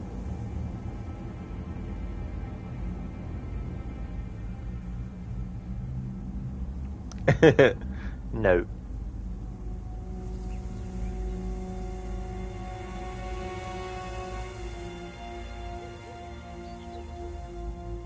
You looking for anything special, little lady? So what are you, a city guide? That's right, I'm a city guide, all tastes and interests catered for. Good, I need directions. I'm trying to find a man called Bouchard. Do you know him? That's not a healthy kind of question to be asking. Don't tell me Paris is dangerous. Oh, we got all kinds of rough stuff here in Paris, including our own serial killer. You heard of the Monstrum, huh? You heard of him? Okay, so I'm going to show both dialogue choices, but I think for this one, there's not much of a difference. Like, there's no difference in the actual character model that we're talking to. I mean, there is a slight subtle difference, but not a difference enough to be like, whoa, what a big difference from the original graphics. So for this particular character, I'm not going to worry about showing this conversation and both dialogue choices and all that in both graphics. I'll just do it all in one, but obviously reload the save and then choose the other options as well. Now let me see, City Guide is this dude.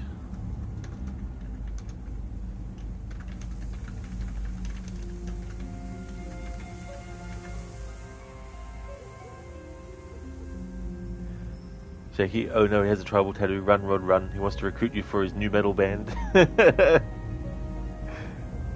Wait, Rod, that's Fred Durst in disguise?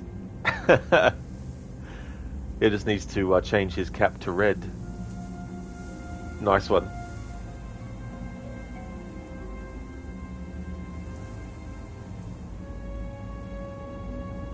I mean, there's a big difference on Lara herself.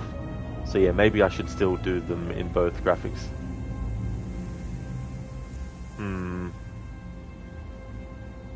Nah. I'll make exceptions for these ones where I don't have to show them multiple times and choose different options and choose different graphics. Even though Lara's character model definitely is different, I won't worry about this one in that way. The Monstrum is a him? How do you know that? I don't know what it is, but I'd watch my rear on the streets if I didn't know my way around. Which you obviously do. So how do I find this Bouchard? He won't have time for casual colors. Been having staff problems at his club, I hear. Bouchard runs a club? Yeah, Le Serpent Rouge, flashy joint. Why should losing staff be such a big deal? Because these staff are dying on the job, messily. No one knows why, or how. You don't think Bouchard's up to handling it? Keep your voice down. Bouchard can handle all he needs to, but this is something different, something creepy. His people didn't die pretty. It's got him really shaken. Is it the Monstrum? Who knows for sure? I just tried to keep my nose clean, you should too. So you've no idea where Bouchard is? Nope. Well, I'm sure someone does. I'll ask around. Yeah, do that. Why don't you try Café Metro? What's at Café Metro? Nothing, man. Only the biggest loser in Paris. It's a joke. Forget it. Let me show you some of our local specialties. No thanks. Having to keep low, eh? That's hard. Especially with the cops being so trigger-happy. Should I give Bouchard your regards when I find him? No, don't do that. But if you are at a loose end, look me up. I'm sure we could find something diverting for you. You know, something special. See you around.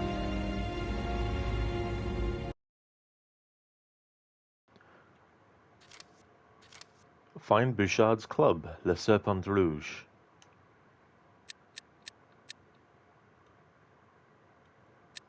Alright, reload the save and then choose different dialogue options and show those. Hey there, Raid. Shaky, the sign is so wild to you. You wonder what the story is behind that. Yeah. Unless there's been a change in spelling of that location since this game came out.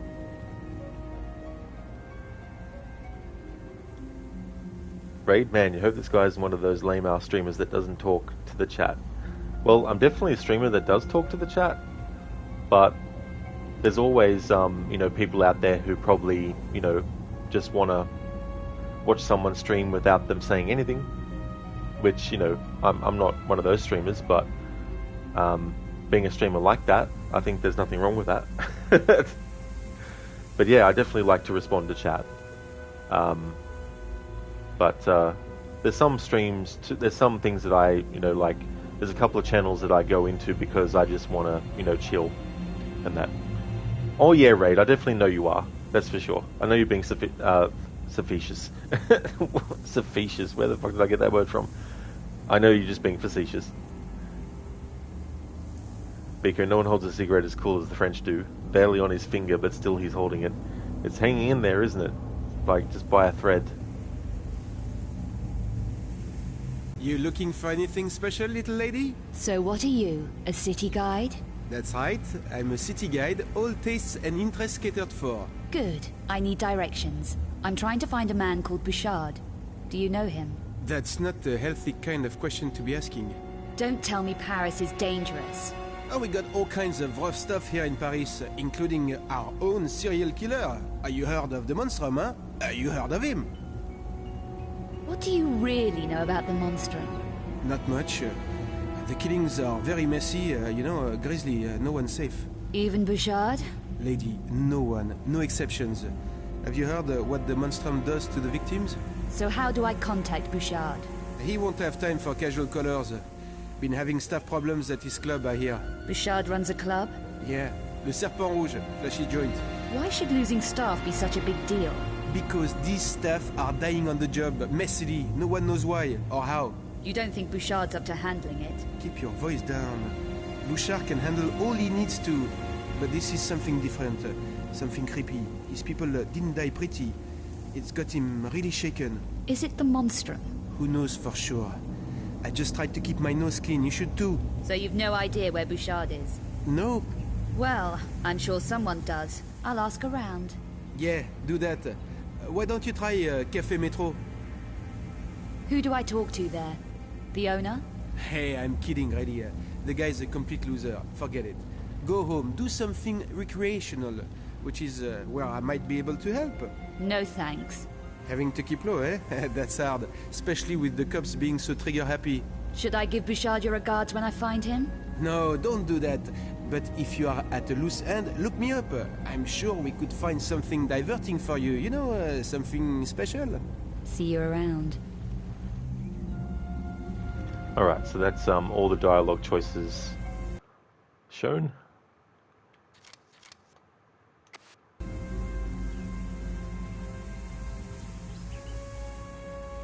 For that character, we have Janice. Now here, they have actually done something different to Janice's character model. So it makes me wonder if they're actually going to release a patch where they've actually updated the other character models of characters in the gameplay that you actually talk to. Because the city guide, who we talk to and have dialogue options with, there's no change in him. Interesting. So for this one, I will be showing in both graphics all the dialogue choices with Janice.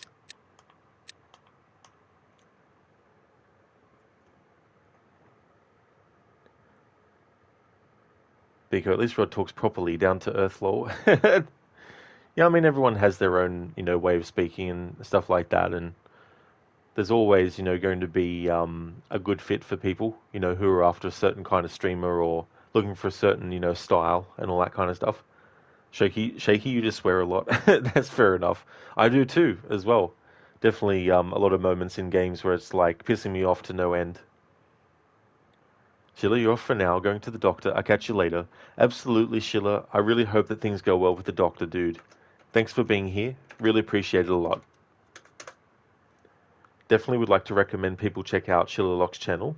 He's doing a playthrough of Assassin's Creed 2 as part of a marathon of the Assassin's Creed series. He's also got a playthrough series going of Mafia. He's up to Mafia 3 with that. He's also doing various different games as well. Like he's doing games like Dishonored sometimes. He's also a fan of the supermassive horror games, the Dark Pictures ones specifically. So a great streamer, so definitely recommend. And that's all good for the shout out, dude. Hope that everything goes well for you at the appointment.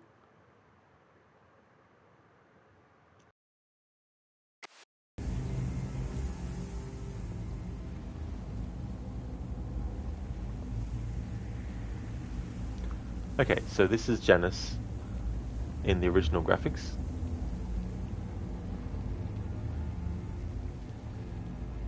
Versus the new. So with her character model, they have actually done some differences between graphics.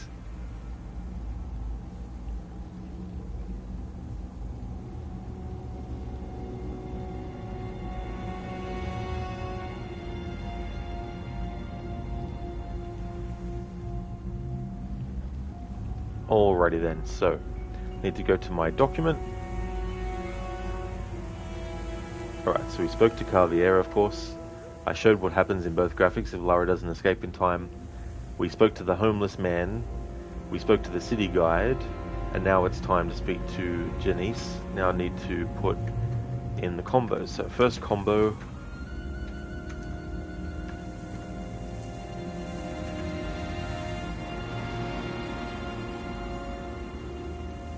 Not a lot of passing trade at this hour. It's early yet. Move along, ma chère. You make the place look crowded. Have you worked in this neighborhood for long? What can I do for you, chérie? I'm looking for someone you might know. Name of Bouchard. You won't find him here, ma chère. He did run the club across the road, Le Serpent Rouge, but had to move premises. There was a lot of trouble, I heard. Things needed to lie quiet for a while. And no one knows where he is. What do you need with a dangerous individual like Bouchard? I'm trying to track down a friend's movements. Lost, is he? Dead. But he made contact with Bouchard before he checked out. Tell you what, there's two guys who used to work at Le Serpent Rouge. So Bouchard didn't lose everybody? No. These two left before the troubles closed the place down. One's a miserable old devil called Bernard, who was the janitor there. He hangs about in the park sometimes. And the other one? The other one, Pierre, worked as a barman. Makes bad deals that backfire on him. He runs the cafe at the Place d'Arcade now. Café Métro. You never know. Might be worth a shot. Better than anything I have so far. Thanks. I didn't catch your name. Janice. Everyone knows me around here. Look, be careful, chérie. Bouchard's a mean operator, and he's been targeted hard recently. Does anyone know who's causing Bouchard all this grief, or why? No, or they're not saying. The monstrum has got everyone too scared to talk. I'd have thought Bouchard would be geared up for trouble. He can handle it all right. No one better. But the way his people has been dying, so ugly. And that poor woman. What woman? Someone called Carvier. She worked at the Louvre, it says on the radio. I don't want to talk about it. Carvier? No, you watch out, my chère. There is a lot of sickos loose on the streets. Yeah. That's okay. Some of us like it that way. Alright, so that's the old graphics, choosing those dialogue options. Now to reload the save and show that in the new graphics, choosing the same dialogue choices.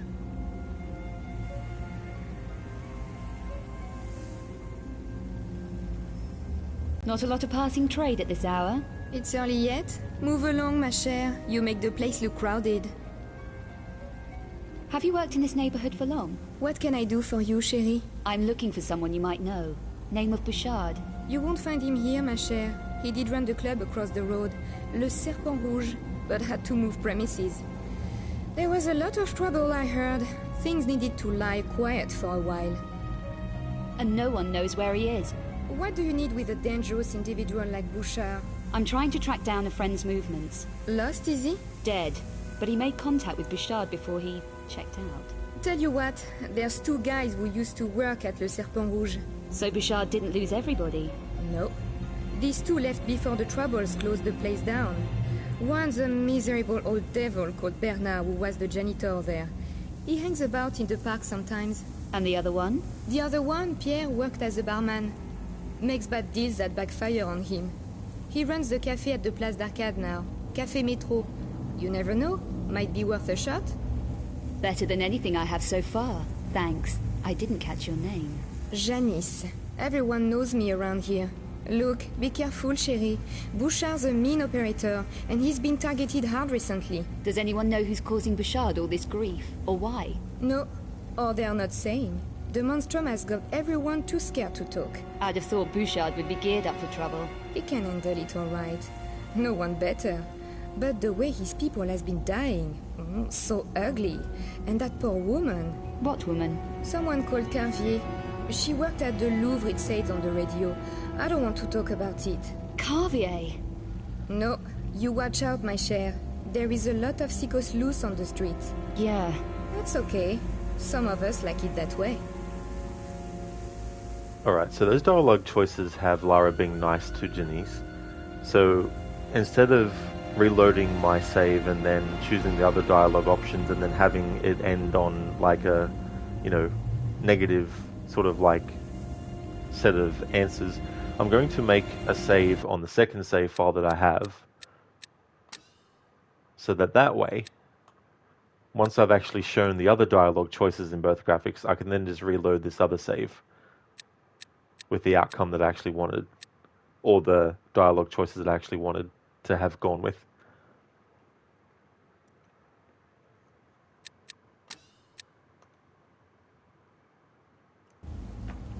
Raid, you've been playing Old Republic lately, the Sith Inquisitor path specifically. The current mission, manipulate and probably torture a young Jedi woman into giving you what you want. Yeah, you're kind of a jerk, lol. Their games I definitely haven't actually played before, but definitely sounds like they let you be a real asshole in that.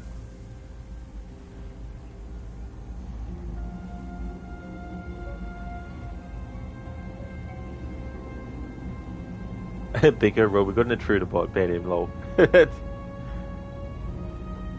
Bigger, only jokes, it's Gizlick. You need to go, don't want to, but have to. You'll be back in a better mind, or worse mind, hopefully better. Thanks all, probably we'll go for a longer walk after the talk. Oh yeah, definitely, no worries at all, for sure, Biko. I really hope that it all goes well, and hopefully you can get some good walk time as well.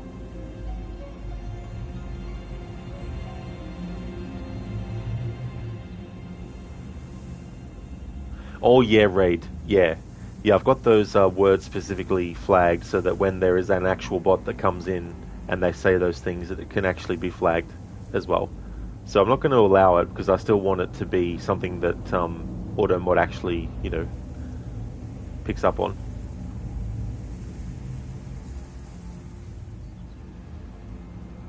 Alright, now to choose the other dialogue choices and show them in both graphics.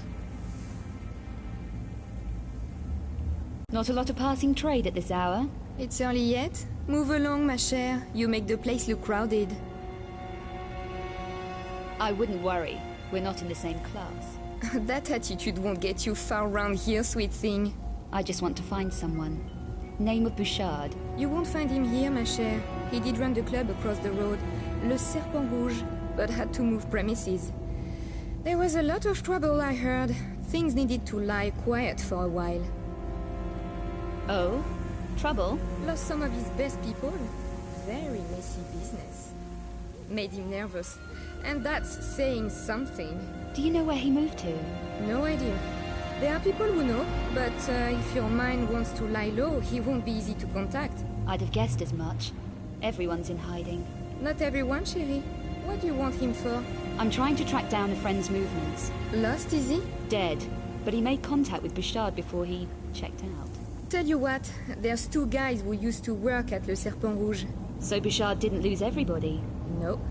These two left before the Troubles closed the place down. One's a miserable old devil called Bernard, who was the janitor there. He hangs about in the park sometimes. And the other one? The other one, Pierre, worked as a barman.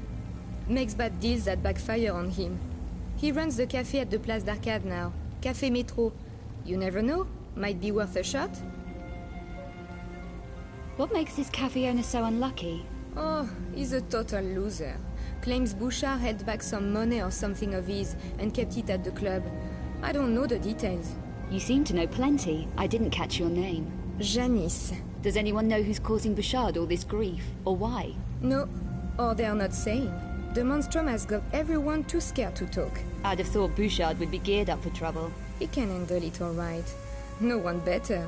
But the way his people has been dying, so ugly. And that poor woman. What woman? Someone called Carvier. She worked at the Louvre, it said on the radio. I don't want to talk about it. Carvier? No, you watch out, my chère. There is a lot of sickos loose on the streets. Yeah. That's okay. Some of us like it that way. Alright, so they're the different dialogue choices in the old graphics. Now to show them in the new graphics.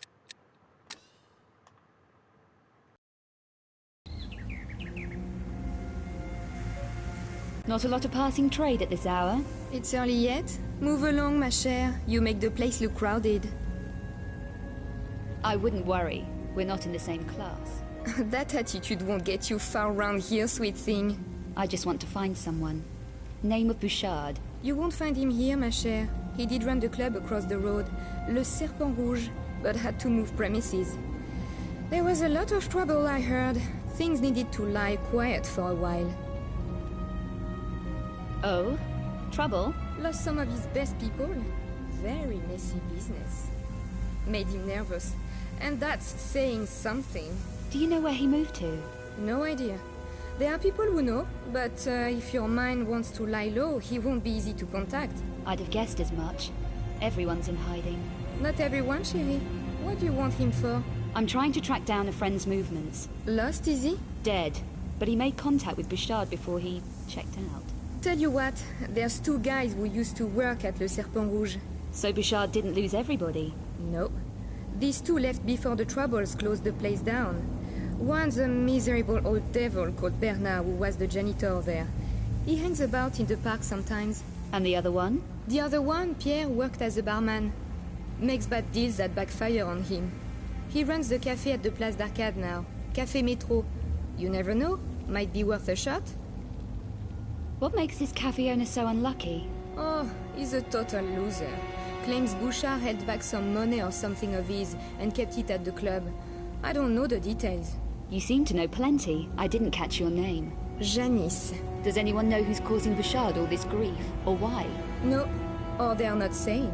The monstrum has got everyone too scared to talk. I'd have thought Bouchard would be geared up for trouble. He can handle it all right. No one better. But the way his people has been dying, so ugly. And that poor woman. What woman? Someone called Carvier. She worked at the Louvre, it said on the radio. I don't want to talk about it. Carvier? No, you watch out, my cher. There is a lot of sickos loose on the streets. Yeah. That's okay. Some of us like it that way. Alright, so that's the other dialogue choices shown in both graphics. What I want to do now is reload that other save, because it's after having chosen the dialogue choices that I actually wanted to lock in and go with.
Thank you so much, Amita, for the 23 days and 4 hours of watch time.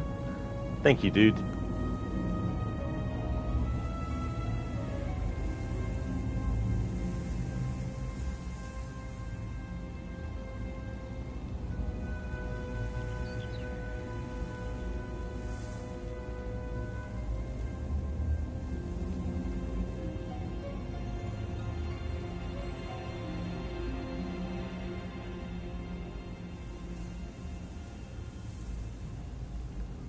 The reason that the graphics are going like this is because there's loading screens that separate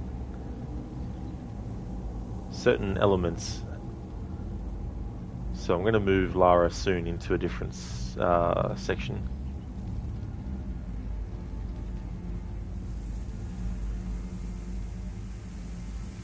I'll wait till we actually get there. Be able to show the locations better.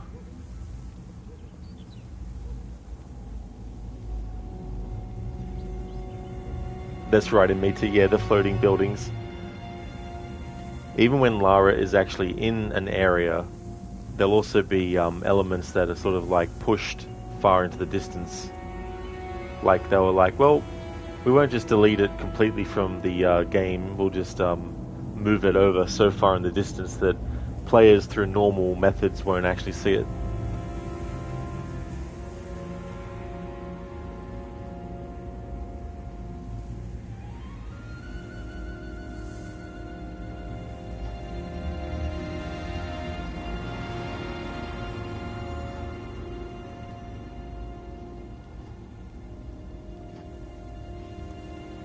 Hey there, Lynch Mob. How's things today?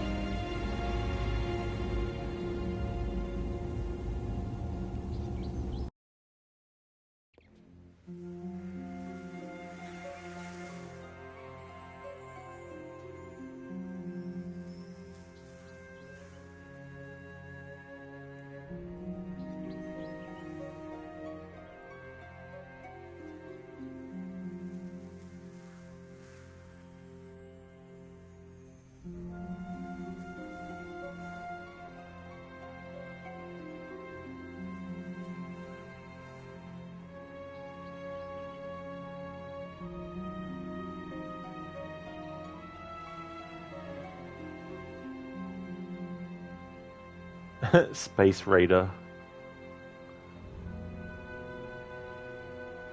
Would have been so funny if Core Design actually had come up with a new IP that was actually a parallel universe, where instead of Lara Croft being a Tomb Raider, she was actually a Space Raider.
Most probably just got done playing Superman Returns on Xbox 360. You finally beat Bizarro, and now you're going to fight Mongrel and his gladiators. Oh, nice, cool. That's good. GG's on defeating Bizarro. That's nice.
Mob, is Angel of Darkness really that bad? You remember when it came out that not a lot of people were thrilled about it? Yeah, it wasn't actually fully finished when they released it. There was a lot of things that they had to gut out of it as well for time. And one of those things was related to the system where Lara has to increase her strength, her upper body and lower body strength at certain points to be able to access areas. Apparently, to make the game still work at all, they had to make sure that they didn't take the whole system out completely, but they had to gut out a lot of it in order to still have the game actually work to a degree without needing to, you know, spend too much time and redoing everything from scratch and all that kind of stuff. Because the system, I think, was very complex as well. So there was those elements. There's also some parts later in the game when you play as Curtis, which he controls like you're stuck in the mud wearing cement boots while you're in slow motion. Like, it's just, sometimes it just feels really, really weird and stuff. But there's a lot of content that was cut as well for time. So a lot of things that if they were given more time, the game probably would have been better received when it first came out. In the years since, fans have done mods and graphical improvements and, you know, all that kind of stuff. So it has gotten a lot of love since it came out. But it also had competition with games like Prince of Persia: Sands of Time in 2003, which is when that game came out as well. So there were certain games like that which were doing Tomb Raider stuff better than Tomb Raider had done with this game, you know. So there's also those issues and stuff. And there were sort of other things too which were annoying, like Lara would have to get a run-up before she was actually going full speed in her jog. Things like that, which modders had come up with a mod to fix that. And also in this remaster, that's fixed too, as well. So there have been things that modders have done that this remaster has included as well, which is definitely good. I think that if modders have come up with something that actually improves things, then with a remaster like these, they should actually incorporate that as just part of it. And mate, you're checking the Mafia Trilogy pack that you have and you realize that the old Mafia game wasn't part of it. You thought that having Mafia Remake would give you access to the old one, but nope, you have to buy it separately. That's so annoying though. It would have been cool. Like, there's been games that unlock the original version of something, like, for example, it's not a remake, of course, but the original Prince of Persia, when you finished Sands of Time, you actually unlock the original Prince of Persia that you could play through. Sorry, I already read that. Whoops. He's like, oh, hey. Yeah, the photo mode camera. Like, hey there, Lara. The control mission Hideo Kojima was involved in is accessible on all platforms now. You're reading. The control mission. What game of his?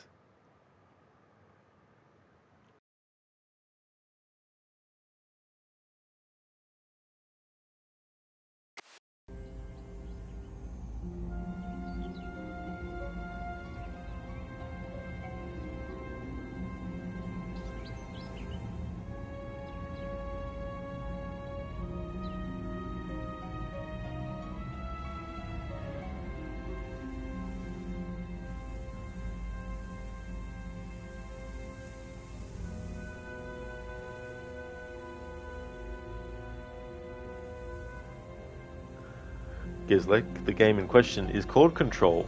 Oh, of course. Okay, yeah, I had no idea he did a mission. What mission is it?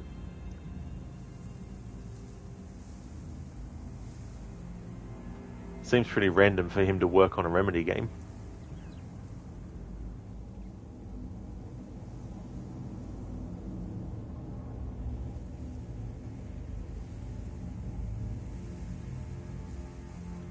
It was a PS4 exclusive one. Ah, I gotcha then.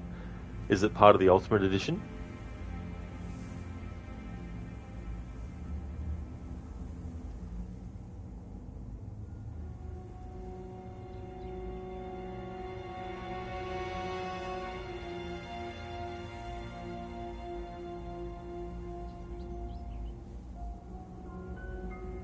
Oh, any edition? Oh, cool. I have to look into that, actually.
Oh, nice. I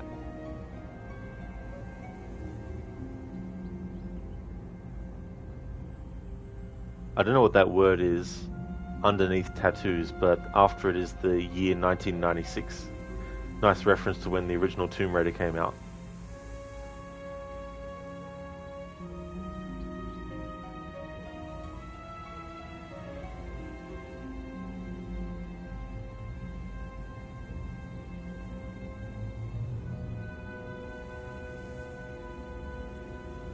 Because used to have a games ship with PlayStation exclusive missions. Lots of Ubisoft games did in the past too, most notably Assassin's Creed and Watch Dogs. Yeah, wasn't or maybe it was something different. Wasn't the Metal Gear Solid references in or crossover stuff in AC Brotherhood? Was that part of that? Because I don't remember having access to that in the original Xbox 360 version that I played. Just the remasters. Wow, I didn't know Angel of Darkness had a lot of issues, especially when it came out and competing against other games like Prince of Persia, which was also one of your favorite games playing back then. That was such a great game. I still remember playing that for the first time. Was definitely very, very, very impressed with it.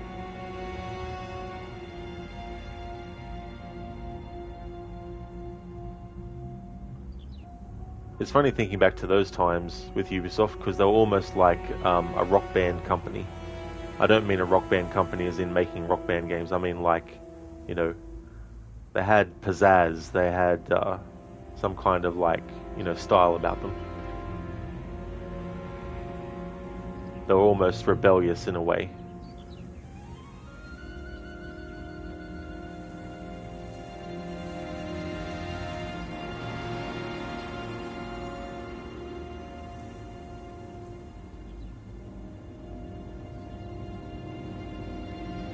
Ah, so that's what it was. He's like, de pois.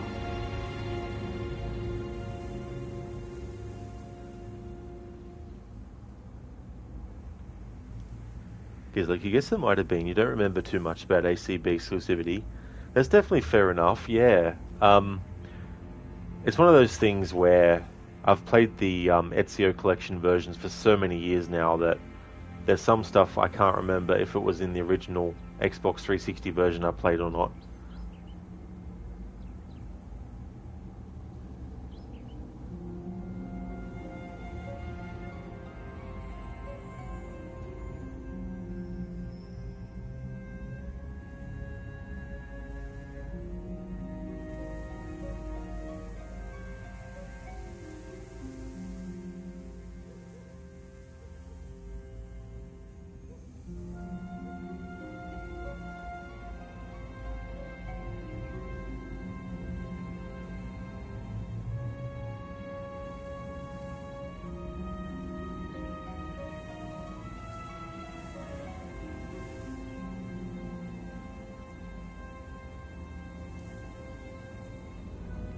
Pokey instead of Coke. Pokey.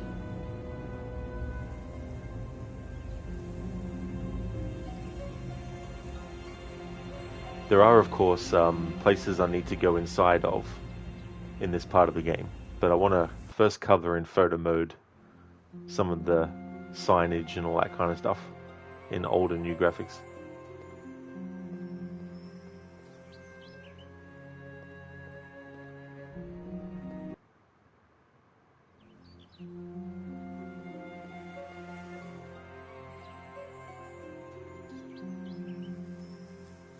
Because like you think some AC tombs might have been PS exclusive, you don't remember. Yeah, it would be the Auditore Crypt, I think. Maybe, potentially, could be that one.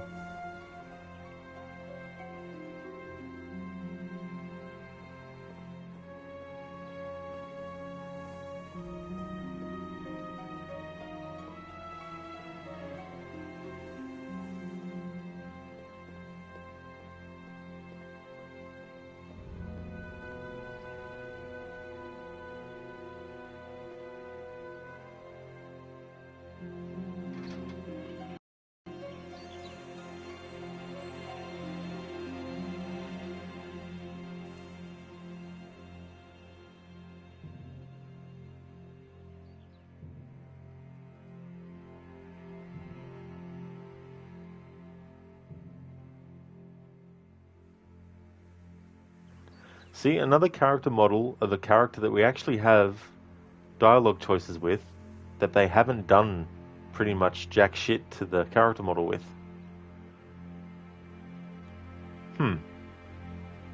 Interesting.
Alright, so the first place I want to actually have Lara go into to have a look around in, and also to interact with the person in there, is the pawnbroker's shop.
Nice. Crypt Raider. That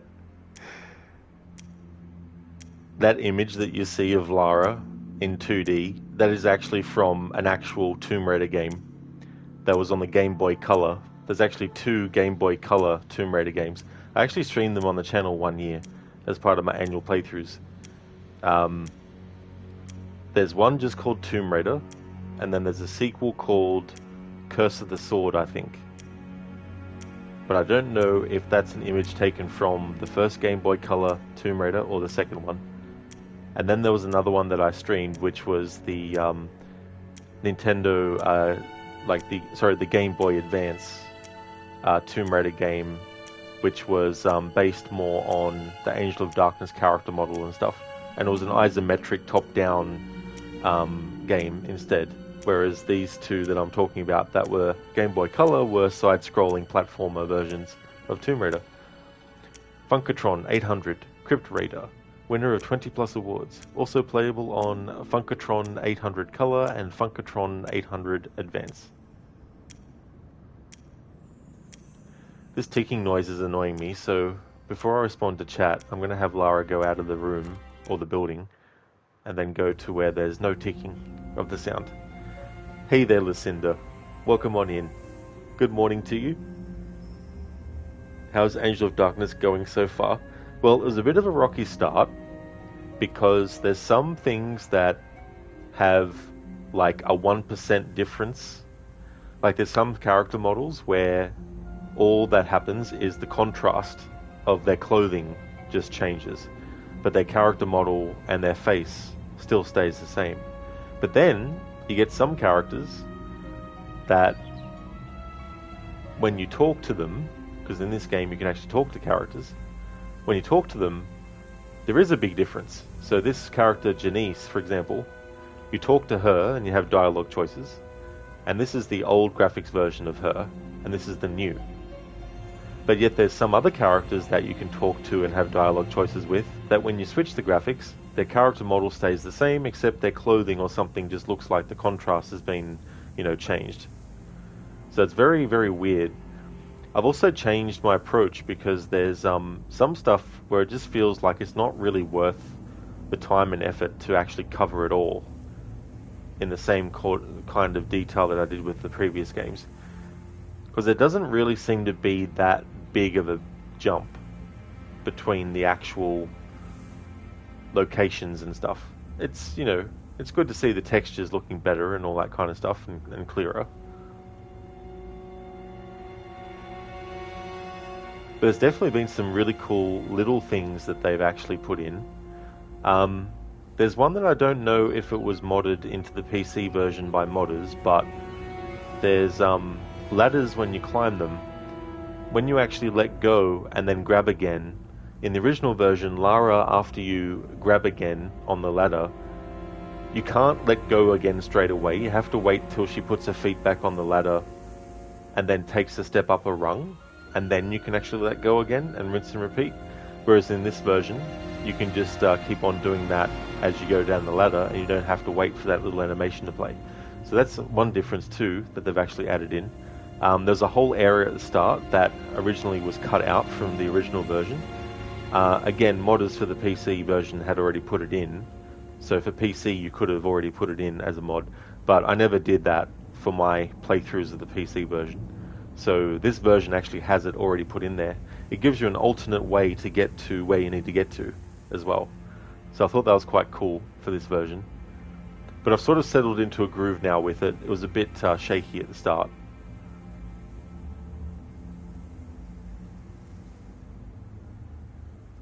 Funkatron 800 color in advance. You gotta love it when they do stuff like that. It's funny they didn't do like the Funkatron 64 or something. How's things going with you, Lucinda? Welcome on in. Because they got to be mistaken for the critically acclaimed Tom Raider. Tom Raider, yep. And then there's also another universe, Tom Raider, as well. There was a magazine in this game that had Space Raider on it. Yeah, Lucinda's like tick-tock, tick-tock, tick-tock, tick-tock, tick-tock, tick. Lucinda, so a few differences, but graphically it's not a super big difference. Yeah, it's not as big of a difference with the other games. those ones were PS1 era, and remastered graphics that they added is a big leap. Whereas for this, it's kind of just a little jump that they've done. But there's definitely things with some character models where it's like that, the definition of, you know, faces and things has just been really well done.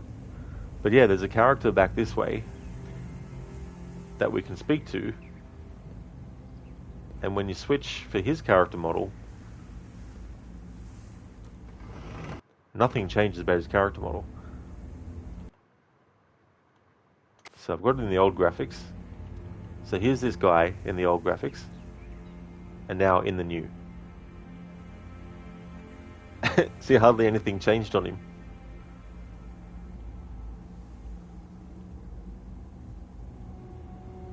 In fact, nothing's changing on him.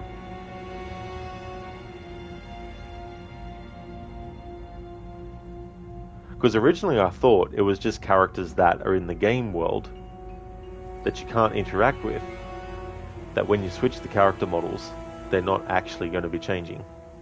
We also have a few characters over here that when you change the setting, like this guy in old graphics. Actually, that was new graphics.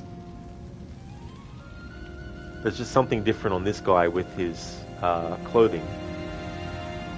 Nothing really changes with the textures on his face. And the other thing was,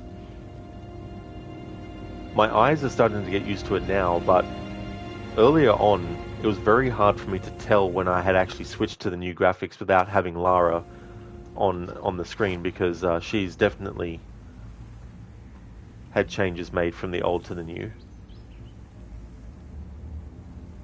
Old, new.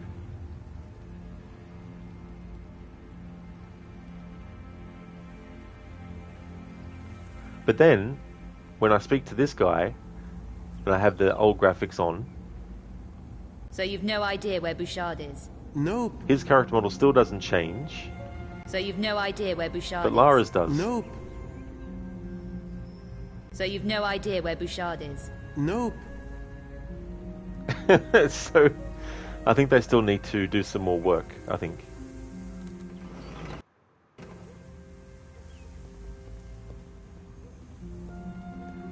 Listen, the things are going okay. Could have used more sleep. You were just really exhausted yesterday due to a couple of things. Not really looking forward to your 9-hour workday today, even if it is from home. That is a long shift. Even from home as well, Lucinda. I don't blame you for feeling that way about it. I hope that it doesn't feel like it's going to be that, you know, when you actually get into it. Hopefully you can have a really good day too, as well. You barely even noticed the background changing. Didn't realize you changed anything at all at first. Yeah, and that's the other thing too, you know. It's like, you can definitely tell with these sorts of things.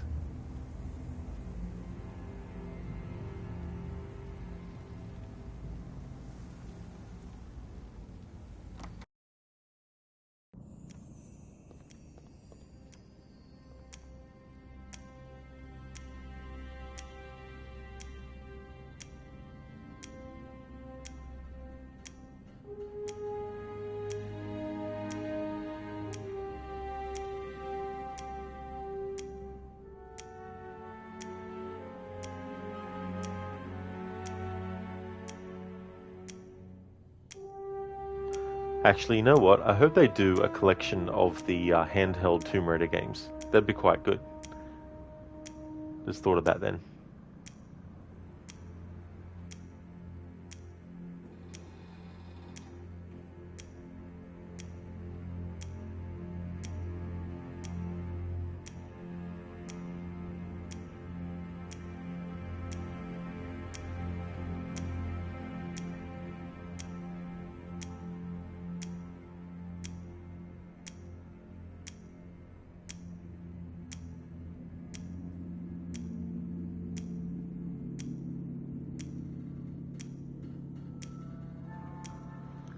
Alright, so it looks like Rene, his character model, between new and old, has definite changes on his character model. texturing and all that.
Okay, so time to interact with Renee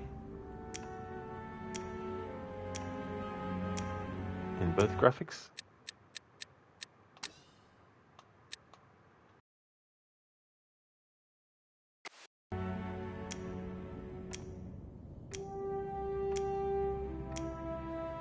Open for business. You managed to get in, didn't you? Just checking.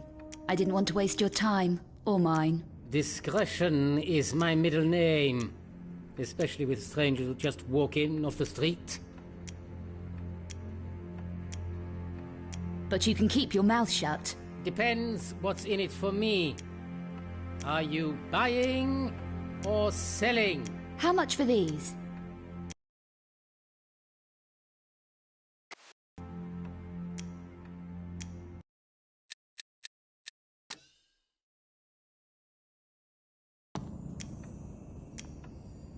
Open for business. You managed to get in, didn't you? Just checking. I didn't want to waste your time, or mine. Discretion is my middle name. Especially with strangers who just walk in off the street. How concerned are you with legal niceties? What concerns me is the police. They ask a lot of questions. Do you? If it suits me, I make my own rules. Are you buying or selling? How much for these? Yeah, listen, I thought he was going to say that actually for a moment. I make my own lock.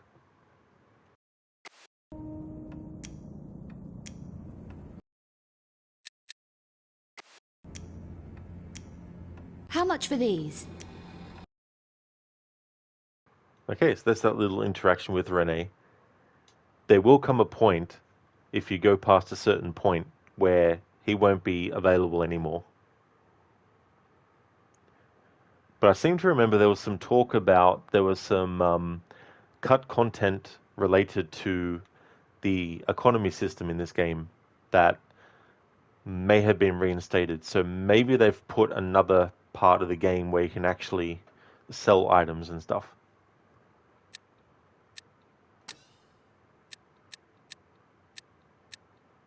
Or is this what was added? This is the... I don't... Was this in the original version? Could you actually purchase stuff from him? Maybe that's what it was that was cut from the original version. You couldn't actually buy stuff. You could only sell stuff. But I don't know.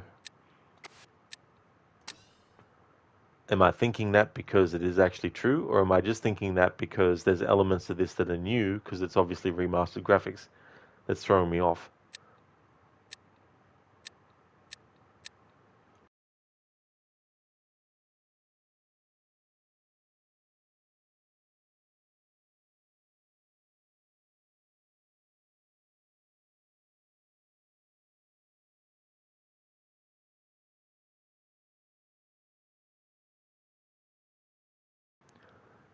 Time to look at the thing.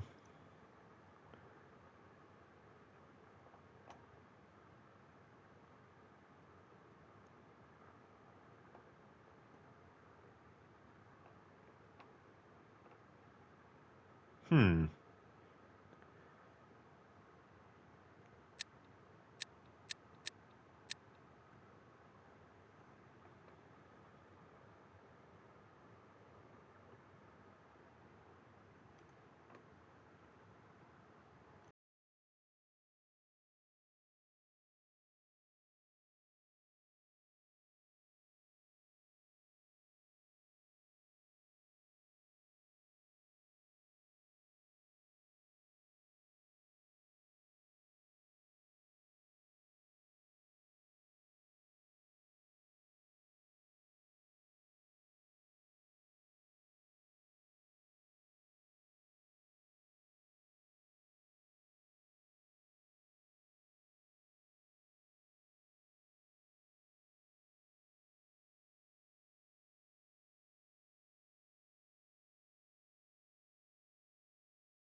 Yeah, I can't really see anything that talks about this being something that was either not in the original but introduced in the remaster versus actually in the original, and I'm just thinking it wasn't.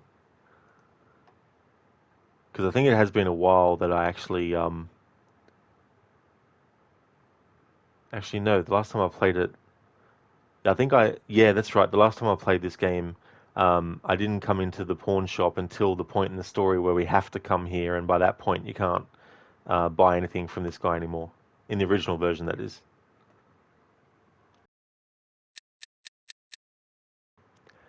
MV9 clip. 12-shot clip of 9mm ammo.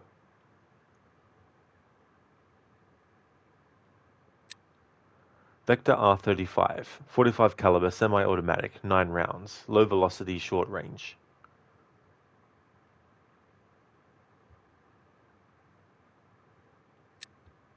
Vector R35 clip. 9-round clip of 45 caliber ammo.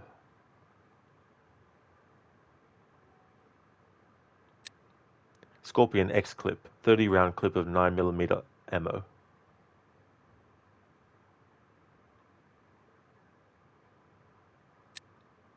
Silencer. Optional fitting for some models. Greatly increases stealth.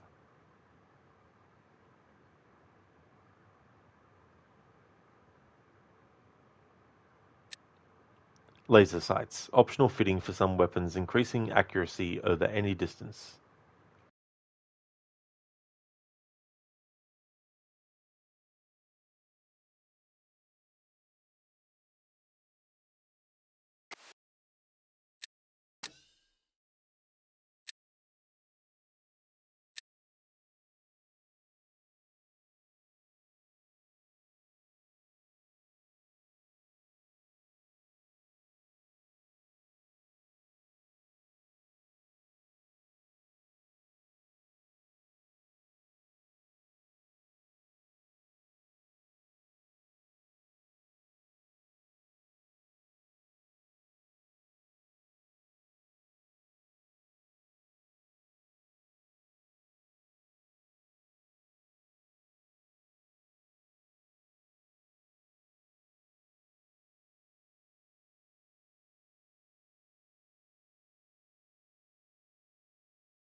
Alright, I was just reading a few things about this game.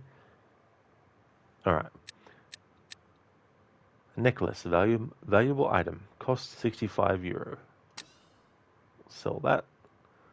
Antique doubloons. 20 each.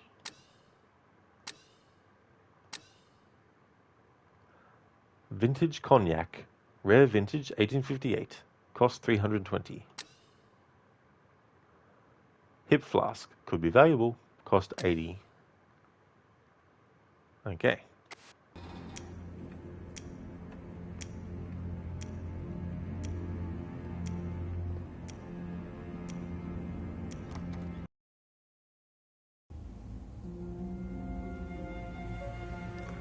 Now to go and visit the herbalist character and then show in both graphics interactions with them.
I'm not going to read that out loud because I just don't feel like it. So I'll just leave that screen on there for a little bit. So if people are actually interested, they can give it a bit of a read to see all those words.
Not much of a change on his character model either, and he's a character that we can actually interact with as well.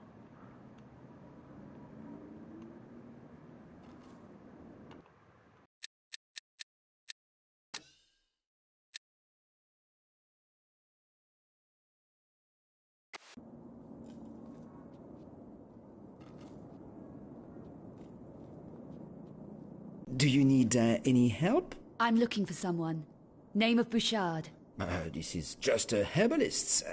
We stock medicinal potions and herbal extracts. So he isn't a customer of yours? A customer? No. Would you like to purchase something? What do you recommend for energy? This is our selection.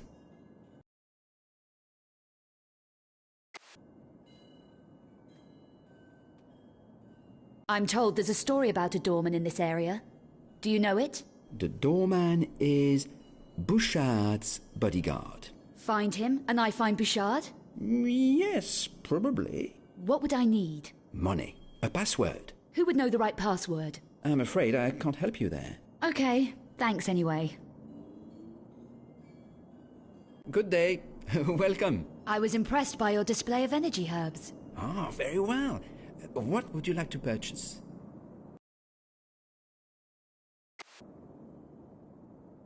Welcome again. Those herbal preparations are very effective. Oh, thank you.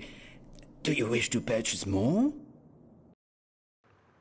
I like that. Would you like to purchase more? But we haven't even purchased anything, dude. You're dreaming stuff. Losing it. Get a grip, man. Get a fucking grip! Listen to this game menu reminds you of God of War games. Oh, really? That's the thing, I don't really remember, because I've played 1 and 2, but that was a very long time ago, but I can't really remember the menus and stuff. But I do want to play those games again, actually. They actually didn't. I think the first one came out in 2005. Feels a bit like a radial. Oh yeah, like a radial sort of thing. Yeah. Actually, that reminds me too. Like, if you look at the word purchase, when I switch between the graphics, there's no change. That was also messing with my head as well when I was trying to figure out if I had the old or new graphics on. So I had to keep looking at the background to look at the yellow graphic that's spinning around and the blue one to actually tell the difference.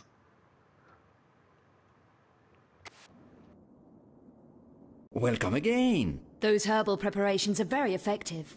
Oh, thank you. Do you wish to purchase more? Welcome again. Those herbal preparations are very effective. Oh, Alright. Now to reload my save before I even interact with them at all and show it in the new graphics. But I've got a feeling I won't have to worry about that because I don't think they've done anything to him in the new graphics. Do you need any help? I'm looking for someone. Name of Bouchard. This is just a herbalist.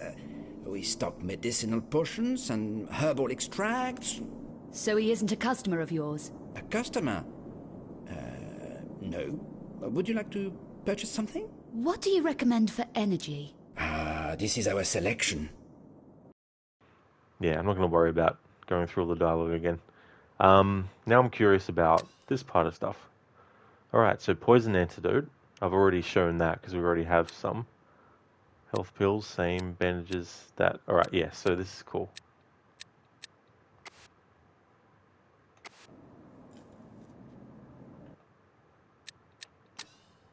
We have 5 chocolate bars, 4 health pills, 5 large health packs, 3 health bandages, 1 small medipack.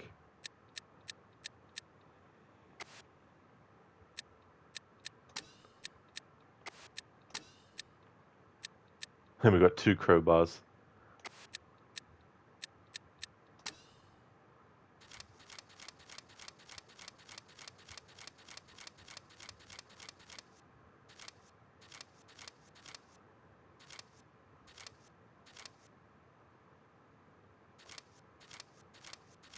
Alright, so we've had some page updates to this notebook that I haven't covered yet. Find Café Metro in Place de Card. Find Bouchard's new premises. Find Bernard, ex-janitor at the club. The guy who always goes, "Leave me alone, I'm busy," if you keep talking to him. Contact cafe owner Pierre, ex-barman at the club.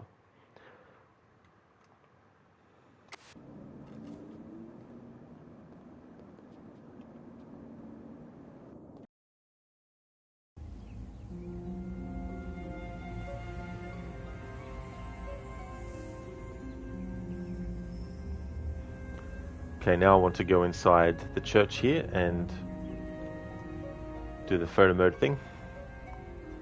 But I didn't do this part yet.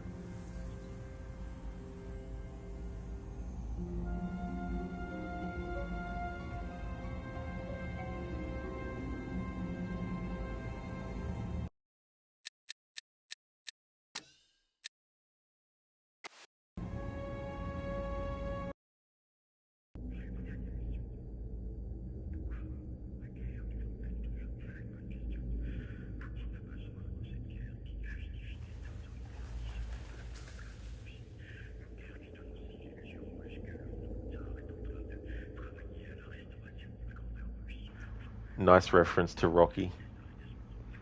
Main event, 12 rounds, Eglise Street, Alcard, Core, Saturday, June 20th. Rich Morton, the Bomber, versus Andrea Cordella, the Italian Stallion.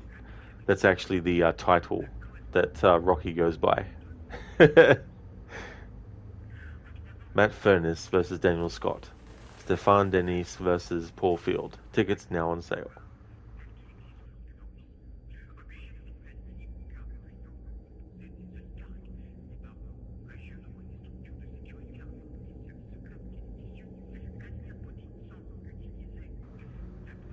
Darth Hopkins. Well, I mean, I would definitely classify that as a reference, I guess, to Star Wars, but don't know if it's intended or just unintentional. Al Davis, Le Greatest versus Darth Hopkins, Le Coq de Ballade. Sim Furness, Sweet Cheeks versus Andy Watt, Le Fat. Darren Price versus Harold Gilani. Phil Chapman versus Jer O'Carroll. Pascal Maguire versus James Shipley. Tickets now on sale.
Thank you, Inmita, for redeeming the Red Dead 1 or 2 quote.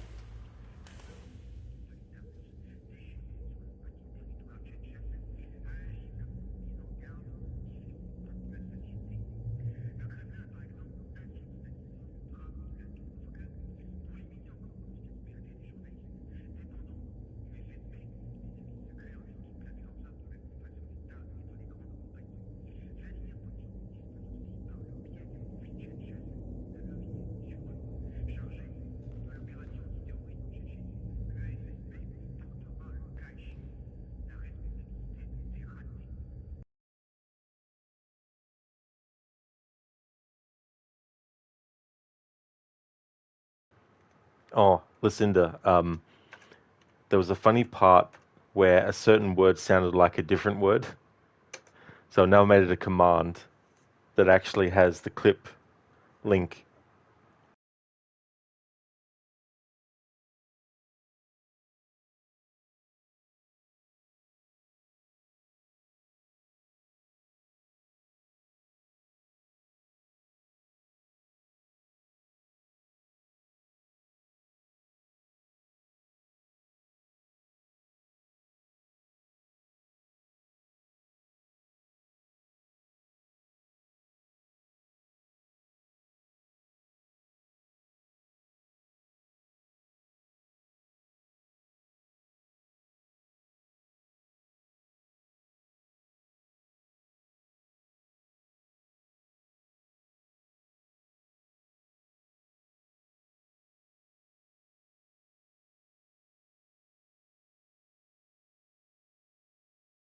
Yeah, Lucinda. No, I can't not hear it. All of Paris is your bitch.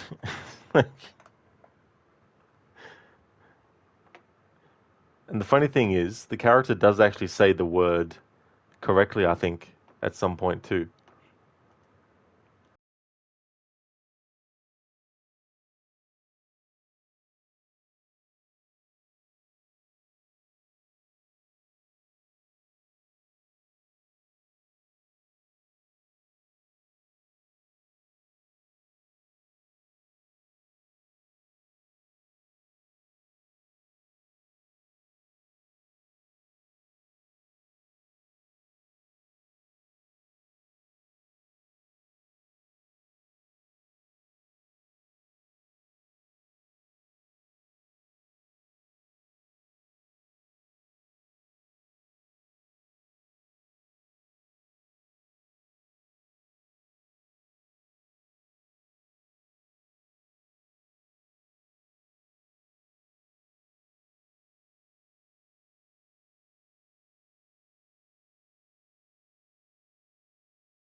I actually found a new resource for finding Red Dead Redemption 2 quotes, so um, I'll I know which one I want to actually do. Just need to find it.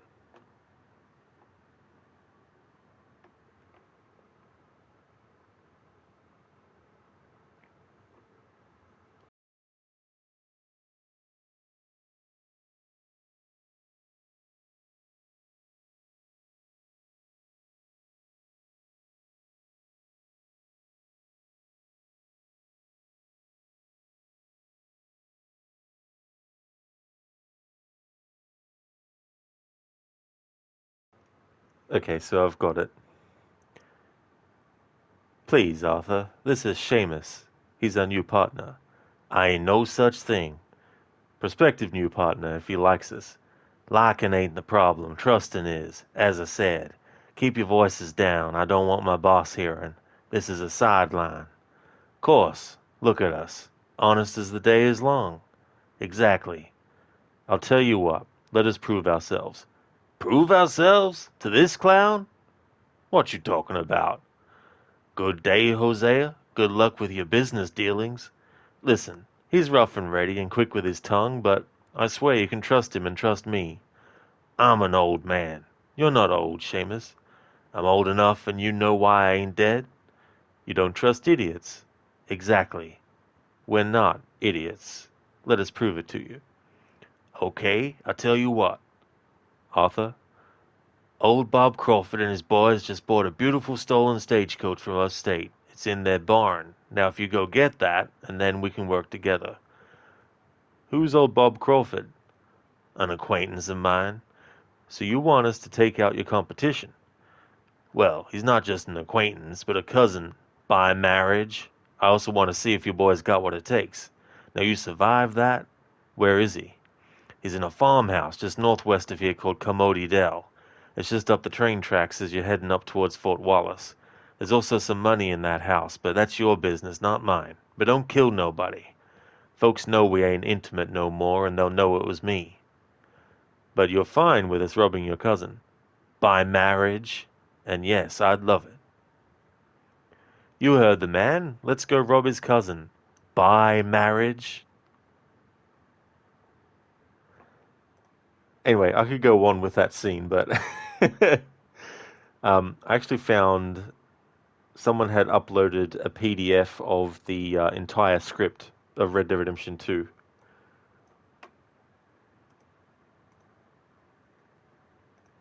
Because I thought, you know what, I'll see if I can find some good Red Dead 2 quotes. So I figured, well, I'll search for transcript, because I thought maybe there might be another website where they transcribe dialogue from the missions. Because there is the Red Dead wiki, but I think they've only done the dialogue transcript for the first chapter.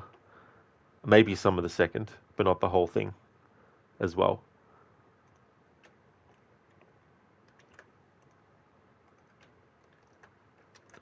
But there's a link to the Red Dead Redemption 2 script. Cheers for redeeming that in Meta. That whole thing with by marriage. It was so funny, in trying to make all the characters' voices sound different, you know, just to make it that they're different people. I noticed as I was reading Seamus's lines, I actually changed how I was doing his voice. From when I first started saying his lines to when I got towards the end there. But anyway, thank you again, Inmeta, for redeeming that. That's from Red Dead Redemption 2. It's the mission where Seamus, who you can take wagons to, the fence there, the wagon fence. You do a mission for him where you rob his cousin. By marriage. Hey there, Octavius. I'm doing really good, thank you. Things are going well. How about yourself?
So we have some other character models that have literally zero difference between the old and the new graphics.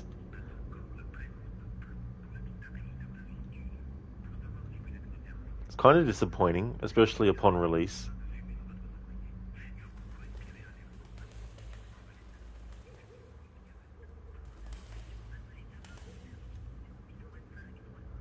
Octavius, you good, thank you. You saw Tomb Raiders on sale on Steam, good price to buy, but you don't feel you like remastered titles. That's definitely fair, Octavius, for sure, you know. It's good to hear that you're going good as well. So, how much is it on sale for? The thing about remasters too is like there can be an argument that said like why bother, you know, especially if the originals are still available, and you can still get the original versions of these games as well. Um, and then there's sort of like the school of thought of making it playable on more modern systems, especially when it comes to consoles and all that kind of stuff. And then there's like, you know, should a game be remastered instead of just being remade? Or even just re-released? Just re-release it and leave the graphics the same, but just make it playable. And that's something that I feel there's a lot of merit in that being made available, you know, if people want to, and all that kind of stuff. But what I found with these remasters is that it's really cool to actually see the differences because you have the original graphics and so much time has passed since those games came out. Like next year, for example, the original Tomb Raider will be celebrating its 30th anniversary. 30th. So that's a long ass time since the first Tomb Raider game came out. So I would probably say that the remasters of these games are worth it because there is that big difference as well. This game, however, Angel of Darkness, if you look at like the textures, of course, from the old to the new. Well, I had it already on old. I already had it on new. I should have it on old first. But from the old to the new, you can definitely tell that they've done stuff. But I feel like the visual leap is bigger with the games before this one. This one came out originally in 2003. So it's got a whole different approach to the graphics anyway, in comparison to the first 5 games in the series. Between also 11, 1 to 3 is 11. Well, that's pretty good. That's a good amount.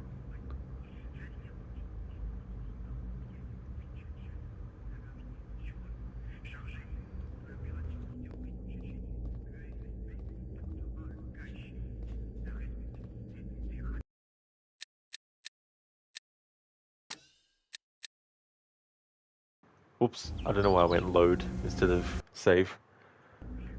Because there's no change on the actual character models of these characters, even though there's a change in Lara's character model, I'm just going to have this conversation play out with the new graphics. Lara will be the only one in this cutscene that actually is affected by it, but still. Hey there, Ogorki, welcome. Oh, no need to feel like that, Ogorki. That's for sure, you know. Like, if there's things that need to be done, I definitely like people to, you know, not put them on hold, you know. If there's things that you really need to get done in a day and I'm streaming, you know, don't feel like you are going to be late or anything like that. Thank you so much for joining, Ogorki. I hope you're having a good one today.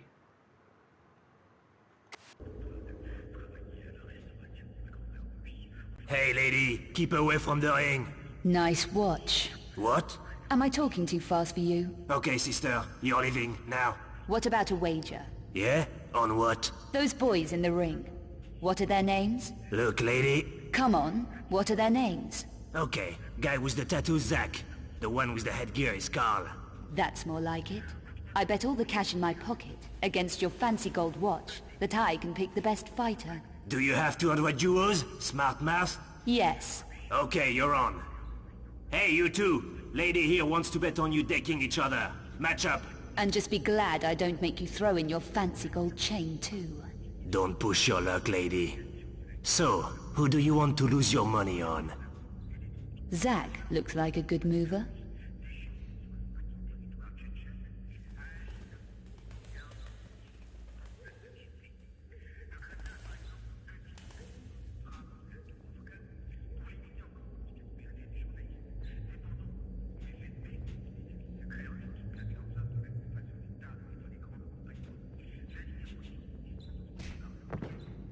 Cruel world, huh? Go on, bid it.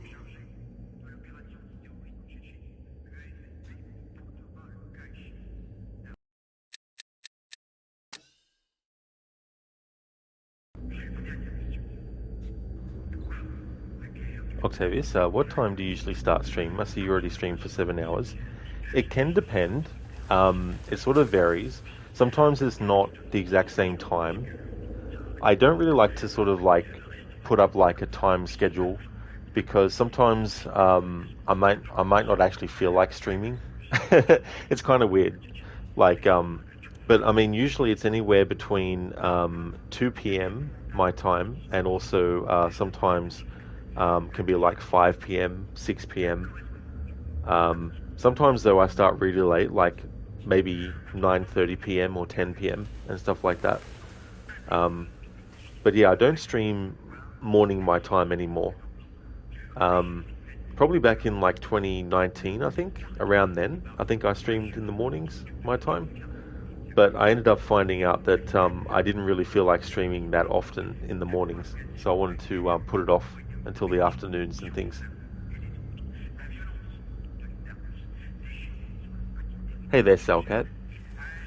How's it going? Good example is your favorite game of all time, Rome Total War. We weren't able to play it anymore because it's from 2004. Now in 2021, you got the remaster with improved graphics. You always wanted the game to look better, by the way. Oh, hell yes, Salcat. That's good that it worked out like that. I mean, a very long wait, but it sounds like it's worth it though.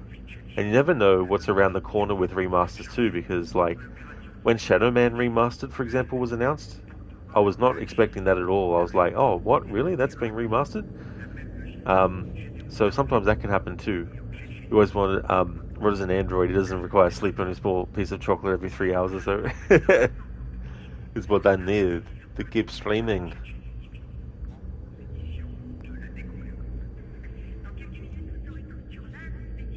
Hey, lady, keep away from the ring. Nice. What? Am I talking? Okay. What about... Yeah? Those boys and... Look, lady. Come on. Okay. That's more like... Do you have to avoid... Yes. Okay, you're... And just be glad. Don't push. My money's on Carl.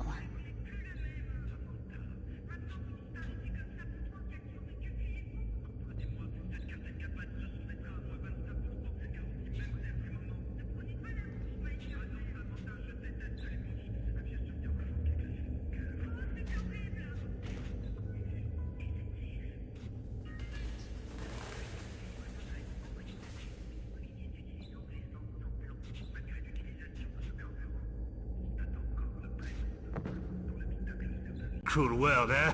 Go on, bid it. I need to keep trying so I can get the dialogue for when we win. So I'll keep reloading until we do. Hey, lady. No. What? Am I talking too fast for you? Good one, Okay, Lucinda. sister. You're leaving And a now. Coke and a Pepsi. What about a wager? It's so funny. Yeah? I've sort of On gone what? off drinking Those that boys in the ring. for a little bit. What are their names? I'm now Look, drinking. lady. Come on. I What are don't their know names? Okay. if there's Guy an with the tattoo, equivalent Zach. The one with in the other headgear parts is of the Carl. world. That's more like it. But I bet all the it's cash in my a soft pocket drink, against but your it's a fancy passion gold fruit watch flavour. that I can pick the best fighter. There's Do a you brand have here to in Australia avoid called yours? Kirk's, Smart mouth? Kirks, Okay, you're on. and Hey, they have you a two. variety of Lady different here flavours wants to and bet stuff. on you decking each other. Match They up. call it And just be Pasito. glad I don't make you throw in your fancy gold chain too. Don't push your luck, lady. So, who do you... My money's on Carl.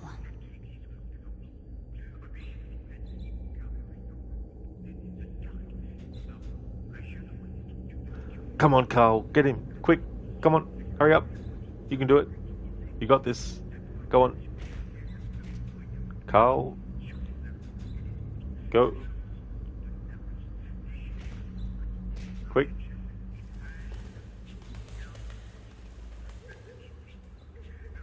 Is he gonna win or lose this time? I think I had one time there was a glitch. Here, take it. Now get out. Here, take it, now get out. Sore loser? Jeez, calm down.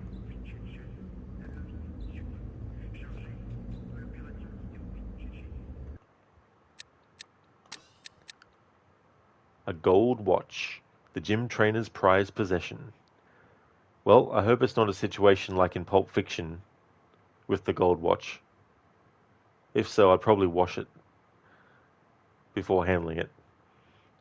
For those who haven't seen the movie Pulp Fiction, there's a flashback to Bruce Willis's character when he's a child, and someone who knew his father, and they fought in the war together, brings him the gold watch that was passed down from one to the next, and it's supposed to be for Butcher's his time to get it as well. And one of the ways that they actually managed to hide it while they were in war camp was to stick it up their butt. So that's what I'm referencing there. But yeah, this is the gold watch, the gym trainer's prized possession. Thank you, Inmita, for the lurk. The work lurk? Awesome. Thank you so much for that, Inmita. Would like to highly recommend people checking out Inmita's channel. He's doing a playthrough of Resident Evil 4 Remake. He's also got a playthrough of Witcher 1 going on. And most recently, he did a playthrough of Uncharted 4. Finished that, and also did Uncharted Lost Legacy, and finished that as well. He's a great streamer, very chill as well. So if you want a channel to just chill in and lurk in, he's also got you covered there as well. Also, really good with chatting with chat, so definitely recommend. And that's all good with the shout out, Amita. No worries at all. Listen to Christopher Walken's delivery. Oh yeah. It's so funny when it's like, up his ass. It's just so funny when, like, I can't do an impression of him, but I saw some videos of people do it. There's actually a video I watched of a comedian sort of like doing like a video that tries to talk about how to do an accent of his. But yeah, it's just funny how it sort of like goes up and down, and then it's sort of like, you know, very quiet sort of thing as well. So okay, so far, is this one disappointing or not? Well, I must say there's some elements of it where I'm like, I wish it was already a thing. It's mainly with character models.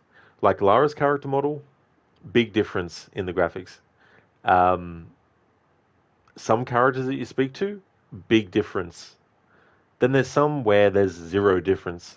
And I'm like, what's going on here? Is this a case of patch it later, or did they feel like there wasn't needed to change? But I don't know. So I think that's something that potentially could be fixed as well. But there's definitely been some improvements that have been put into this version that, granted, they're not, you know, entirely original to this version, as in they only put it into this version. Fans have actually modded a lot of the stuff that this remaster uses already, you know. Things like being able to make Lara, when she starts to move, actually move at full speed straight away, instead of having a little bit of a slight, you know, build up to get to full speed at jogging pace, you know. Things like that. There was a whole area that was cut from the original version, but modders were able to actually attach it back. And in this remaster version, you get to experience that by default as well. So I definitely feel like there's still value in this. But yeah, I really do hope that they go in and patch some of these character models that in new graphics have no differences from their old graphics counterpart.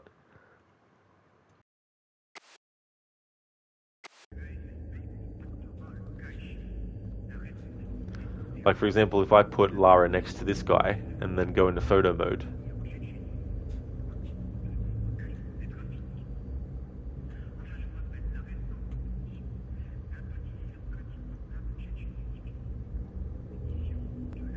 New graphics, old graphics. Nothing about his character model changes.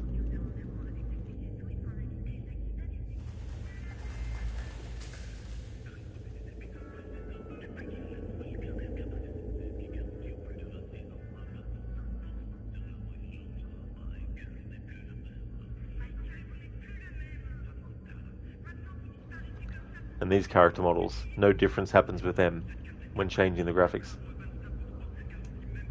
So I'm hoping they actually fix that.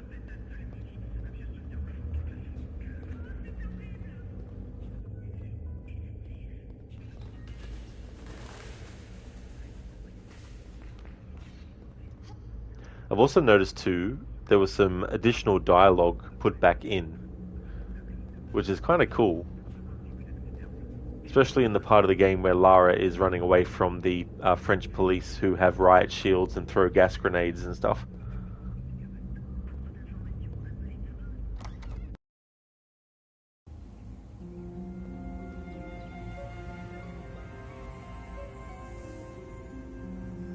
Okay, so we've spoken to Janice. We've spoken to the boxing guy. We've spoken to the herbalist. We've spoken to Renee. We have the character of Bernard. We have the doorman here. And then we also have the cafe owner as well. So, when you get to this point in the story, there's 3 different ways to get to where you need to go to progress the story further. And I want to actually show each and every one of those as well. So if we go to see Bernard, he gives us an errand to go into the Serpent Rouge nightclub and get something from the light box for him and return it. Or you can pay 800 euros to this doorman, and I think there's another item too. I remember reading about it. I don't remember what it was that you need to get to him. So that's another method. And then you've got the cafe owner as well that you can go to. And then he'll want you to do a similar errand. Go into the nightclub and then get from the light box an item for him. Then there's also a character that you can miss out on that I want to make sure we actually cover as well. But I think I'll have to reread my notes. But I need to cover all 3 of these people in this.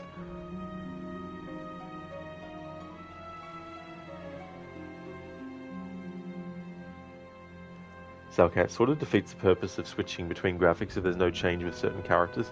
Yeah, it sort of breaks the immersion in that way, you know, where you're sort of like wanting to see the differences. But a good example of a major difference that I can actually show, earlier when we spoke to Carvier, there was a big difference when you switch to the new graphics.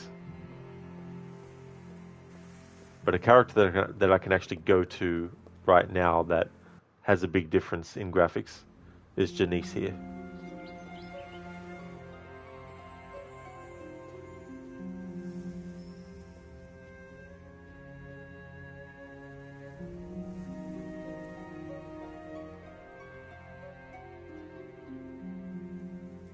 So this is old graphics versus new. So Janice is a character that they've actually changed in the new graphics.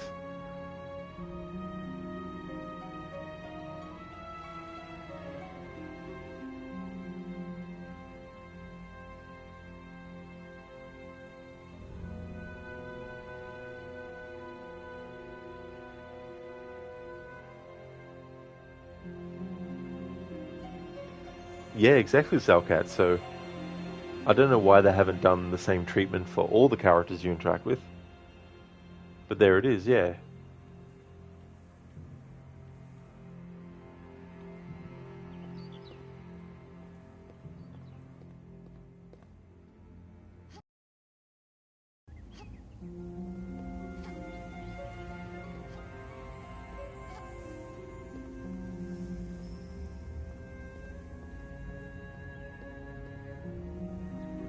Okay, first things first. Let's speak to the doorman. Wonder if he's had any changes with his character model.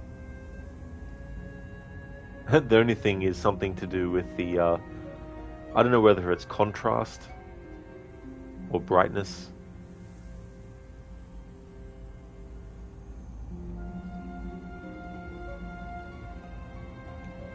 Okay, interact with him first in old graphics.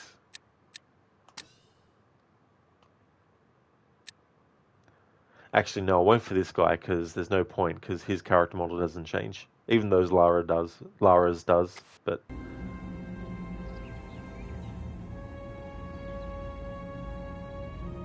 I'm trying to find someone called Bouchard. No one of that name in these parts. He'll want to see me. Then I hope you find him. I have the biggest Doberman pinscher you've ever seen on this side of the gate. I have the biggest Doberman pincher you've ever...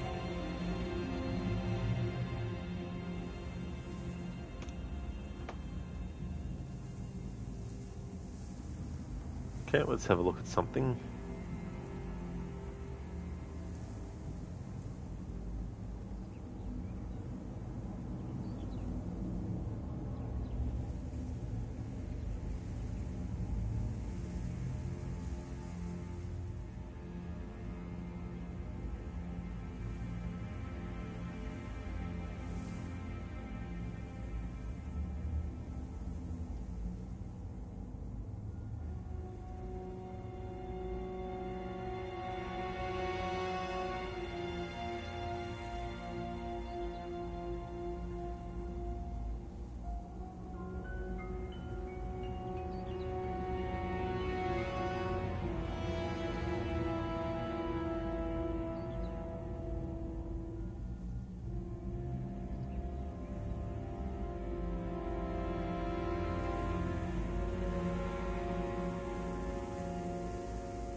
Ah, hang on.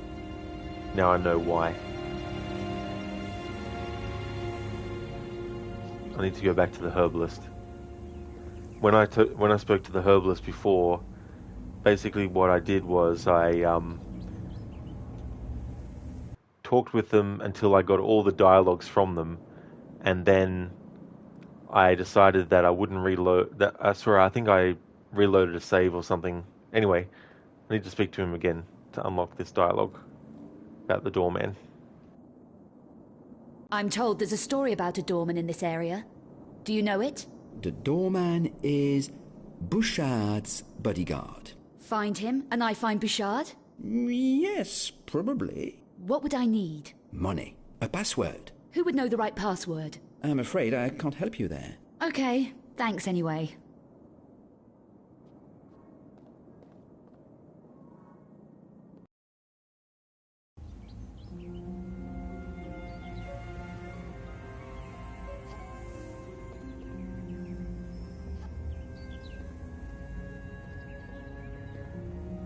I have the biggest Doberman pincher.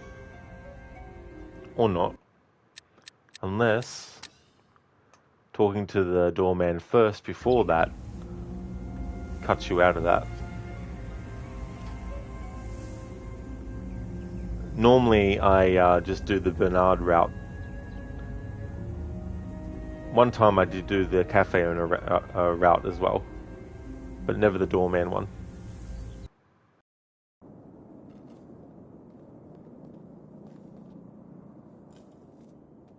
I'm told there's a story about... Fine. What? Money. Who would know... Okay.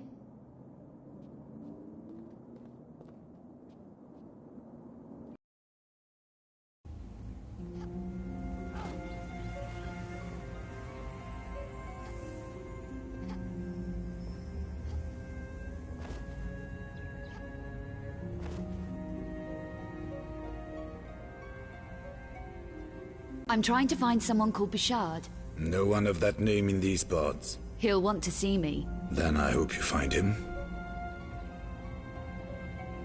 I have the biggest Doberman pincher you've ever seen. I have the big...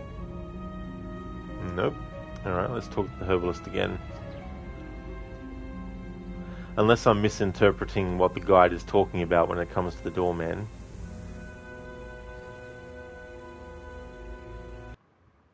Maybe you can't just go to the doorman, pay him the money, and then he goes, right, come on in, come on through. Good day. Welcome. I was impressed by your...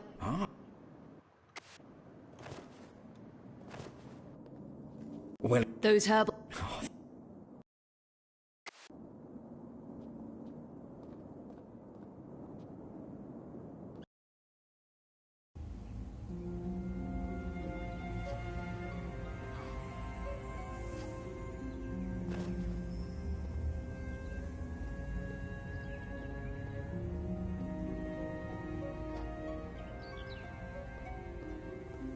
I have the biggest double.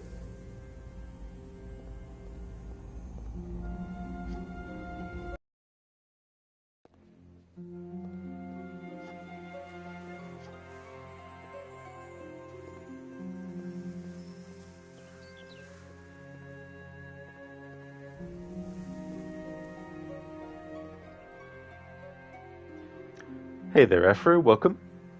Is this Paris? It sure is.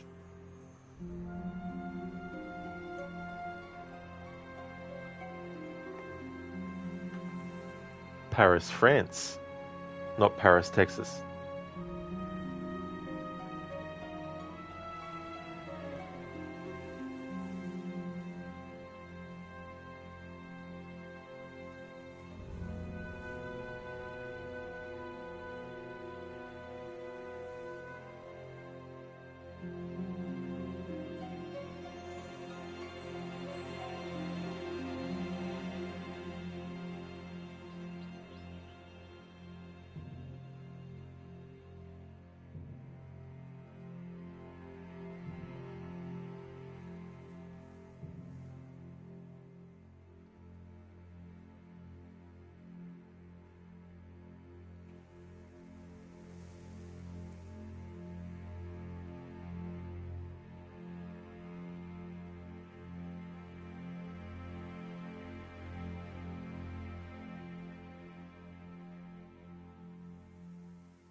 Afro, where's the tower then?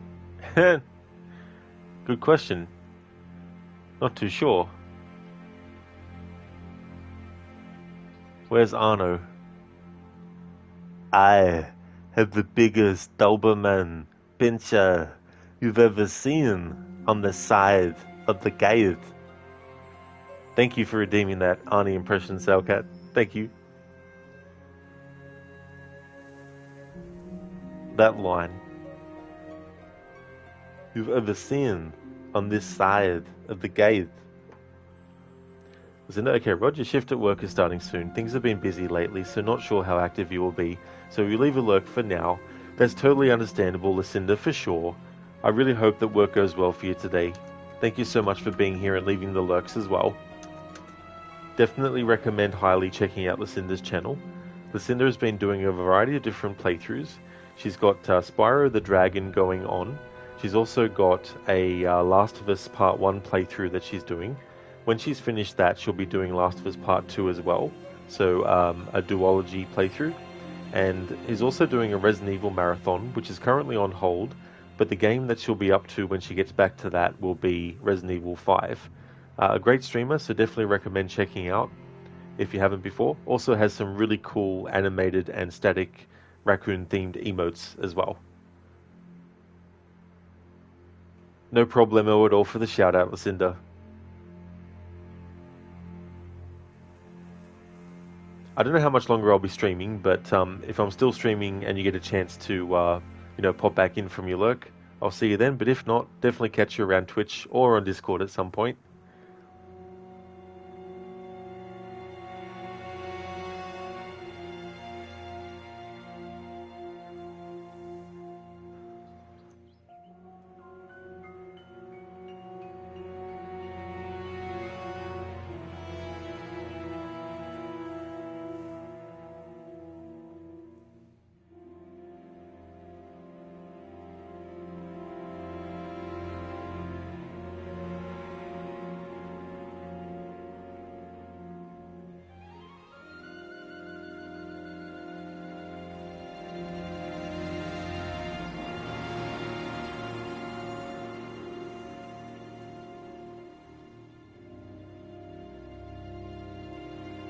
I'm just looking up stuff related to the doorman approach. I found someone on a Tomb Raider forum saying that is Bouchard's doorman, but in actuality there are 4 ways to get to the graveyard because there's Pierre's way, Bernard's way, the doorman's way, and Francine's way. Francine's way involves you to type in the code to her apartment without taking Pierre's paper that has the number code on it. And Francine's way is the only way to get all the valuable items in the game, but also means you have to take Bernard's path into Le Serpent Rouge since there's a valuable item in the garage, but not the stage. Just trying to suss it out because I was under the impression that it was like bypass Bernard and the other options completely, just go straight to the doorman and you'll be able to get to where you need to go through that avenue on its own. But it doesn't seem like that's the case. But I just don't know, I can't find anywhere that actually says explicitly.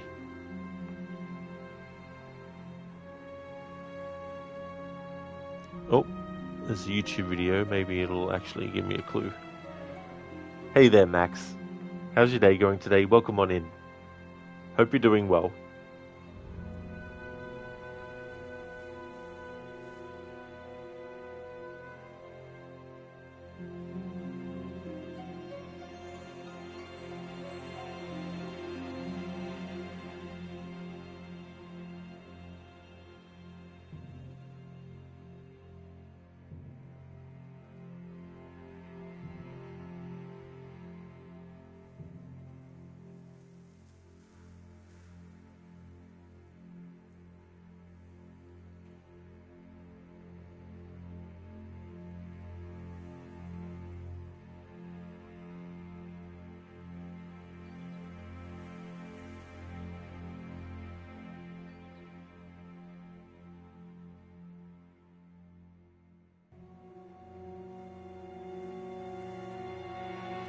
Alright, so in the YouTube video I found, it only shows the start of the cutscene, talking to the doorman, and him letting Lara through, asking for the 800 euro and also a box.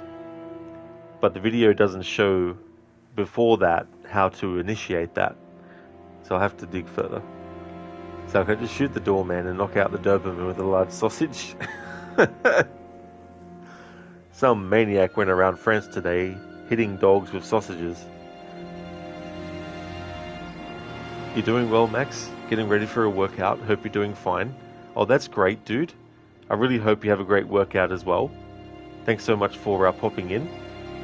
As for me, I'm doing really good. Getting to this remaster now.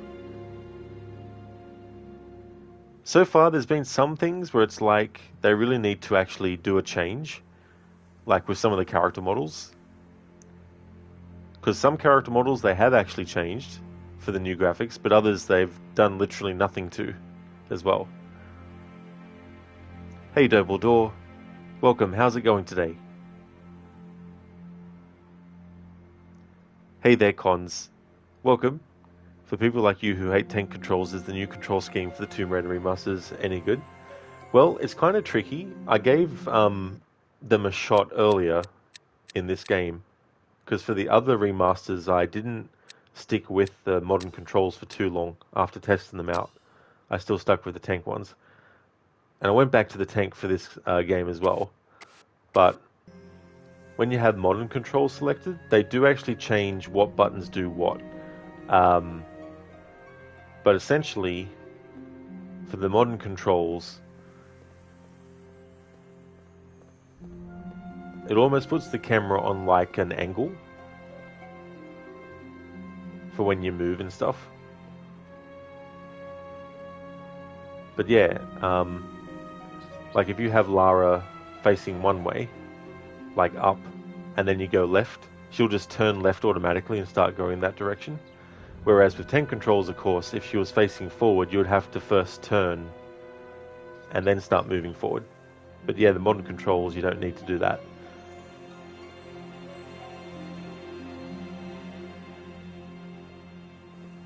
But because I had gotten so used to over the years playing the tank controls, it just feels more comfortable for me. But these controls, the modern ones, they're probably more in line with Tomb Raider Anniversary Legend and Underworld, which were from the years 2006 through to 2008.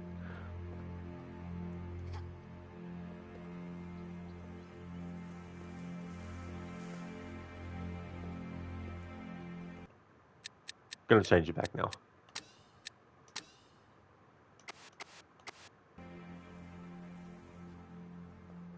But yeah, with tank controls, if you want Lara to go left, pressing just left on its own won't have her turn automatically and start going that way. She'll just basically pivot.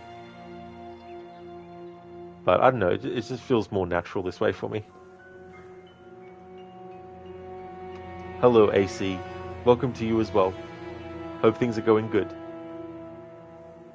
This is Cellcat, yeah, this is the final game of the remasters.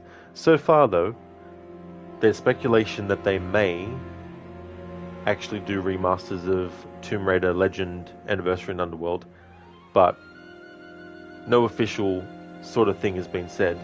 Also, they had hinted that maybe they might be interested in actually creating brand new Tomb Raider games with these graphics, like the remastered graphics, to create brand new original Tomb Raider games with.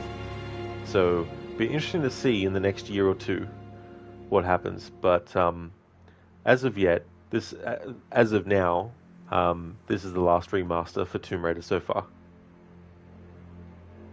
Welcome back, Schiller. I hope that the visit to the doctor went well. Cons, you've just bought both remasters because you've never played the older games. That's a good idea too, Cons. I'm glad that you're giving it a shot as well, because that's something that's really cool when people play a remaster of an older game. Because if the old school controls don't suit and the modern controls work better, then you can get those controls and then you can see the graphics in the old school style. Or if you don't like old school graphics, you can just keep it with the new and then have the modern controls as well. So it's pretty cool like that. The one thing I will say, just as a heads up, when it comes to what has actually been remastered with these games, the FMV sequences haven't been given a completely new graphical look. They've improved the quality of it, but they haven't actually given it a brand new different look. But in-game cutscenes, when you have a character that you just walk up to and talk to, or there's a little exchange between and all that kind of stuff, those graphics are remastered to look different to the original graphics. But yeah, FMV sequences are a different story though. But they've just updated the quality of them as well. But I've noticed that some of them need to be fixed a little bit more, I feel. Sheila, it was okay, just some work left to do this afternoon, evening, and then you just go to bed. That's definitely fair too, as well, Sheila, to just want to, go to sleep when you can. As well, get done what you need to get done, and just, go to sleep and get some good rest. Hey Adrian, welcome on in. Did you get me the "leave me alone, I'm busy" line from that old guy? Not as yet, Adrian. Yeah, not as yet. I'm just looking into this doorman approach, because I want to cover all the different approaches in this playthrough, in this current part of the story. So I'm just reading up on how to get to the point where the doorman asks you for the money in the box. So I'm just assuming, though, that you have to go into the Serpent Rouge anyway, regardless of whether or not you just want to go through the bouncer way. I guess it's just basically like, you have to go and get this thing. You can choose either way to do it, but once you've gotten the item, you can choose to go to the doorman instead. So I'm thinking that's how it actually is, but I'm just trying to find some stuff to confirm it. But I'm sort of getting to that point now where I'm kind of thinking about ending the stream soon. We'll just have to wait and see. You just had some KFC for the first time ever. It's okay, pretty decent. First time ever. Oh wow. What did you get?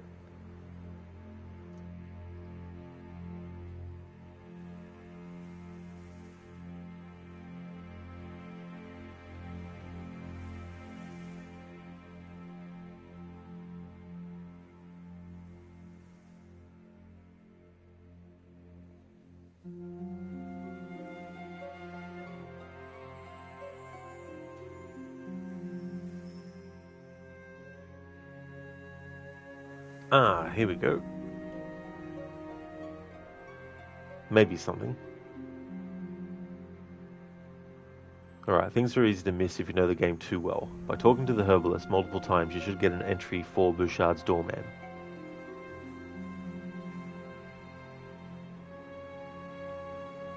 Alright, so back to him we go then. But we already got the dialogue from the guy about Bouchard's doorman, so I don't see how getting all the dialogue from him, which has nothing to do with the doorman, would unlock that, but I'm just going to test it.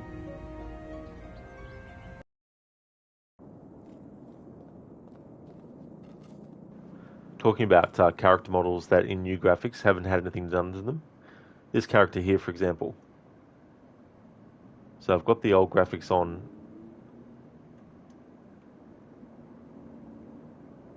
So watch what happens to this guy's character model when I actually switch graphics. Nothing about him actually changes.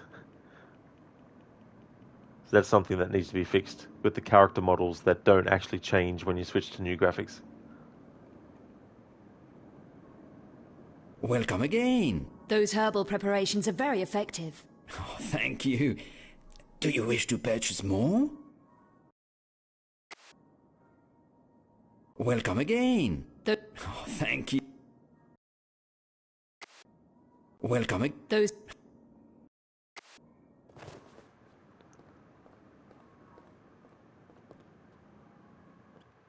Adrian, let's see. Mango drink, 2 chicken cheeseburgers, 1 small wrap, and 3 onion rings. The wrap was really tiny. Oh no.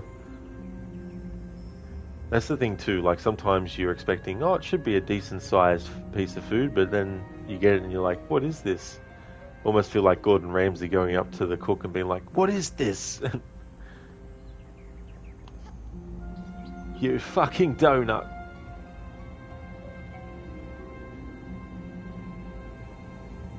I have the biggest Doberman pinscher you've ever seen. Yeah, so that what I read is incorrect, of course. Of course it would be. Conzi recently started playing through Tomb Raider Legend because they updated the graphics. It's now playable and not one big blurry mess on the PS5. Well, that is definitely good for sure. I've got the Xbox 360 version of that and the PC version of it. And the Xbox 360 was pretty decent, that version of it. But of course the PC version definitely looked a lot better as well. Adrian, he was already perfect. He's too perfect. That's right, they don't need to change. He's already good. All in all, the best fast food in your city is probably kebab wraps. You get a lot of food for the price there. And that's what is really good to get too. You don't want to pay a certain amount of money to get like really little return in what kind of like size the food is, you know.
I don't know, the more I read into this, I honestly think that some people have classified the doorman route as a separate thing where you don't have to do anything else but talk to the herbalist. The herbalist tells you about the password being needed, doesn't tell you what the password is, but talks to you about the password being needed, and then that would unlock the ability to just pay the doorman to go straight through. Whereas it seems that the case is that you still need to either speak to Bernard or speak to the cafe owner, Pierre. Unless you don't have to either. Talk to Pierre, he will help you find Bouchard if you get to Boxer's Dead. Bartender's keys. That's right. No. He gives you the bartender. Right. Yeah, so I don't know.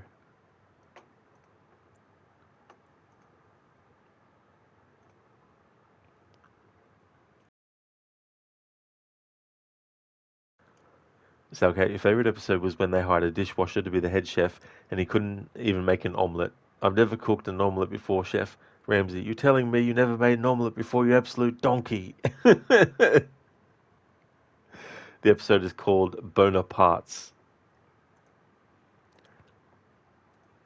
One of the things that I really liked about his shows too was when he would literally take the plate of food back to the chef and literally put it right under their nose and ask, what the fuck is this shit?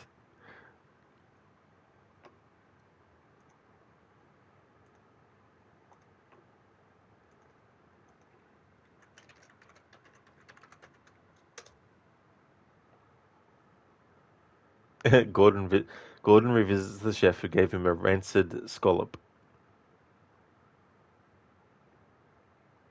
Oh, so is it the episode where they first go to Bonaparte's, or is it the one where they return?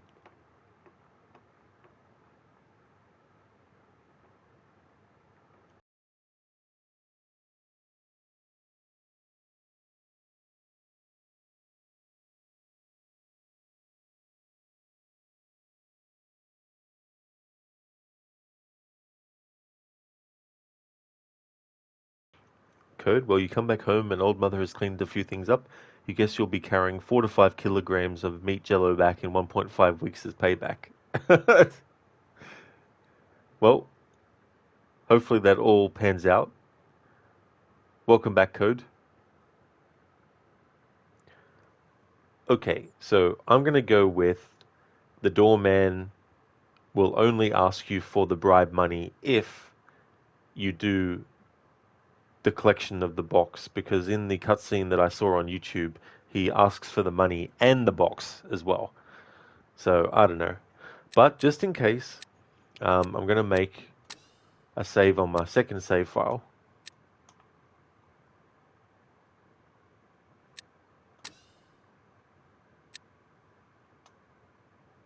Let's reload this one.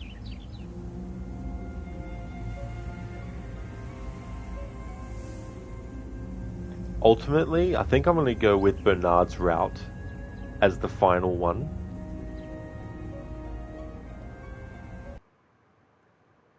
So we'll go to Pierre in the cafe.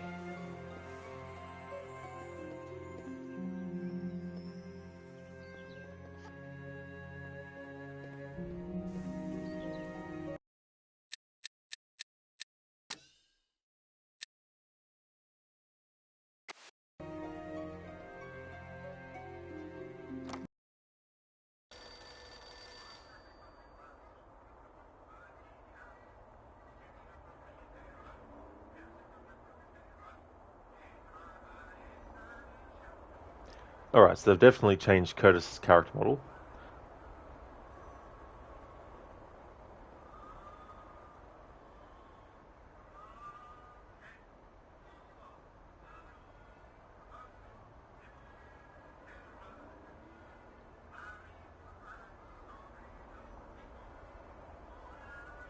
Alright.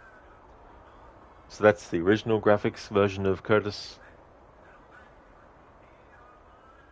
Then the remastered one. So they've definitely made a change for his character model.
Adrian? Oh no, he's hot.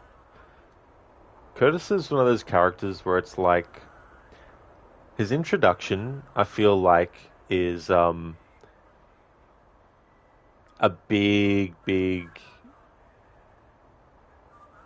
contentious kind of way to introduce a character that doesn't quite match when you find out that he's actually on the side of good. You know what I mean?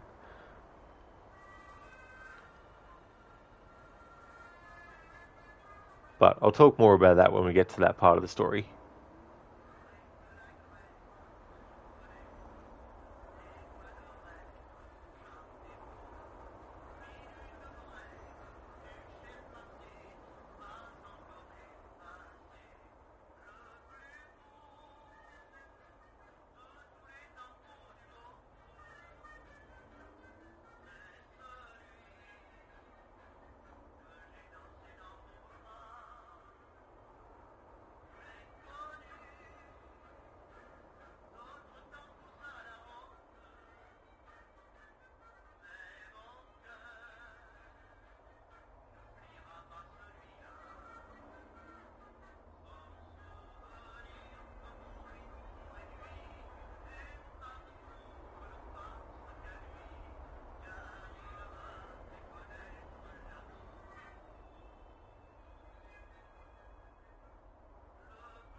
So they've changed the character model of Pierre, the cafe owner.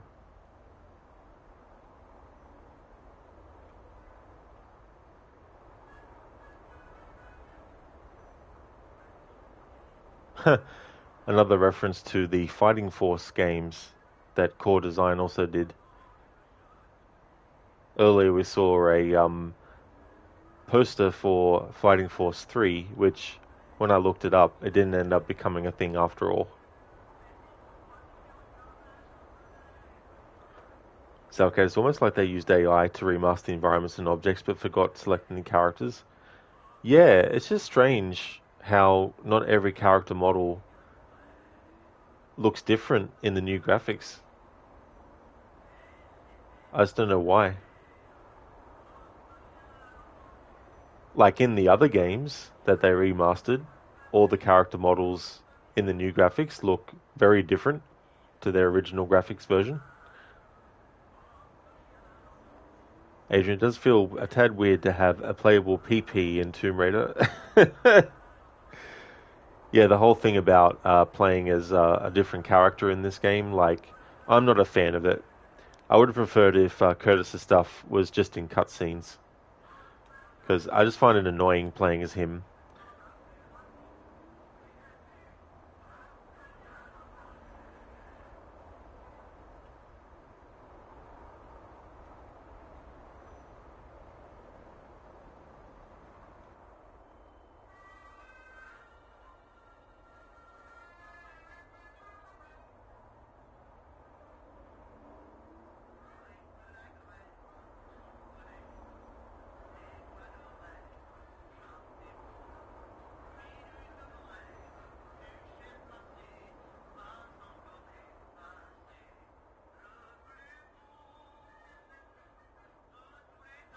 Interesting. So in the top left of the left page, sorry, the top of the left page, sorry, it's actually got someone at a piano, or two people at a piano, but in the new graphics, it's completely different. It's someone sitting at a table. It's not the first time they've done that with a newspaper from the original graphics to the new. But yeah.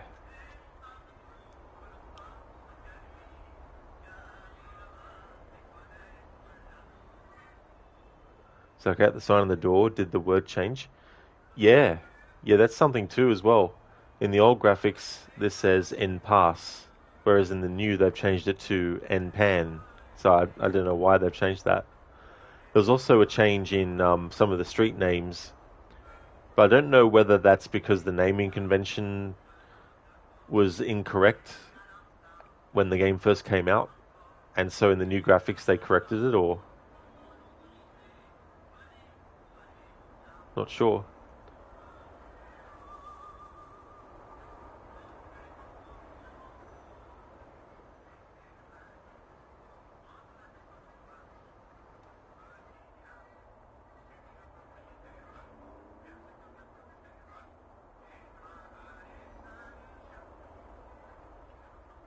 Non, je cherche pas d'employé à mi-temps. Qui vous a dit un truc pareil? C'est un tocard. Vous pouvez lui dire de ma part.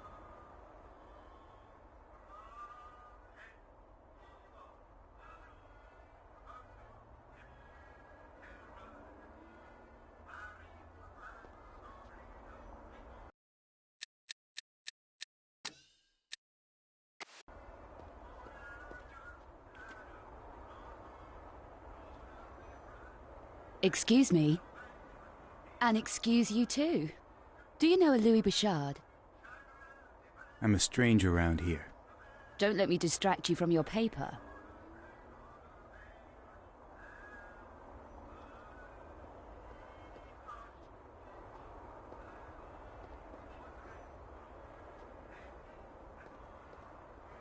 There we go. Spoke to Curtis there. Hey there, Shaky. We're now in the cafe here.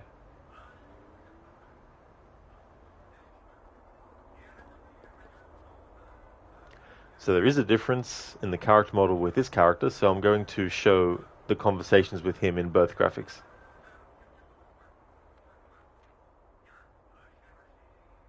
Are you Pierre? Possibly. What can I get you? Information. Really? Well, everyone wants something for nothing. It needn't be for nothing. We could trade. Trade? You used to work at the Serpent Rouge. I need to find your ex-boss, Bouchard. You don't look like police. Need to actually get to my Word document so I can keep track of what choices I make, just in case I need to. Alright, so this is Pierre.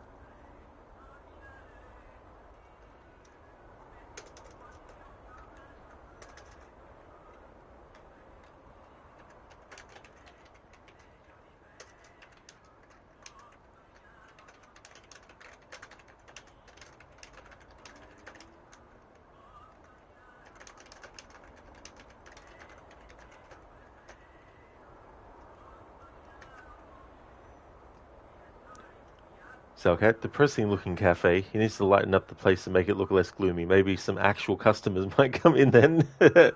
Yeah, might actually have a lot more than what he's got at the moment.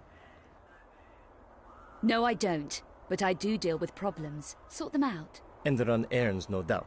If need be, and they pay well enough. What sort of problems? What sort of problems do you have? Any situations need clearing up? Difficulties removed? In exchange for information about Louis Bouchard. That's dangerous information. I'm a dangerous girl. And right now, I'm losing patience. I do have a situation that needs tidying. A retrieval job. Something I forgot to pick up from Le Serpent Rouge when I left in a hurry. It's mine, and I want it back. Why don't you just pick it up yourself? 2 guesses. Bouchard? The Monstrum? Don't joke about the Monstrum. Bouchard ran a lot of operations there. The place will be staked out. Just tell me where the item is in the club. It's small. Small enough to fit inside one of the stage lights. The one that doesn't work. That's it? Okay. I can work with that. How do I get into the club? With this. This will get you in behind the stage area at the back. Return what's mine to me here, and I'll put you in touch with Louis Bouchard. I'm sure he'll be glad to hear from you again. He isn't going to. I just tell you where to find him. Then it's up to you. Okay. And if this doesn't work out, I know where to find you. Don't I, Pierre?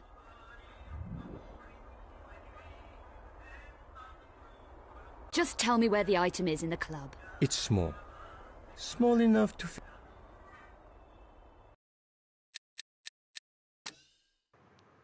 Alright, now for that in the new graphics.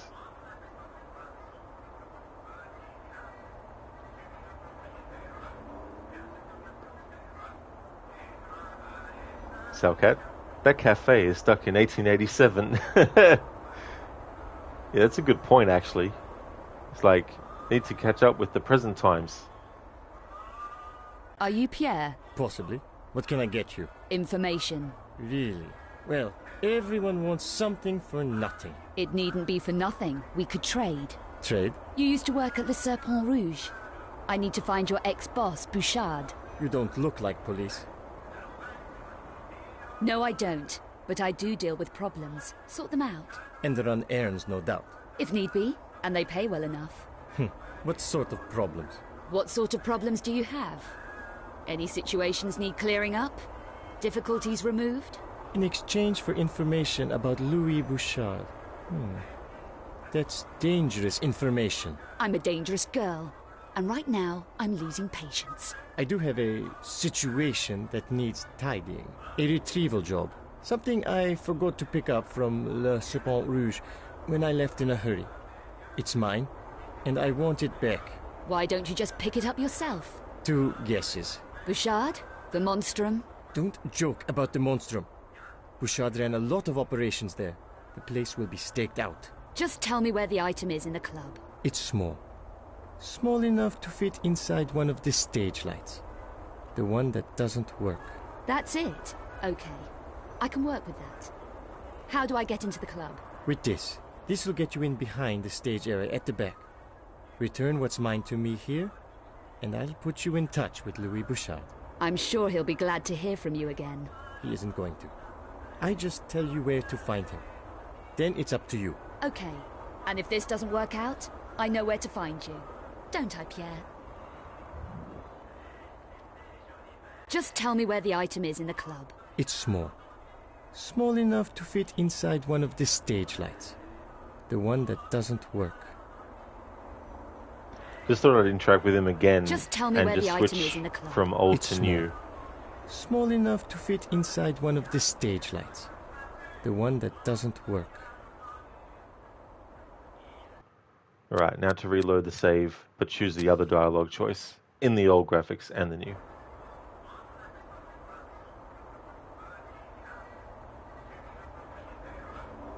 Salcat looks much better with the new graphics, especially the objects. Pierre went from a 5 to 6 on the hotness scale, good for him. Yeah, that's true with the objects in the environment. It's also cool to see the pictures in a really good resolution as well, to actually see what the hell it was supposed to be originally, because sometimes it's not very apparent. Are you Pierre? Possibly. What can I get you? Information. Really? Well, everyone wants something for nothing. It needn't be for nothing. We could trade. Trade? You used to work at the Serpent Rouge. I need to find your ex-boss, Bouchard. You don't look like police. How would you know? I don't talk to police. With your reputation, you'd be unwise to. What do you... Never mind. You mentioned a trade. What sort of problems do you have? Any situations need clearing up? Difficulties removed? In exchange for information about Louis Bouchard. That's dangerous information. I'm a dangerous girl, and right now I'm losing patience. I do have a situation that needs tidying. A retrieval job. Something I forgot to pick up from Le Serpent Rouge when I left in a hurry. It's mine, and I want it back. Why don't you just pick it up yourself? 2 guesses. Bouchard? The Monstrum? Don't joke about the Monstrum. Bouchard ran a lot of operations there. The place will be staked out. Just tell me where the item is in the club. It's small. Small enough to fit inside one of the stage lights. The one that doesn't work. That's it? Okay. I can work with that. How do I get into the club? With this. This will get you in behind the stage area at the back. Return what's mine to me here, and I'll put you in touch with Louis Bouchard. I'm sure he'll be glad to hear from you again. He isn't going to. I just tell you where to find him. Then it's up to you. Okay. And if this doesn't work out, I know where to find you. Don't I, Pierre?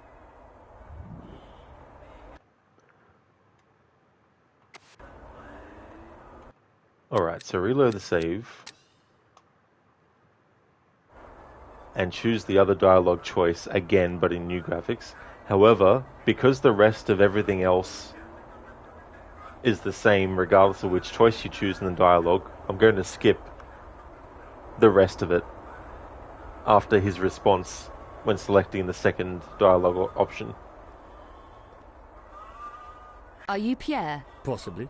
What can I get you? Information. Really? Well, everyone wants something for nothing. It needn't be for nothing. We could trade. Trade? You used to work at the Serpent Rouge. I need to find your ex-boss, Bouchard. You don't look like police. How would you know? I don't talk to police. With your reputation, you'd be unwise to. What do you... Never mind. You mentioned a trade. What sort of problems do you have? Any situations need clearing up? Difficulties removed?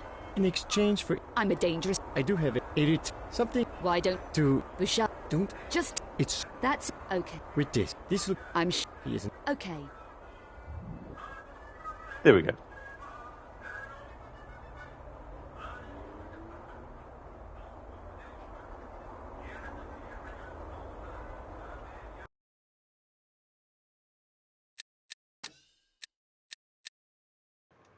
So the item we got from Pierre was the bartender's key for access into the Serpent Rouge.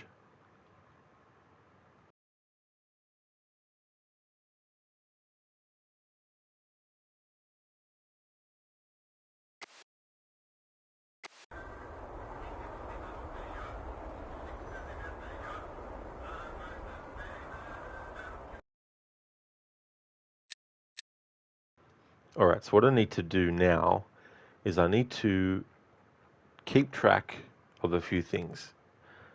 Alright, so what I'm going to do is this. Save file 1, 2, and 3.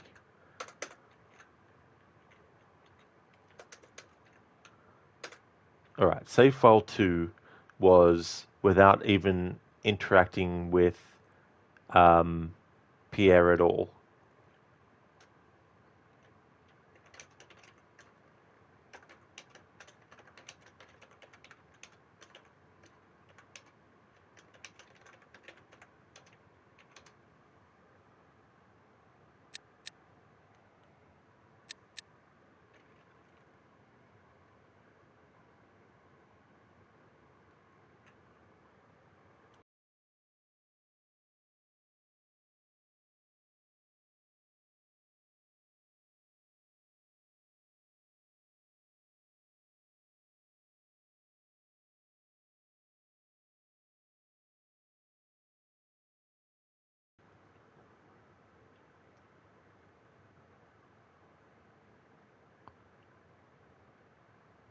So the method I want to actually do this whole thing with is the Bernard one.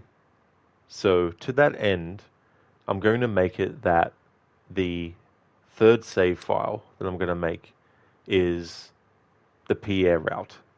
So save file 3, I'll put that down as the Pierre route.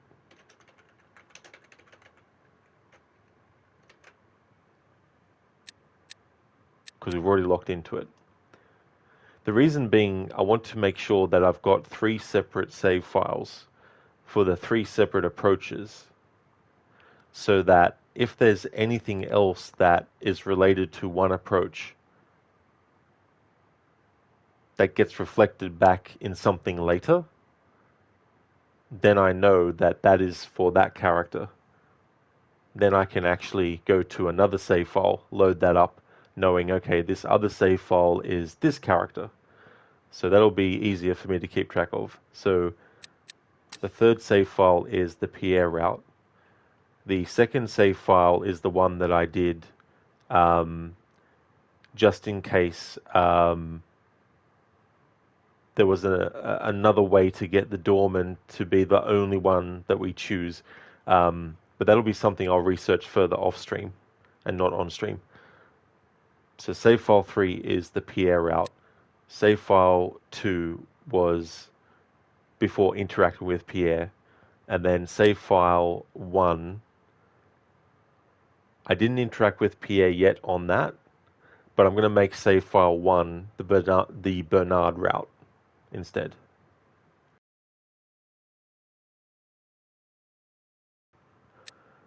So if you choose the Pierre route, it locks you out of the Bernard route, and vice versa. So let's reload the second save file. I better get out of the save screen. Imagine if I saved over that. So load the second save file.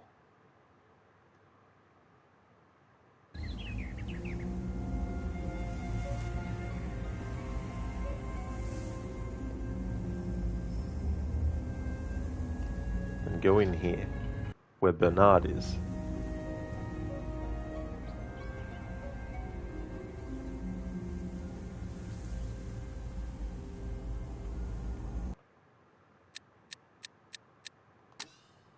Alright, so make save file 1 the Bernard route.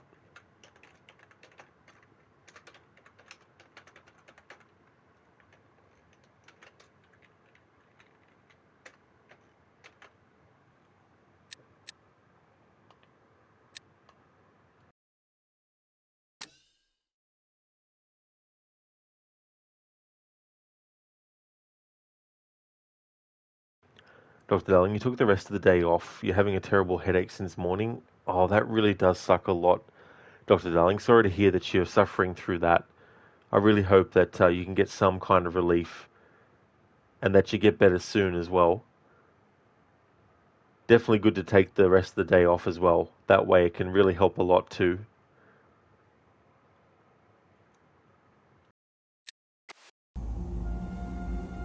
I've already shown the area surrounding and including Bernard in the old and new graphics, so I won't do that again. But here's another character model that hasn't been changed in the new graphics yet. There's a slight difference under his eyebrows.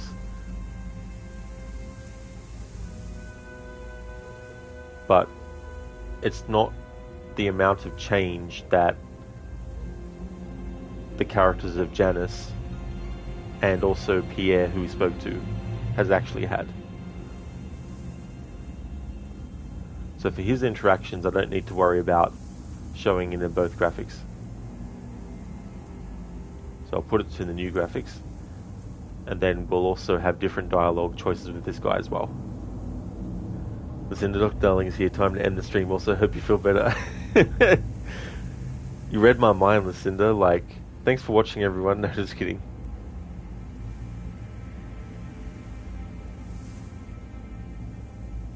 Excuse me? You're not from around here? No. Then leave me alone. I'm busy.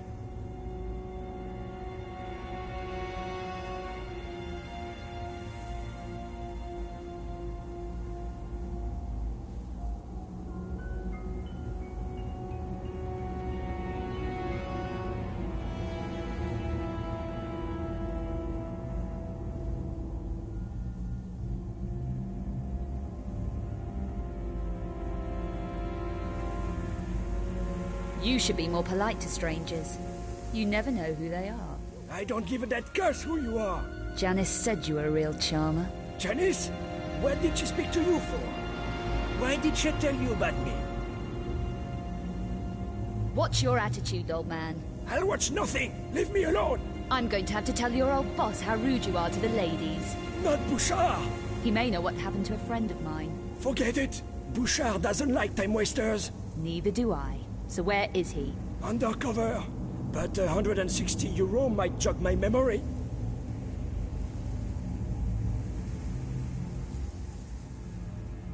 You'd better not be giving me the runaround, old man. Threats aren't gonna help you, sweet thing. It may help me to feel better if I work you over a little. What if I did help you? What's in it for me? Apart from the money, what do you want? Advice? A decent coat? Deodorant? That's it! Get out of here! Leave me alone! And tell Janice she should keep her mouth shut in future! Bernard, you're a big disappointment to me. Let's hope you feel safe out here when it gets dark. Ooh! Indeed, Lucinda. Hashtag savage, alright. Bernard. So obviously, that locks you out of taking him on board. Naturally. Alright. Reload the save I made and choose the other dialogue or option. Options. Excuse me? You're not from around here? No. Then leave me alone. I'm busy. Your name's Bernard. Janice said I might find you here. She shouldn't be giving my name out like that. What do you want? I'm busy. Hey! Take it easy. Janice. Janice? What did she speak to you for? Why did she tell you about me?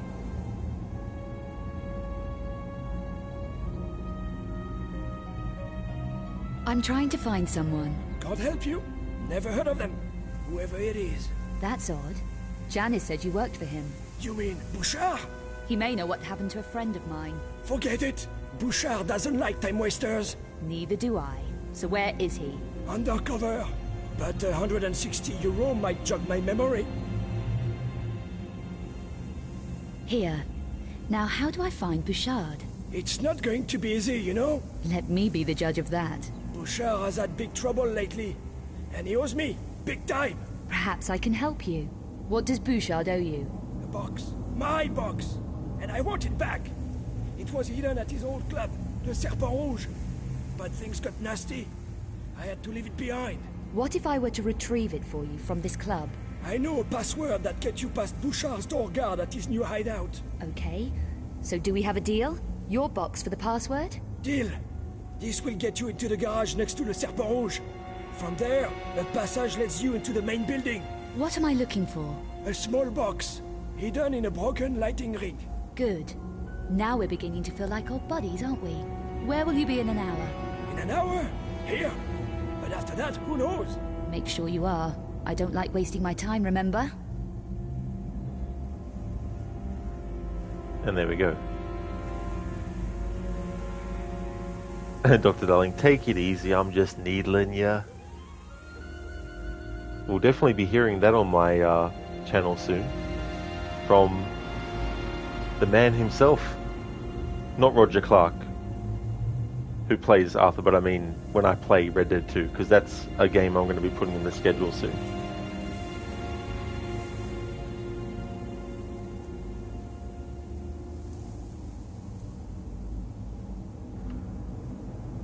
So there's something I just want to double check with this Bernard guy though. Reload the save. Excuse me. You're Skip not this, from... not No. from around here, no. Leave...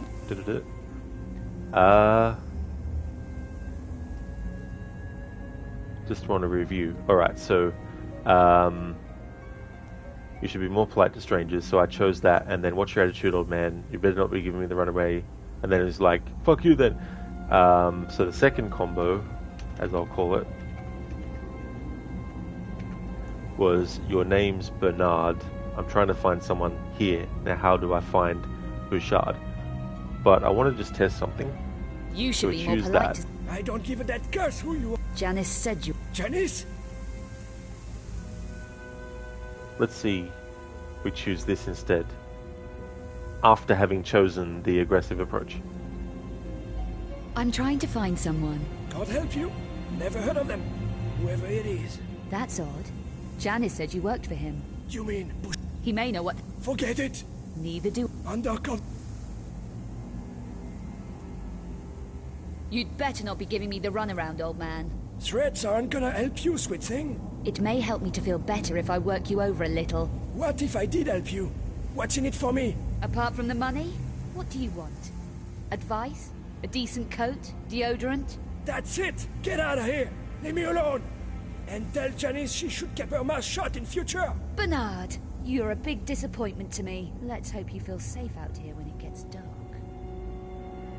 Alright, so it's one of those things where his response to you is always the same after choosing either option, but the end result is he either helps you or not. So you can choose a combo where you start off aggressive, then be polite, but then be aggressive again, and he'll be like, fuck you. Or you can be aggressive, aggressive, aggressive, he'll be like, fuck you. Or you can be not aggressive, not aggressive, not aggressive, he'll be like, sure, fine, but do this for me. Or you can go non-aggressive, aggressive, then non-aggressive, and he'll probably still, do it. But I want to test that approach, though. Excuse... No. Your name's... So be polite first. Janice? And then be aggressive. What's your attitude? I'll watch nothing! I'm going to have to tell your old boss. Not Bouchard! He may know what... Forget it! Neither do... Undercover. Here. It's not good. Let me... Bouchard has a... Perhaps I... box. My box. And I want it back. What if I... I know. Okay. Deal. What am I... A small... Good. Make... Alright. Yep.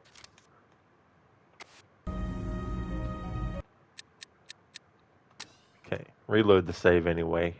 And just choose all the options of positive. Excuse me. You're not... Your name... I'm... Here. I... Okay. Alright. Dr. Nulling, feeling very tired, you just want to get back to bed, can't even find good scenes for Arnie and Bane impressions. That's totally understandable, for sure, as well. Especially if you're not feeling well. Because I find that aside from, the obvious pain that might be being felt, there's also things that it affects like concentration levels and motivation and all that kind of stuff as well, so that's definitely understandable, dude. Listen, lol, fuck you then. Fuck you, asshole. Fuck you, asshole. No, fuck you. No, you, no, you.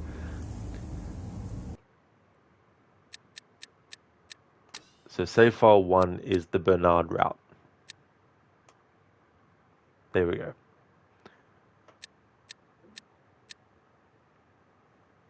The best way to show both routes is to do it like this. Instead of doing all the one in one big thing and then reloading a save and then doing it all again but the other thing, I'll just do it bit by bit and bounce back and forth, back and forth, back and forth.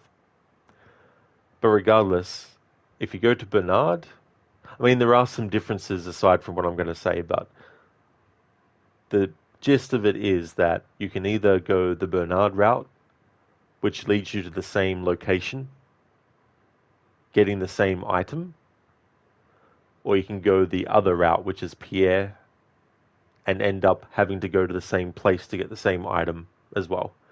But there are some differences that also happen depending on which route you choose. But in any case, I'm just looking at the dialogue side of things, showing all that in different graphics where applicable, because here's another character model that they didn't actually change in the new graphics. So, when it's like that, I'd rather just have the conversations take place in the new graphics, especially when I have to reload anyway to choose different dialogue choices. If there's a character model that isn't updated in the new graphics, then I can just basically speak to the character in the new graphics, choose the dialogue options, reload before talking to them in the first place, and then just choose the other different dialogue options. Instead of doing that, but 4 times in total, twice with new graphics and twice with old graphics. But when the character model for the person that Lara speaks to actually does change, that's when I will show both graphics of both dialogue choices and stuff. Caveat earlier on, we actually had one of the choices was between 3 options. So I had to cover that 3 different times. But it ended up being 4 combos as well.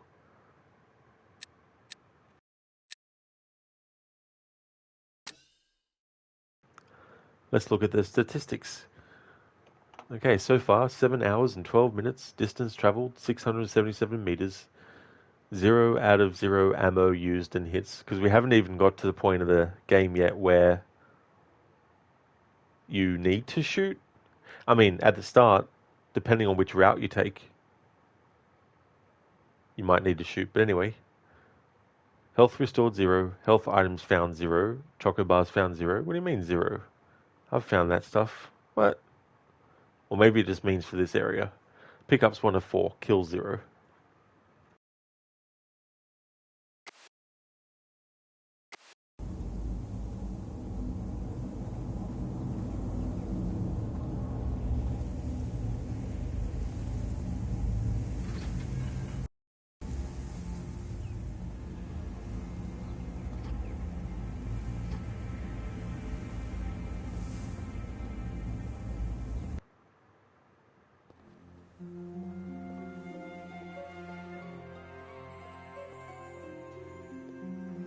Now to get Lara on each save file to a certain spot before making another save on that save file.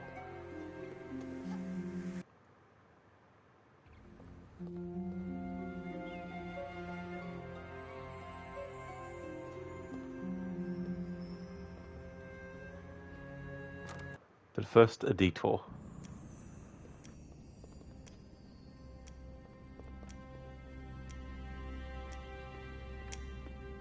What would this be worth?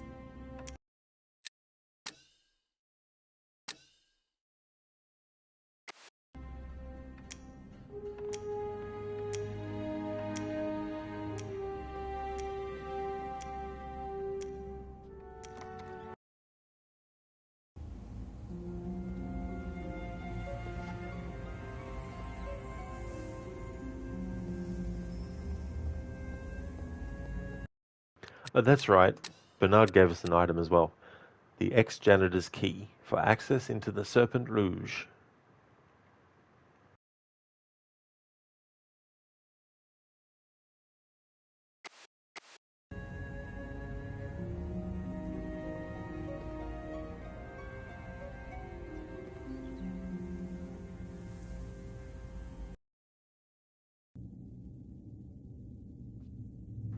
Yep, so this leads to the garage.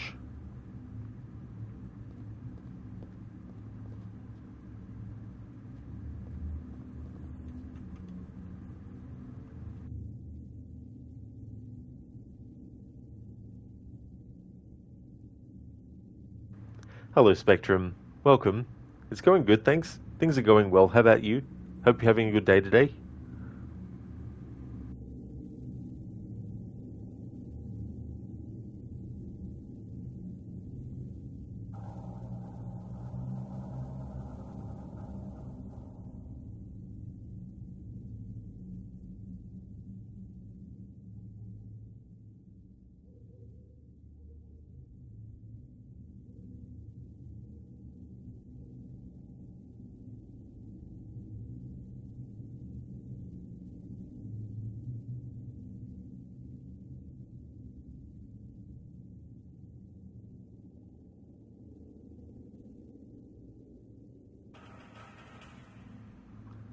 Single post lift electro-hydraulic, sold cheap, oined.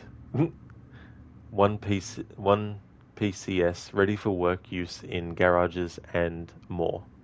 Adaptive, robust and safe. Stable, rise and fall. Lifted up. Hydraulic single post lift model.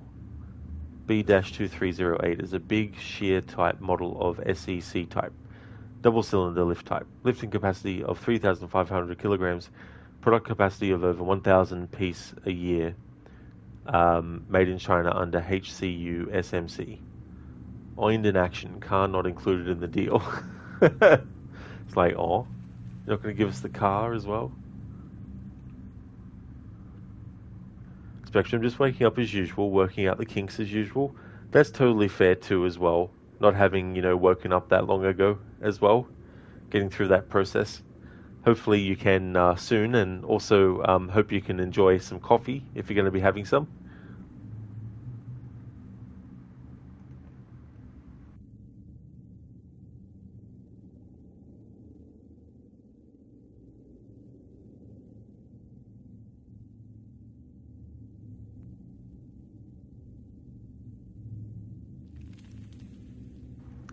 Spectrum, if.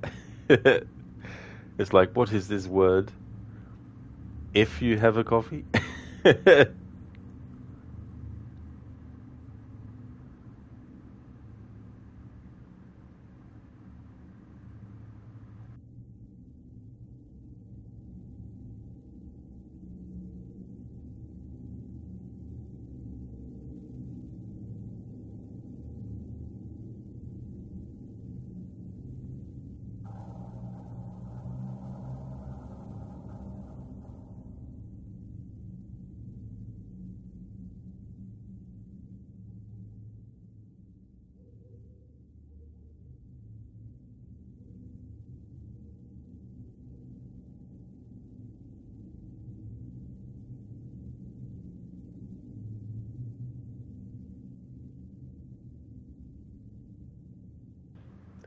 Spectrum, a coffee? Just one? I think not.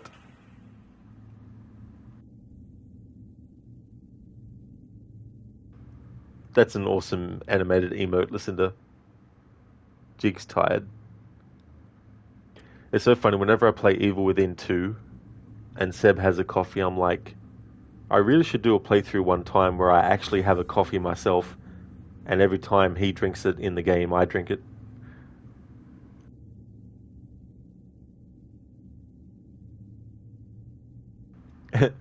Do like, immersion kind of playthroughs.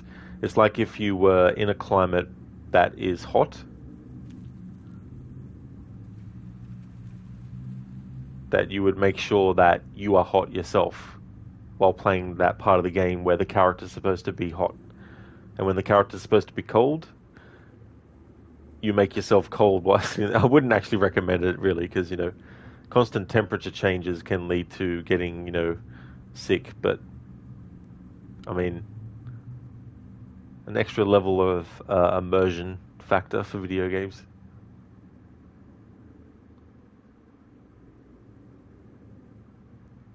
Spectrum, you've been having 3. That's definitely a good amount. That's cool. Listen, that would be interesting. It really would be, And then you think about games where a character has like a beer or something. Like every time they have a beer, just have a beer too.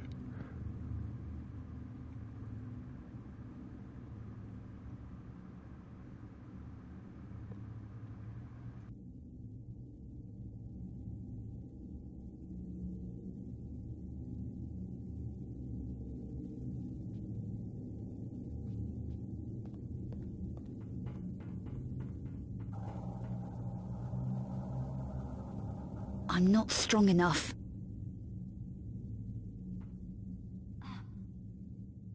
I'm not strong enough. I'm not strong enough. I'm not strong enough. That made me think to test something out too. I think in the original version, if you interact with something and Lara says a bit of dialogue, as soon as you press something, anything, it'll cut it off. So I just wanted to test that, but there's a specific point that it usually happens later, so I want to wait till I get to that point before I can confidently say that they've actually fixed that. Because I'm spamming the interact button, and it's not interrupting the dialogue, I'm not thankfully. strong enough. I'm not strong enough. No. Spectrum, you saw a video of someone playing a flight simulator and he built himself a hydraulic chair to mimic the movements. Holy shit, that's really cool, Spectrum. Going to that level to do something like that as well. Shaky, me either, Lara. Every day of my life. It's like, not strong enough.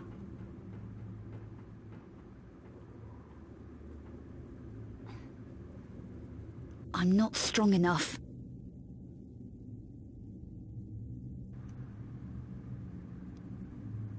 Must be barred from the other side. Must be barred from the other side. Ah!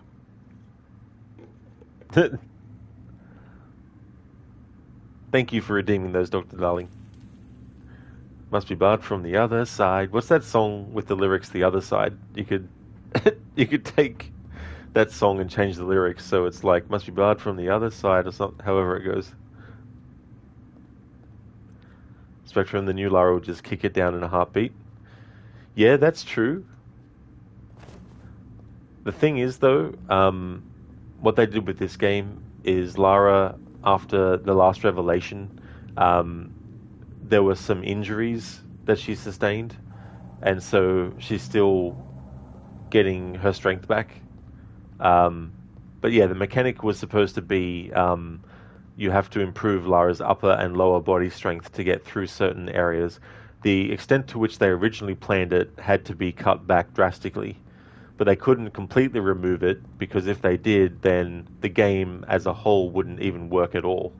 So it was that intrinsic to how the game operates that all they could do was just, make it very minimal. But yeah, that's basically what's going on.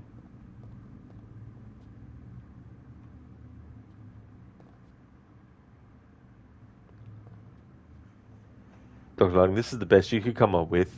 Oh, that's totally fair. That's for sure. It's still, fun to do and interesting.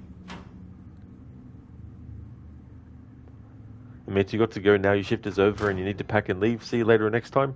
No worries at all, Amita. Thank you so much for being here. I hope that you have a good one. Hope that things go well.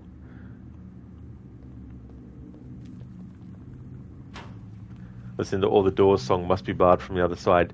Yeah, so that's what I was thinking of, but I couldn't remember who sung it or whatnot. But yeah, take that song and change the lyrics.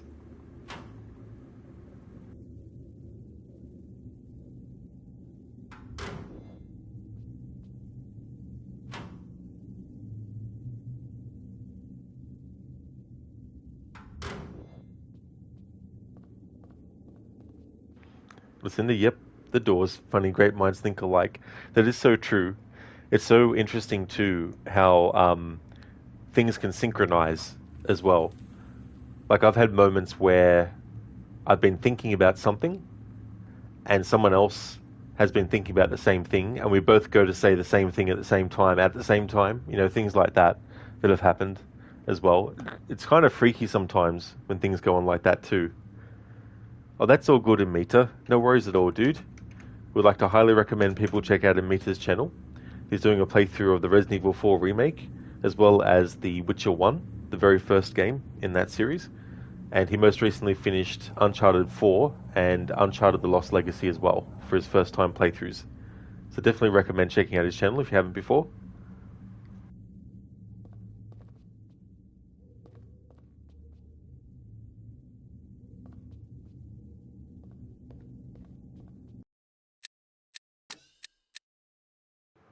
Antique flintlock. Valuable antique.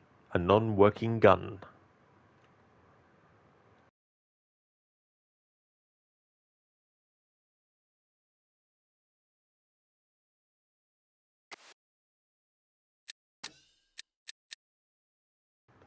We got a Desert Ranger clip. 9-round clip, 50 caliber ammo.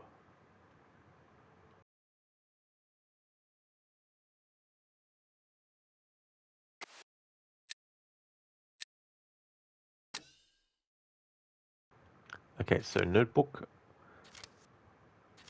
Find Bouchard's doorman. Retrieve the box at Serpent Rouge. in broken lighting rig.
I'm not strong enough.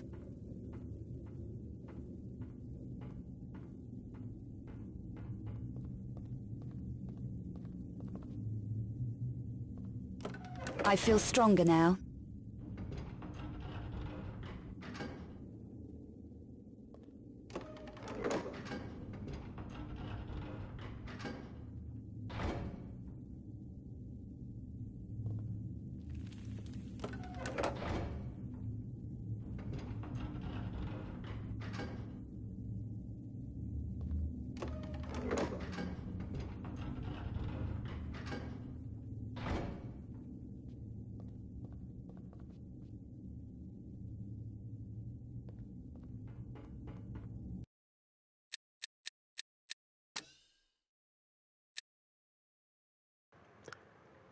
Spectrum, that's a beautiful gun. Yeah, that antique one. Interesting sort of like design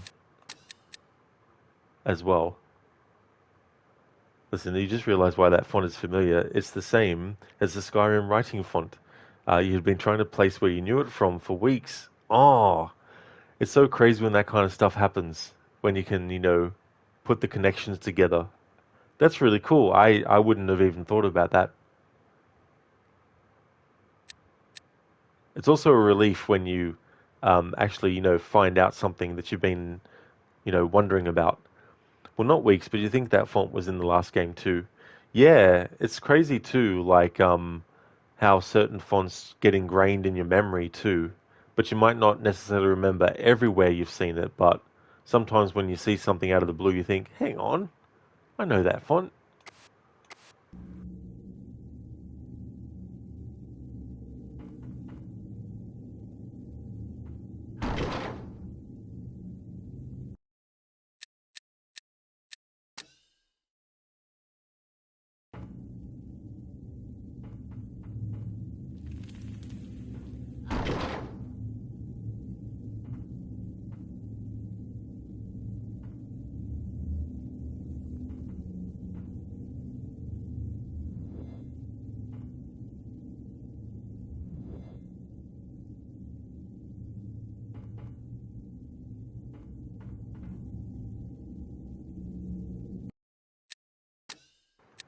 And that is the Desert Ranger, advanced 50 caliber semi-automatic medium range.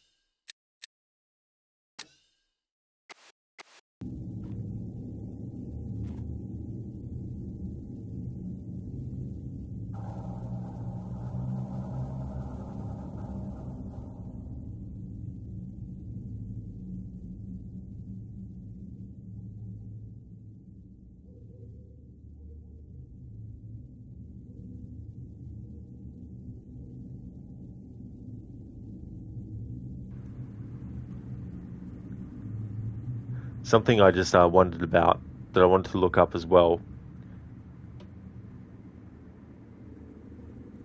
Modders in the PC version were able to have Lara be able to use dual pistols, whereas the release version of this game, Lara couldn't use the dual pistols, but I think it was originally intended.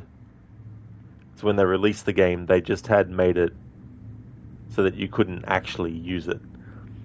But I had a look, and this remastered version integrates that automatically. So when we get to the Louvre, the guide says that before going... you find another vector pistol. So you have two of the same kind. The pair of vectors can be found in the room just before Cavier's office during Louvre galleries or galleries under siege. So I definitely want to make sure I get those.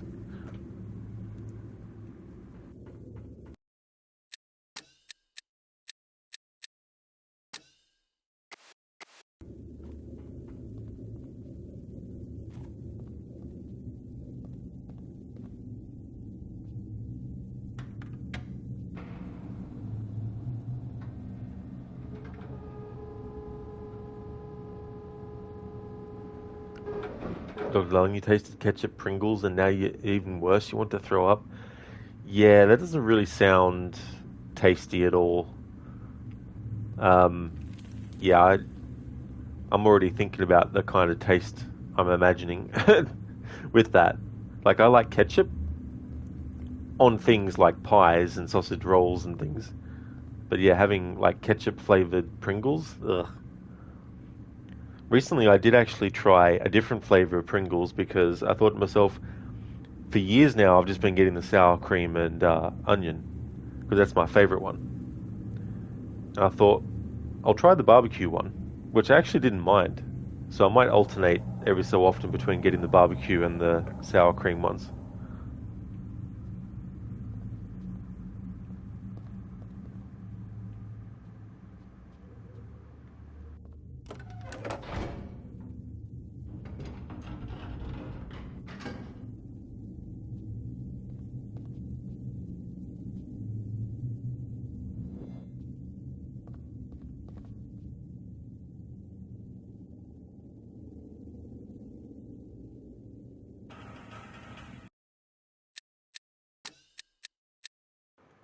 This is the socket spanner, heavy duty socket spanner.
Okay, so I'll do up to this part on this save file, doing the Bernard route.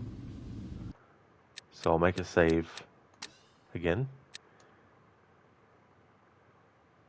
Okay, so now to load the third save file where I'm going with the Pierre route and do a little bit towards that one. Just tell me where the... It's small.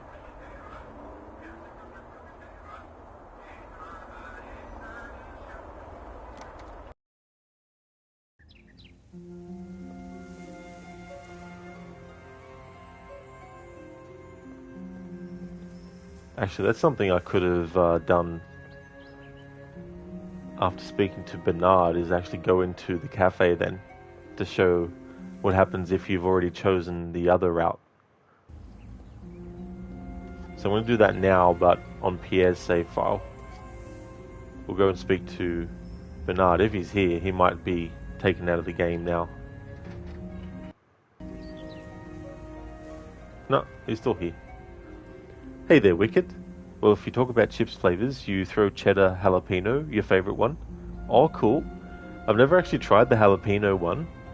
The cheddar one I think I might have tried, but this is like really a long time ago. But my go-to was always with the sour cream and onions with the Pringle brand, at least. But I really like chicken, as well as Doritos and stuff. Popcorn chips, they're pretty nice too, actually. Haven't had that for a while.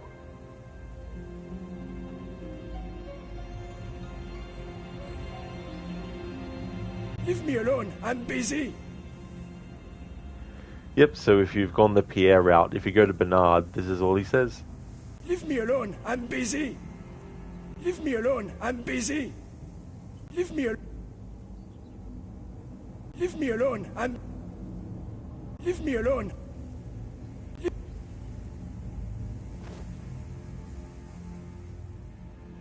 Leave me alone.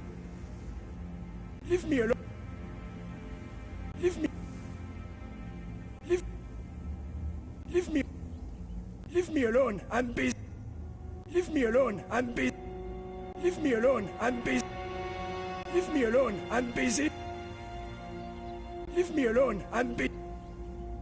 Leave me alone. Leave me. Leave me alone. Leave me alone. Leave me alone. I'm busy. Leave me alone. I'm busy. Leave me alone. I'm busy. Leave me alone. I'm... Broken record, Bernard. Leave me alone, I'm busy. Leave me alone, I'm busy. Busy. Busy.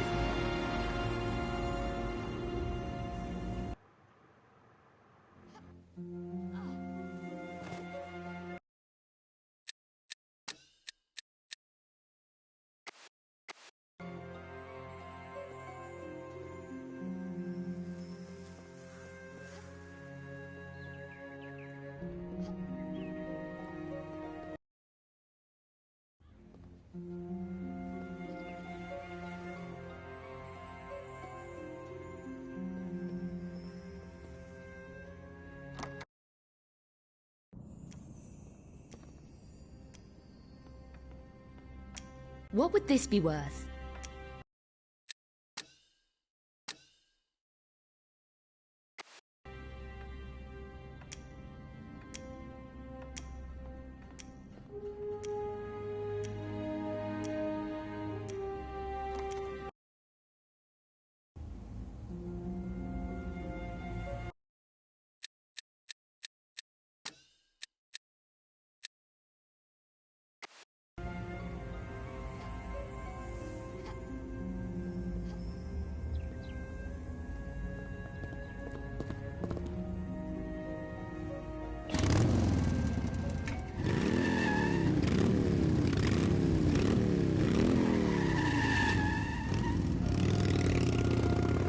Good thing I saved when I did. I forgot that that's something that happens.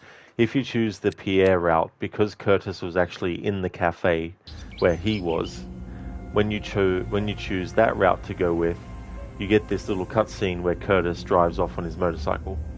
So I forgot about that. So We'll replay that again, but in the old graphics, and then yet again in the new, just to have them back to back.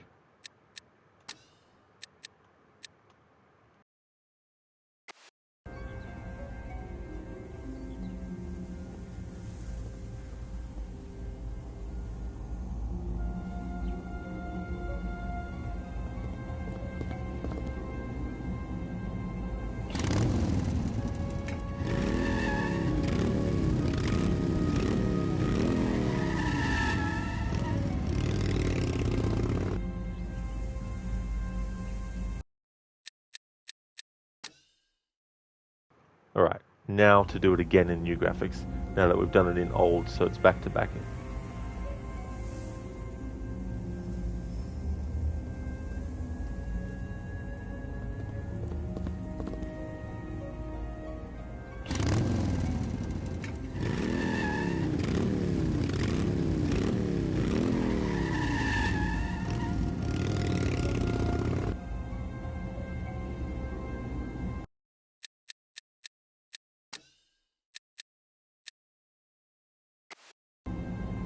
AC, oh my god, can't you see he's busy? He clearly has important work standing there looking at a fence by a bench that would obviously float away if he didn't sit on it. Just leave him alone. Exactly, AC. It's very important business that Bernard is doing right there. It's actually something that if he doesn't stay there, it could end the world. It's also very similar to that poor character in Control who is sitting in front of the fridge and can't close his eyes, has to actually look at the fridge the whole time, because the fridge, if you don't constantly look at it, will go schizoid and nuts and then kill the person observing the fridge. It's that kind of thing with Bernard. He has to stay there, otherwise it'll be a world-ending thing.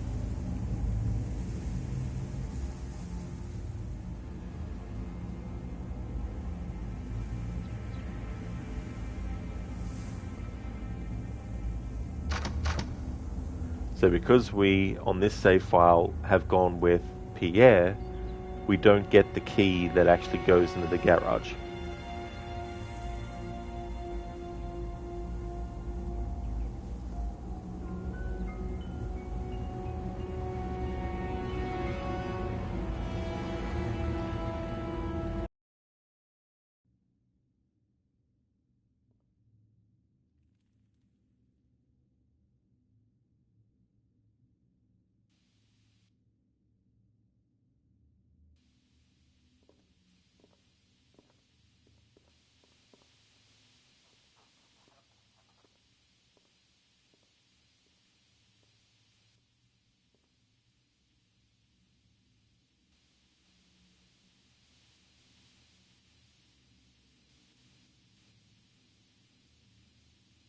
Finally, we have an enemy character model that actually has a difference in the other graphics.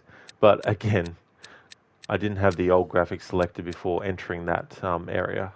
So I want to show that cinematic and everything with the old graphics as well.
Pronikl do střeženého prostoru.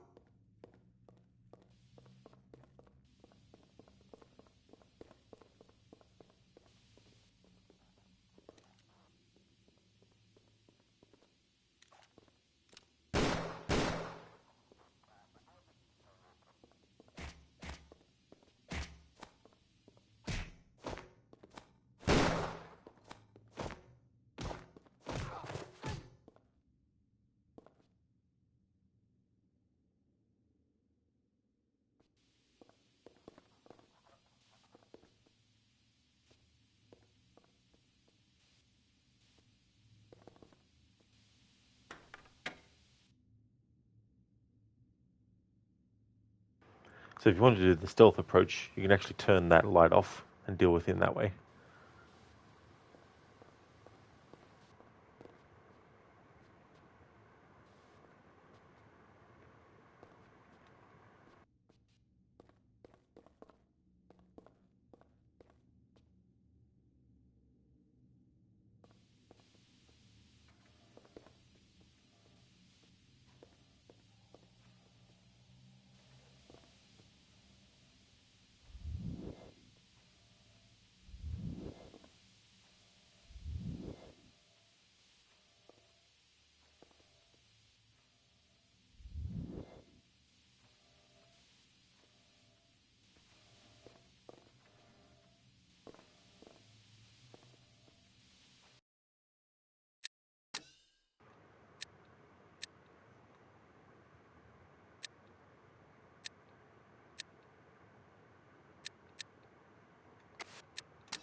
Alright, so we got the stage door key, the access to the dance floor.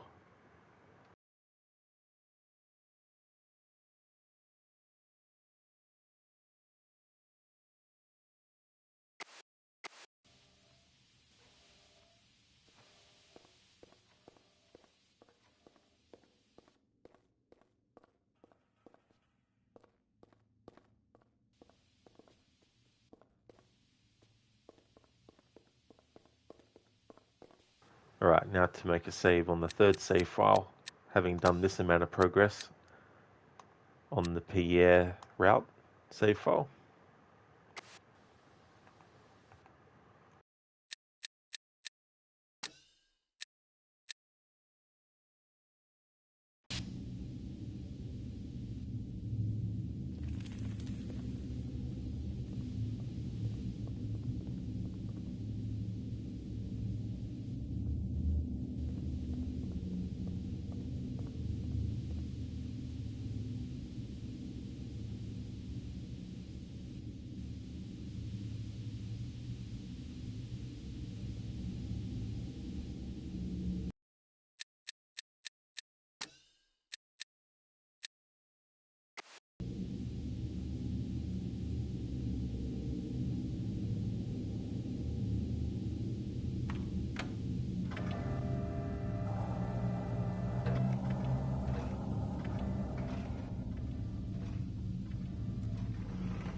Pronikl do střeženého prostoru.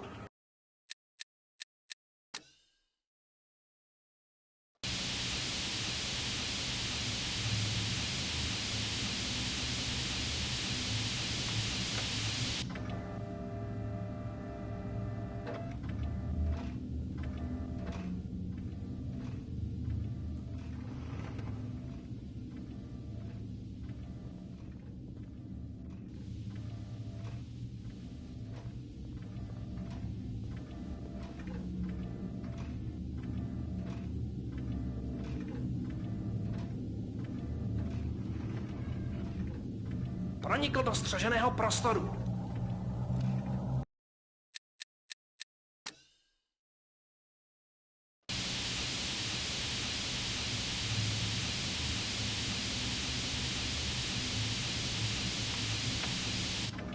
In in the original version of this game, when you snuck behind an enemy, you could only knock them out if they were standing still at the time. But in the remaster, they've made it so that you can actually do it when they're still walking in front of you.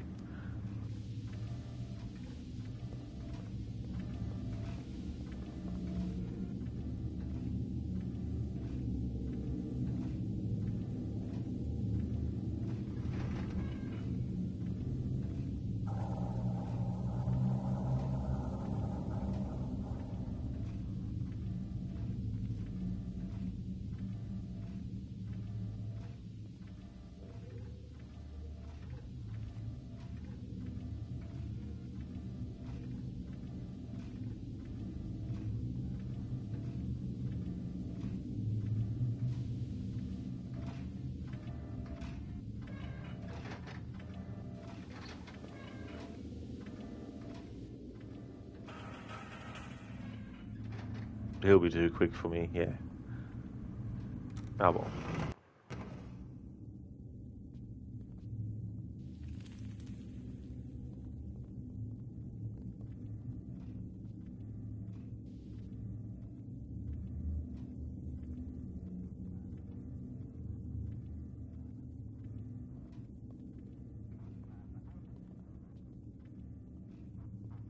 Pronikl do střeženého prostoru.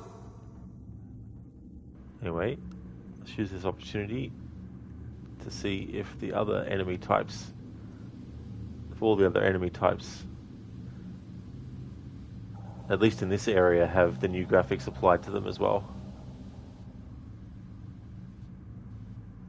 This other guy here does.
Something else here that doesn't really change in the new graphics is these barrel things. Oh, there's a slight change from that angle. Yeah, there's a bit of change actually.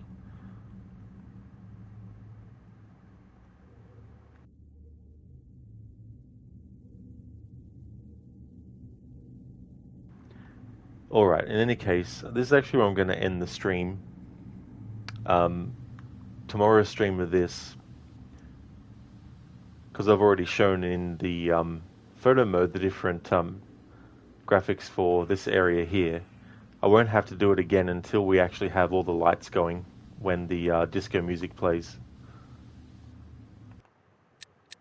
So I'll reload my save. Sorry about the hiss on that. Actually, I'll reload a different save with Lara outside, which is this second save.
Alright, there we go.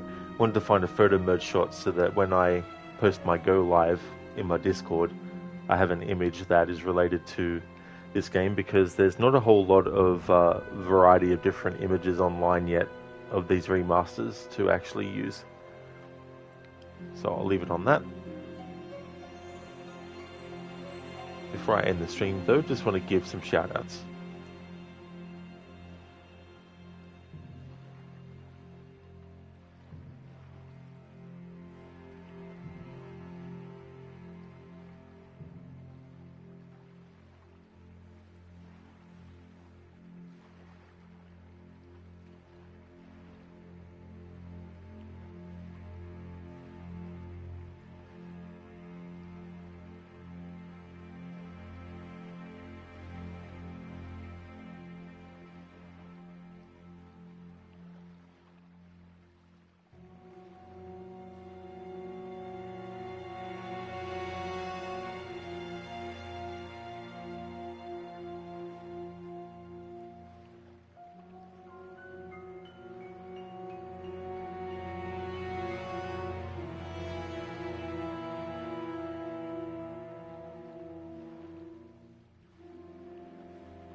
Would like to definitely recommend people check out the following streamers: AC, who's been doing some Ark Survival Ascended, and Mita, who's doing Resident Evil 4 Remake, Gizlek, who at the moment is doing some games and demos, looking at some demos for some upcoming games.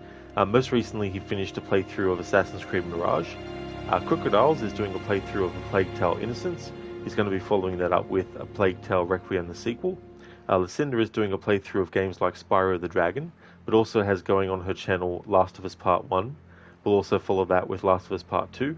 Mr. Gote is a streamer of games like Banishers, Ghosts of New Eden, as well as Elden Ring.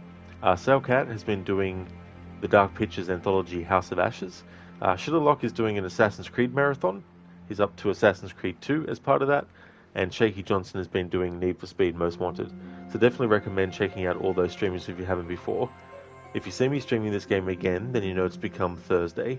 This is my Wednesday, Thursday and Friday game. Earlier in the stream, I did mention that I might actually change so that next week the remaster stream days would be on the weekends. That might be the case, but in any case, that won't change, if it's going to change, until next week anyway. But for now, Wednesday, Thursday, Friday, this game, and then on the weekend, Disco Elysium. Thank you once again, everyone, for watching. I hope that everyone has a great rest of your day or night, whichever the case may be. And I'll catch you in the next one.